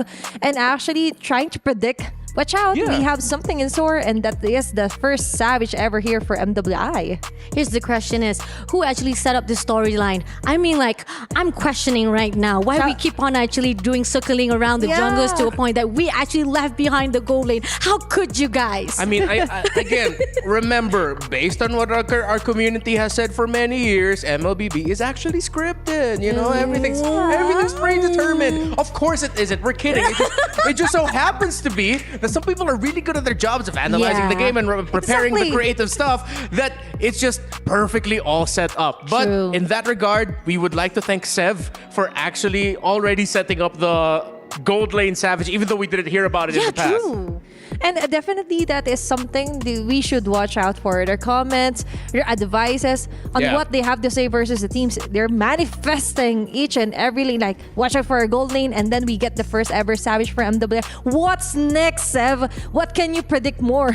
Okay, wait. I kind of like have an realization. I think I was actually being denied, or should I say, I kind of mental block all the memories, and this is not giving justice to the question that you gave me, Renma. How dare I forget the MVP of my MAL? He was the jungler of CG Esports. Gary was amazing. He was doing well, and especially additional into CG Esports as well, especially the fact that they just rebuilt themselves and they have additional import players from Indonesia as well. So it proves that the fact that yes, not only the rest of the players are circling around the mid laners, which is Chiku guys, but Gary was popping off as the MVP of the tournament itself. Yeah, and then to take that storyline of a team like rebuilding around a certain piece, we of course clearly we got to see that in DreamHack, but I think what sort of flew under the radars here, that it's also somewhat the story of this Onyx squad, because they had to find a management and fight for their spot to say, hey, we all want to play together.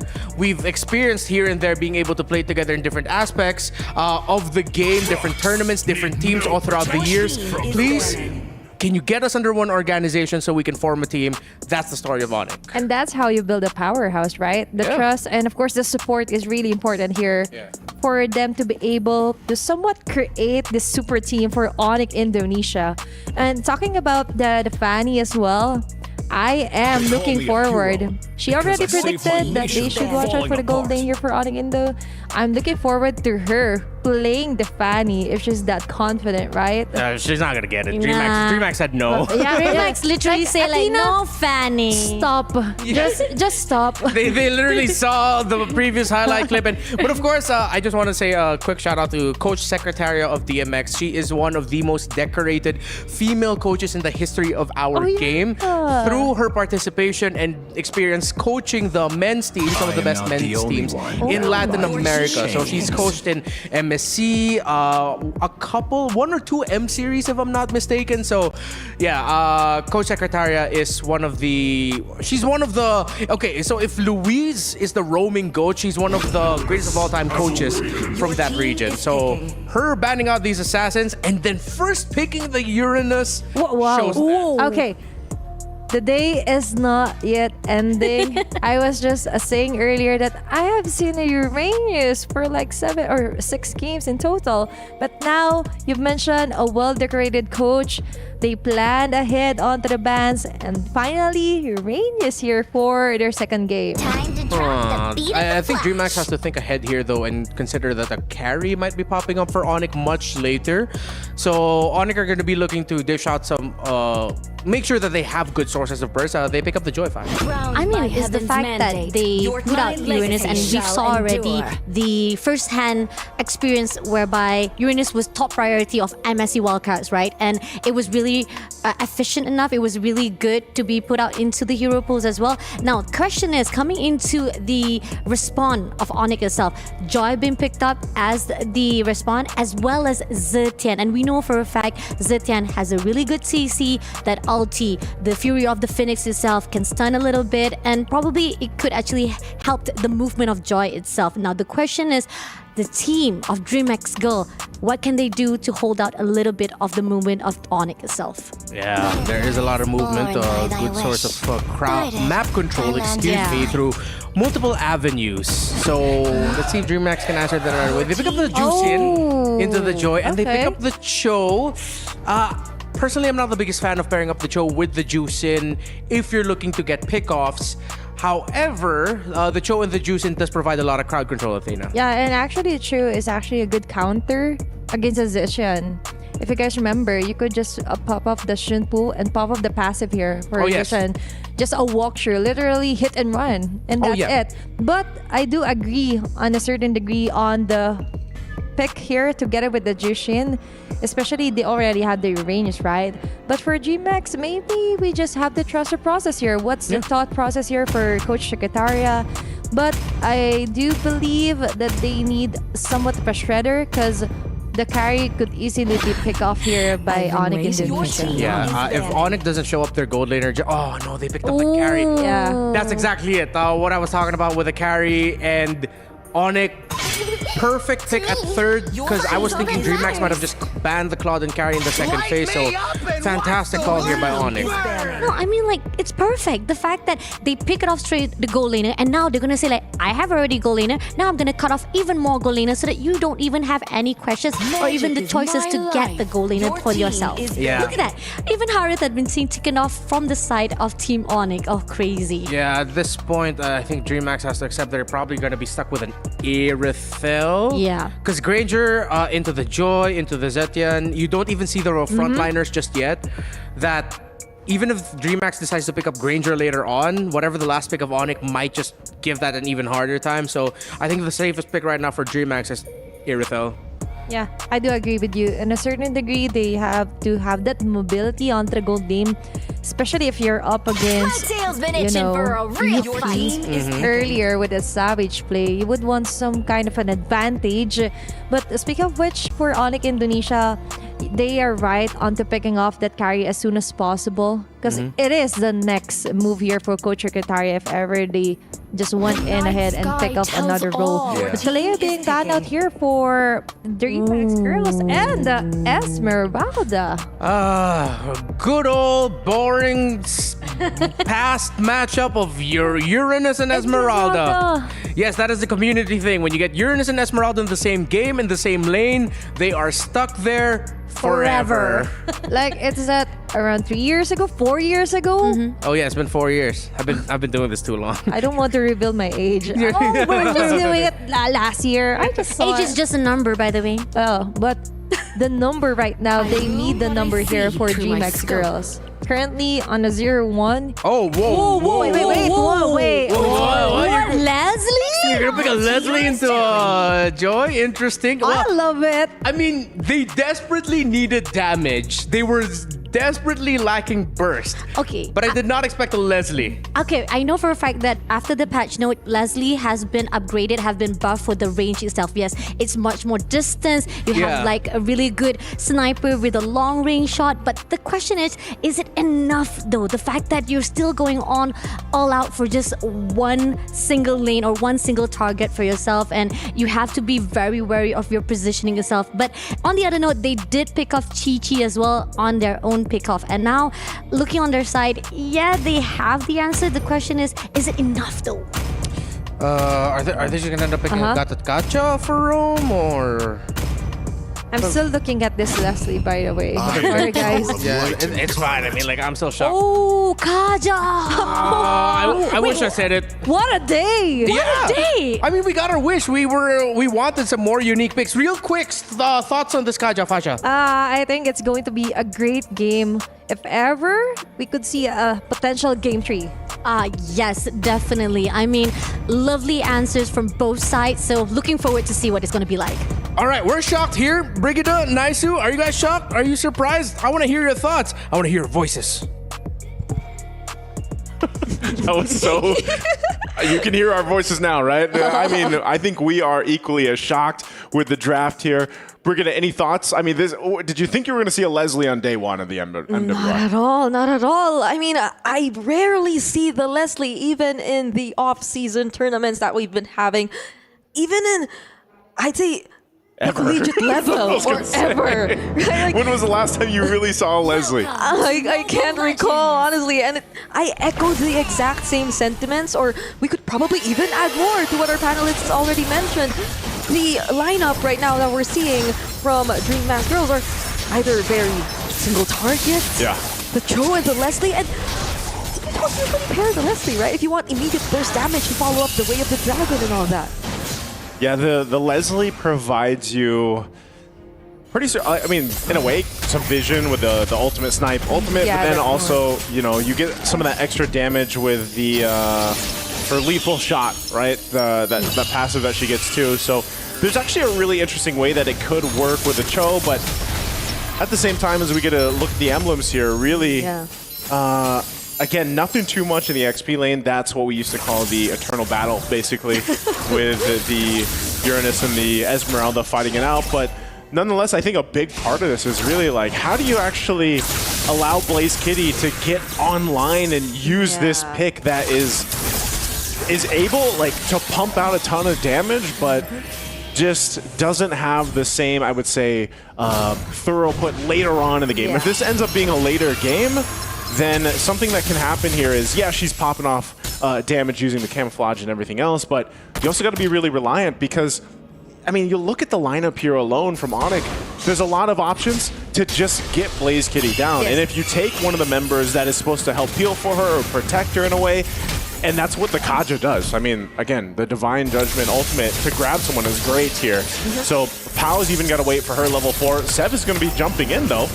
And in as early as now, Sev will attempt to go for a member of Remax Girls, but was forced to run away because the damage of 4 members of the Cho, the Jushis, the CC combined seems like they're somehow enough, but now it's Navalera who might just be in danger. Yes, Esmeralda might be the first to fall, and now Angelus pretty much got the entire turtle pit to herself. Yeah, I think Onyx is even like kind of surprised themselves, like, man, this is quite a bit of damage, quite a bit of damage that we're taking, because I think that plan there was maybe also to stall it out so that they could have re-engaged into the fight, but nonetheless, DreamHack Girls will get the first objective pretty cleanly. So they get that turtle. They can work around this once again. No kills just yet on the board. These are both lineups that are very pick-off centric. Pao needs that Divine Judgment level 4 on the Kaja. Lucy needed that level 4 here. That Way the Dragon, even on the Cho. So once those are both available, expect to see both teams go for some engagement or to try to get a pick off here. Yeah, but for the meantime, it's really DreamHack Girls just allowing Blaze Kitty, who based on the lineup itself, does really seem like the funnel, quote-unquote, of DreamHack Girls, which is why we raised these concerns of how Onyx, their lineup, it seems like it's built to capture Blaze Kitty in multiple ways, be it through the Divine Judgment of the Flicker, or just simply Sev diving into backlines, or even Avaliera eventually later on if he does get some items already, because this seems to be a lethal ignition Esmeralda. Yeah. So I'm not entirely sure if she will be going hybrid or, you know, like putting in a little bit of damage here and there, and that will be another huge problem for DreamHack Girls if ever that is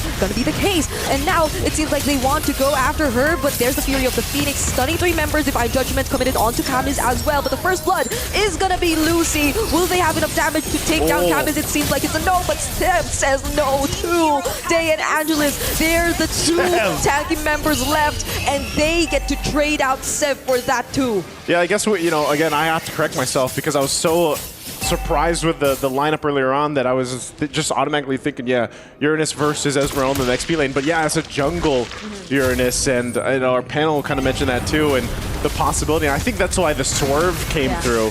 So we have seen before where that Uranus in the jungle is actually quite a nuisance to deal with, because yeah, you still have that very innate tankiness you can deal with. Oh, is this going to be a kick? Oh, look at the layer of crowd control, and Navalera couldn't do anything. So this is probably another angle we can look at. If it's not just entirely the setups that DreamHack Girls wants to do, it's these layers of crowd control that'll help them protect Blaze Kitty from danger. That's the Cheat Kundo, that's the Lantern Flare. So as long as you can keep Blaze Kitty out of danger, then she'll be able to throw out those lethal shots, or again, if we get to the late game, that immense amount of damage that will cause a huge problem to Onyx later on. Yeah, that's one thing that Leslie definitely is. Lucy's going to go for the kick. Not the angle, though, that she was looking for. Camus jumps in, too, with the beacon, so not engaged they were looking for, but Navalera's going to be taken out on the bottom side of the map. How often do you see the Uranus-Esmeralda matchup being this action-packed? I mean, there was another member, though. Maybe this was the change. Put Uranus in the jungle, and it's a little more exciting, maybe. And this adds to the entire idea of them just revolving around Blaze Kitty again, right? Which I think so far is working pretty well for DreamHack Girls, because Onyx, at this point, they're not able to put that much attention just yet to Blaze Kitty because of how much Angelus just keeps disrupting or disturbing them in whatever they want to do. Even in simply wanting to farm if you're Sev, like DreamHack Girls, it just seems like they're everywhere. Yeah, I guess this is one of the things too. You're gonna look, she's slightly ahead in the gold lane. Nonetheless, Yippie's done a pretty good job at not getting zoned out, not getting pushed out from the waves. They might go to play here on Day, it looks like. I'm not sure if they're actually going to commit to this. Again, Divine Judgment, we're always going to watch out for that from Poe here. So no Divine Judgment going to be used. The turret nearly being worked on and going down. Yippie will stay here, and that's the thing. The biggest, I guess, difference between that Leslie and then the carry difference here. Yeah. Hold on, Conceal's going to be used. I think they're just going to force Day off. So turret secured. First one of the game for Onyx. And an objective traded. So they're trading a lot macro-wise on the map. So it's Turtle. They pop the Conceal. They actually gonna go for a fight here. Blazing Kitty, he's right there. Oh, the trades are coming here and there, but Poe gets to look for the setup, Lucy. but also immediately denied. It's Lucy who falls down first. Instead, Onyx still trying to fight, but they will no longer proceed.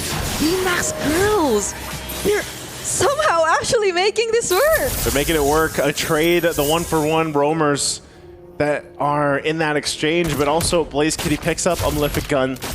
So the range that is there, as I was going to talk about the comparison earlier on against the carry, is the range that comes with a Leslie. Oh. You get some of that extra damage, some of that true damage, but then you get the little extra range now with the Malefic Gun. So they'll have to kind of play into that. It might be a little difficult for Yippie to work around some of these team fights later on, but ultimately you just got to kind of keep her safe using the Divine Judgment if that happens. And they're going to do as much as they can holding on to these tier 1 turrets. Oh. The Lord's going to be up in about a minute from here. Yeah, the way it's looking, Onyx have too much to deal with. There's a whole lot to deal with, yeah. Like, surprisingly, even though the Leslie was a huge surprise, they have to worry about Angelus, who at this point doesn't care even if she throws herself right in front of the members of Onyx, because like, so long as Yippie isn't there, and Yippie with the Corrosion Scythe and the Golden Staff at this point, they can potentially still get away. Like, there's the Consecration, there's her other teammates who can keep her safe. So now it feels like all these answers we thought were there for Onyx to deal with Blaze Kitty, they might struggle to actually utilize them considering the amount of pressure coming in from DreamHack Girls, but Poe gets to find Blaze Kitty! And speaking of the answer, they get immediately denied of whatever intentions they had. They took out the damage dealer right on the get-go from DreamHack Girls. Oh, and talk about the timing as the Lord has just come up after that whole kill sequence happens. Yippie getting a double. And that's going to give them the green light to take this Lord unless DreamHack Girls want to do something about it. They're going to try to get a position, but this is a huge risk. Whoa, the damage, the vengeance, it actually hurts. Navalera is down 7 next, and it seems like the Lord will still go into the hands of Onyx. Yippie trying to take down the targets. Camus is next, but the Lantern Flare makes it. It's a shutdown for her. A double kill for Camus. Does Livy still want to go for this? Camus is going. She's not going to stop, and it's a disengage for Onyx. Oh, a little messy, but the job is done. The Lord was secured by Onyx, but DreamHack Girls get a whole lot in the exchange as they get another turret down. Blaze Kitty joined the fight just in time to fight back. So they'll go back to this. They'll have to deal with the Lord that's pushing in, but nonetheless, they have the lead. Let's take a look at the instant replay here. Once again, this fight broke out after Yippie got a double. They still have to remember how much damage can come through this DreamHack Girl lineup. Even the Lord knocking them up into the air, the flares bringing them back towards that pit. And yes, the Lord was gotten by Livy, but here comes Blaze Kitty to join this fight and turn things around. Yeah. Oh, fight again. Oh, wait, it's Poe who gets taken out first. Yippie still throwing out those shurikens. Camus will try to go for Yippie, but the damage is not going to be enough, and it's a shutdown for her. 2 members of DreamHack Girls are left, and the Lord is still up. The Lord is still up. A fight that maybe they didn't want to have. We didn't get to see how it started up, but nonetheless, Onyx in control. Lord still making its way. Tier 2 in the bottom is going to fall. Mid, the next focus. As Blaze Kitty tries to just go ahead and defend this with Angelus, but look at the poking. Oh, that's too much damage. Angelus immediately shredded down by Yippie. Hold on, they gotta block the ultimate snipe. And they somehow get away, but that exposed all their inhibitor turrets already. A tough one here, DreamHack Girls. Yes, they hold on to the base turrets. The shields are still up too, but Onyx still found something, that whole exchange. You know, even with that Lord going in, and still look at this, the damage done and the damage taken by both teams here are quite one-sided. But then when you look at the damage done from Yippee alone, it's kind of crazy to think, because the trying to take down some of these members on a carry who has a little bit of a shorter range to work with, it's pretty impressive to see that positioning. I mean, looking at the items that she has, she just recently picked up the Malefic Gun as well. So that helps with the range that this carry does lack. A concealed flank going to be used. Right, pushing under the turret. I'm not sure if they're going to go for the pull here on Day. Curtain call committed onto Poe and Yippee. It seems like they're not going to risk this. It's too dangerous. Here's a response. Seb has information of wherever Onyx going to come from, but they still take them by surprise. Lucy's the first to fall. Blaze Kitty's gone as well. And now they successfully take down 2 members. The pressure is still on for Onyx. That was such a good time to wait for the Fury of the Phoenix to pop off, and then Sev enters to find the right mark on Blaze Kitty. The turrets are going to fall now in the top lane. They might look to get the mid too. Rest of the DreamHack girls are up, but they could also go for the Lord after they get this, but they just want to take these turrets down. They still got to respect it. In just a couple seconds, they'll be back to full force here for DreamHack girls, but the Lord will be the focus now from Onyx here. It's terrifying to think that even the brief stun, the brief time that you get from the falling Star Moon is enough to bring some of the members of DreamHack girls down to half HP if Yippee does supplement the necessary damage. That's just how much damage they already have in the hands of Yippee, who, by the way, is currently 7-1-3. Yeah. Also reminding everyone, in case you just got here, that she got the first Savage earlier in game number 1. On a Claude. On a Claude, so the momentum's definitely there and you can feel it. Now DreamHack girls, who we thought were sort of ahead, are now forced to defend, and their lineup might not be best suited for this kind of situation. Angelis gets shredded down. They're doing their best. They're doing so much just to defend this inhibitor turret. Last item for Yippee 2, Rose Gold Girl, as she picks that up. So she's got the Rose Gold now for a little bit of defense, because she's got to deal with it. You know, she's got to deal with a lot of the magic damage being shot out here. Mid lane, though. Look at the damage in Camus. The one who potentially extended the team by 10 again and again is now taken out right before the Lord approaches the base. Oh, they're going to have to defend this. 2 members down. It's only 3 for DreamHack girls. Will they be able to stay against the full force here from Onyx? They're gonna try and defend, but the other members are just locked on taking down the base. Yippee puts an end to this series, and we complete an entire day of sweeps. Day 1 full of sweeps here at MWI at EWC. Dominant performances, but also some close games here and there. And we also got a Savage here. I don't even know what all happened on Stream B, but I'll tell you, Stream A was definitely a great start to the days that we have here ahead of us. Now, Onyx from Indonesia can be definitely happy about this performance. Again, showcasing just how good they can play together, even when they were down early in early parts of the game there. People might consider them to be, quote-unquote, one of the newcomers in the international competitive scene, or of the women's competitive scene internationally at MLBB, but the way they played this today, very similar to how we see the long reigning queens of MLBB play. So they're definitely, or I mean, it may be a bit too early, but with this performance, they've proven that they do have what it takes in this tournament. 100% have what it takes here. Again, a close call. I feel like in the beginning of that game, when it looked like for a second maybe we had a game 3 on our hands, but you could see, you know, when the pressure was happening on both sides, some of the decision making there maybe could have been a little bit better there, but nonetheless, let's go ahead and throw it over for the winning interview. Thank you so much, guys. Now, definitely the best person to interview here for this segment after the 2-0 sweep, Yippee! That's what we're gonna say. So yes, here I have Yippee beside me.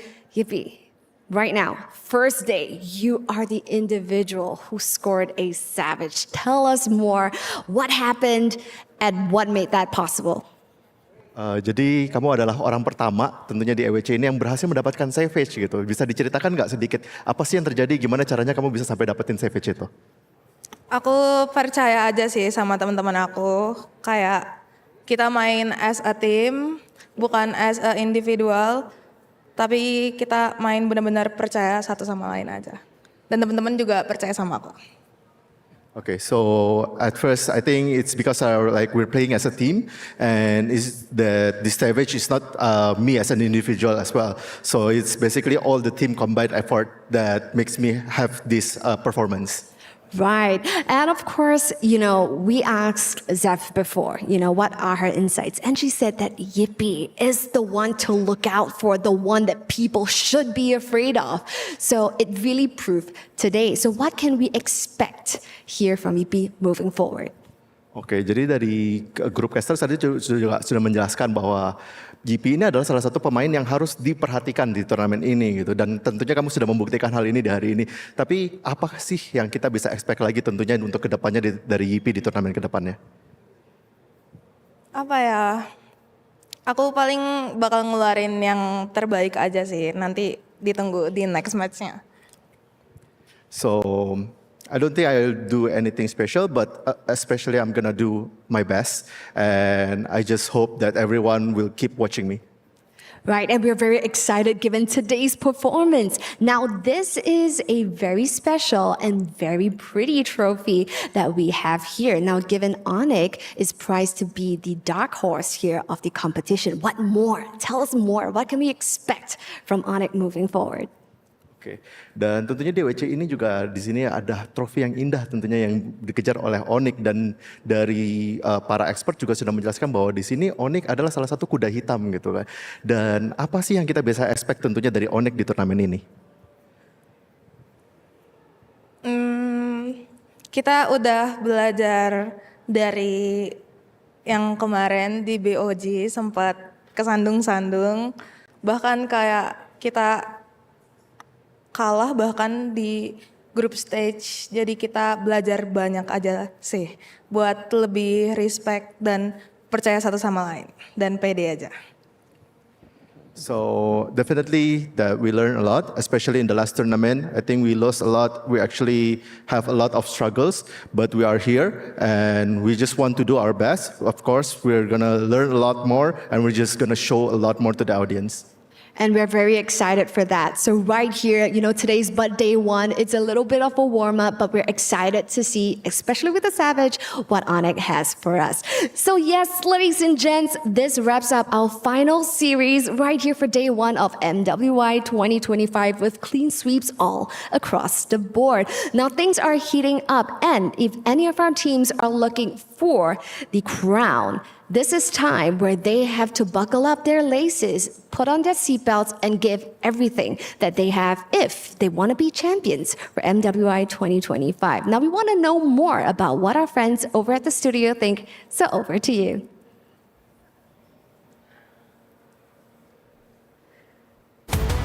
Thank you so much, and it's great to hear from Yippee, of course. Congratulations for getting that first Savage. We got pretty hyped there at the end of the draft, so I think I kind of want to tone things down a little bit because we got to see some very important analytical pinpoints that we got to point out for that previous one. First, let's talk about the switch up. They put the Uranus into the jungle and they picked up a CC instead for the EXP lane. Actually, the plan here was just to survive and sustain all of the damages that Onyx ID can give. And it's a perfect example of how a Uranus could up-maneuver an Esmeralda as well if it is switch up onto a role of a jungler. Plus, with the Uranus pick as well, it utilizes somewhat of the damage plus the damage over time here for Angelus. But sadly though, for certain clashes, there was outmaneuver here by Poe with the Divine Judgment overall, and Livy also did a great job of stealing off a Lord out of the hands of DreamHack's girls. Yeah, what about you, Fasha? We've talked about a little bit on the side of DreamHack. Let's look at Onyx this time around. What to you was their best quality for that previous game? I mean, they knew for a fact that they pull out straight away Poe. Getting the Kaja, you can actually just drag someone out of DreamHack's composition, and it can actually put them out of their own like not just composition, to the fact that they ended up like having to start it to their own fight, because they're like, oh no, why are you taking my player? Let's go, we gotta defend it. And that's the point that they were actually having a nervous breakdown, and Onyx say, let's damage them even more. That's a perfect example. Being yacked down, even if you're not ready. There's no wait for Onyx Indonesia, as you mentioned. It disrupts the whole process, of course, and we could definitely see it paying off here for Onyx Indonesia. Yeah, I think that's the best way to describe it. The fact that, yes, we did get to see DreamHack look very competitive in that previous game. We did get to see Onyx look like, hey, I think we're going to be forced into a game number 3 here. This game might drag out a little bit longer. But then eventually at some point, the inevitability of what a suppress brings to the table, the suppress of, if that was a Franco, but in this scenario it was a Kaja, it completely changes the game plans of teams, to the point where in the moment where it all turned around, when Onyx decided to get that Lord, DreamHack didn't have their jungler. DreamHack decided to pull the trigger and say, let's just try to fight this, maybe we'll be lucky enough to get the last hit. They were unlucky, and at the end, it was the Zetian that got the last hit in the Lord. Should they have taken that Lord fight? For me, they shouldn't. Especially, they don't have the retry user. Like, Angelis wasn't there. And I do agree, maybe in an alternate universe, they could have gotten enough damage to totally secure the Lord against the hands of the Zetian. But still, it was a high risk, high reward play. But it could have gone more smoother if they just resetted it and more on capitalizing pickoffs against Onyx Indonesia. And the fact that we keep on saying that they've been outthrown by their own gameplay, this is where the fine line is. Has the chemistry hasn't been built up yet to a point that they are comfortable? Because again, we've talked about it, they are being rebuilt, and yes, they are holding on to hope that Angelis is their backbones, and Angelis has the most experience, yet the rest of the girls are still trying to build up. Yeah, and I think maybe that's why we're seeing a continuation of the strategies of Angelis actually playing tanks and fighters in the jungle instead of the assassins that she said she's been wanting to play, because they need her to quite literally be the backbone of drafts at the center of the map. So let's see if in the future DreamHack will finally be able to play some assassins for their jungler, or whether or not they're going to be stuck in that. I am looking forward to seeing more of them. Again, they still have one more chance to keep fighting out in this tournament. It's been a good day for gold laners, especially for one, the Sony MVP of the day for the very first day of MWI. Well, especially here on it's Kla from Team Liquid. I'm already waiting for the Team Liquid graphics that are going to show up on social media, because Kla was absolutely fantastic earlier. They've already started some of the memes actually, but looking forward to more of Class performance here for MWI. She's actually the first timer, right? And looking forward, of course, to what she can offer, her own persona, and looking back onto the battle as well. Yeah, she started off the day with a 15 kill, 0 death, 2 assist record. Yeah, it's like incorporating or manifesting her inner Oheb. Yeah. I saw some of the posts of Team Liquid officially. Like, they're just, are you the new Oheb for MWI? She's also deathless, right? Yeah. I mean, the fact that it's just her first debut and she's already popping off really good, putting out a really good setting for the side of Team Liquid itself. This is where the fine line we say, like, you guys are just new, yet you guys are playing like a professional. Not just a professional line, like you guys are on beyond levels of how the newbies could be. Yeah, if you follow the Philippine Athena League, the real ones know Kla isn't only just good now, she's always been this darn great. She is the Sony MVP of the day. And a lot of these highlights are just coming from the very first game. That doesn't take into account the next game she played after that, where she still got to get a pretty prolific win against Title Legends Gaming as a Harith pick that has been having a lot of difficulty in the meta so far, based off of just what we saw from the MSC wildcards a few days ago. Yeah, you're right. And actually, even Merkel called out, you could actually use the Harith. In this situation, you also have to take notice if it's fit onto your draft itself. And it worked onto TLPA, so the numbers and stats are really important too. Yeah, I think a good quote with that is, fear not the team that can use the Harith, fear the team that can win with the Harith, especially in this metagame that we find ourselves in now. It's been a terrific day of MWI 2025 here at the Esports World Cup, but we are not done just yet. Stream A, all our matches are finished, but Stream B is still going on actually. So there's still some more games going on over there. So if you want, you can hop on to over there. But we still have some quick things to reminisce about for the day, for favorite moments for you two ladies. Let's start with you, Fasha. I mean, what can I say? We already saw how the Savage, the first Savage itself, I think that one was really highlighted or maybe implemented into my brain. The fact that it was just so smooth how we can see the Savage was being made right in front of our eyes. And it was a great ending for the day itself. Yeah. What about you? I want it to be different. I was actually thinking of the Savage play as well. You can say the same thing. It's fine. I'm pretty sure everyone else would also say the same thing. Okay. Wait. Great mind thinks alike. So why not? I like it. To be honest, it is something to look forward to. If she will be able to accomplish another Savage after the rest of MWI. But still, that is something of a highlight for me for this day. Well, mine's Akai. Akai got a win. Akai got picked. Oh, yeah. That's one win for the Shanghai. Everyone's happy. I'm especially happy. Live long, Akai Panda. Yes, more Akai games, please. It already got one win. Let that be a warning to everyone. Akai is actually a monster. Speaking of, let's actually look at some really terrific action going on over right now on Stream B. It's going to be popping up in your screens right now. Ongoing, it's Foot Esports from Turkey against Rising Rage. Currently, they are in game number 2. And Foot Esports is actually leading 1-0. And so far, we could definitely see some changes onto the meta as well for Stream B, as they have mentioned, even Lafel have mentioned, right? There are certain support heroes that are actually used for Stream B or the other groups as well. And looking closer, sorry, I have a hard time seeing it. It's all looking cool. Closer, sometimes you could definitely see the Uranus here onto the other roles. Maybe if you're new to watching MLB or MWI, this is usually what we see, like onto the side for the Uranus, and then you have the Xborg here for Rising Rage. Yeah, Uranus in the EXP lane with a sprint. Typical old school Uranus. In this broadcast, we did get to see it in the jungle, and then now we're seeing Rising Rage with another option in the current metagame, wherein considering that there's a Uranus and a Fredrin, and those two are really popping off, you actually have an Xborg in the jungle. I mean, the fact that we know that Xbox, when it comes to going in for the last insanity, you want to make sure that you can explode yourself, making sure that you have the great damage dealer into the players itself, to your own opponent, and it can actually get the initiation for your own teammate as well. Yeah, and to add up to that, actually the Xborg was somehow reworked, right? With the frag armor. Yep. Yes. Whatever didn't blow up. Like, he could just get it over it. Can get away. And that's a perfect combination here if you're up against a Uranus, as you mentioned. Yeah, especially that we are in a metagame that has a lot of slow front-to-back team fights.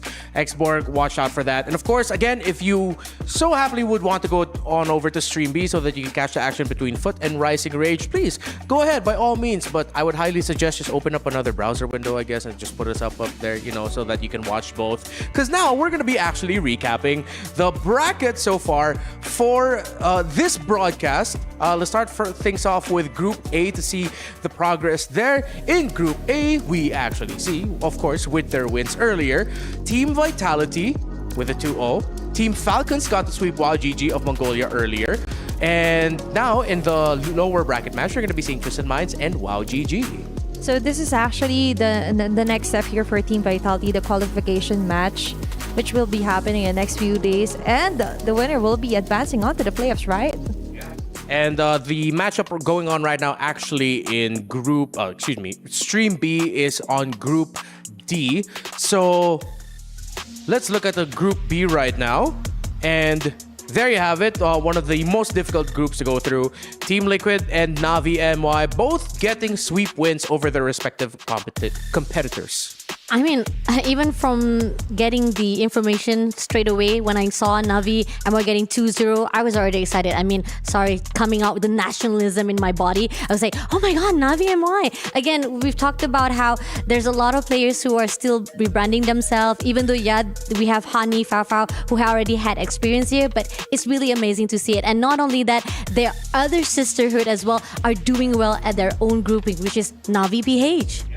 CFU Gaming has been doing really well, and we thought that they'd be really up there in the terms of the competition, but Navi PH showing why they are, or their roster consists of the defending champions of MWI with their sweep win, and of course Terror Queens getting the sweep win over Virtus.pro as well. These are a few of the results from Group D. Yes, gotta update it now. Onyx did sweep DreamHack Girls, but Rising Rage and Foot Esports, it's the series going on in Stream B. Yeah, and it's something to look forward for, especially here for Group B, as we mentioned, which is still happening here for our Stream B. So far, we've mentioned a lot of heavily bleedy groups onto Group B. Like the dominating teams are onto Group B. But I could also say the rest for the groups, like it's equally distributed in my opinion. Oh, what do you think, Pasha? Yeah, agree, definitely. I mean, like, let the beautiful girl talk. Definitely is the truth. But then, again, it is not like denying it immediately, because the fact is, all of the teams are divided equally and they are having their own prestige, their achievement as well. Yes, they might be a little bit big of the power steps on other players or other teams as well. But then again, it's not as significant so much to a point that it burns down those who are still starting out here on MWI. Yeah. So now let's see what we can expect for tomorrow's games on Stream A and Stream B. Again, for a good amount of MWI, there will be two broadcasts that you can tune into. For Stream A tomorrow, you can actually see Team Liquid versus Navi MY, Team Vitality versus Team Falcons, Tidal Legends Gaming and Game and Gladiators, and then Twisted Minds versus WoW GG. So far, we could definitely see two crowd favorites you've mentioned. The nationalism in you is showing. They're up against Team Liquid Philippines, by the way, Pasha. Finally, I get to see my own team. But then again, I'm not even on the panel to even talk about them again. But it's okay. It's still on Stream A. I'm glad I will be able to actually inject a little bit after that. But seeing as well, we do find that there's Tidal Legends Gaming as well will be potting off. And for Stream B, now those are still waiting on hold right now because of the fact that we're still waiting for them to start to actually finish off their day itself. Yeah. Watch out on all the official social media channels, and of course Stream B as well. You can watch there for the final schedule for Stream B tomorrow, considering, again, as Fasha did mention, they are still ongoing with the series between Rising Rage and Foot Esports. And I think that is it for our day. We've had a terrific day. So again, if you want to follow any other updates regarding MLBB Women's Esports, you go through TikTok and Instagram, MLBB Esports _women. A lot of the official updates you can catch there. If you've missed out on any of the games for MWI 2025 so far, they also have some really straight up funny memes there. So go ahead, check it out, and great features that may or may not have shown up on broadcast. Check out the social medias over there. And of course, with all of the other events that are still going to happen, of course, with MSC still around the corner after MWI, go through the official channels of Moonton as well and MLBB Esports to see more updates there. But this has only been day number 1. We are finally done here on Stream A. Stream B is still ongoing.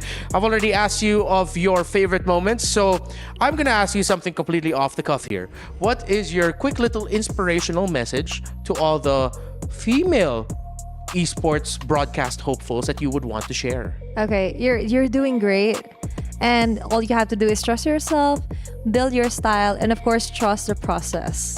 This is inspiration for all the players of MWI, is it? Or is it like generally for all the community of women who are playing? For all women that would want to go into esports as broadcasters. Okay, just like how Atina said, whereby for all the players of MWI, you guys are doing great.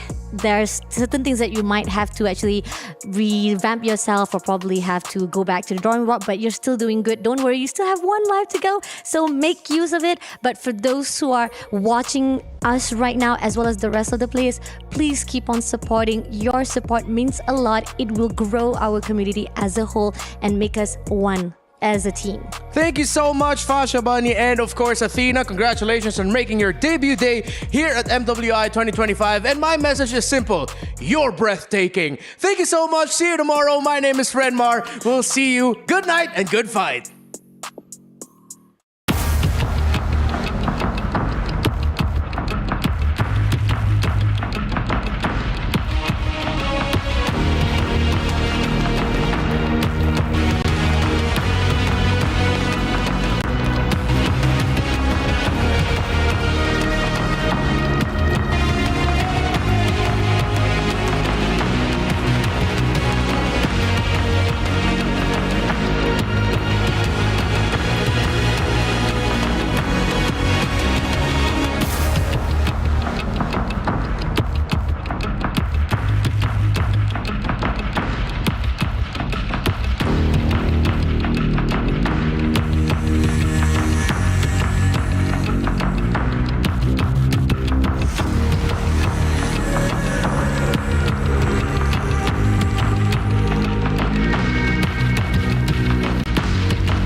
there's a limit in the women's league. In MWI, we say limit? Watch us bounce from the MWI queens everyone knows. to the stars who came out from nowhere, to the ultimate champions. Now, MWI is expanding greater than ever. Turkey, EECA, Africa, Mongolia, and beyond. We're stretching the map wider. MWI, where dreams get louder. This isn't just a tournament. It's your passport to the world stage. A spotlight for women in the EWC. No rules, no ceilings, no limits. Just this. We're vibrant. We're ready. We're limitless.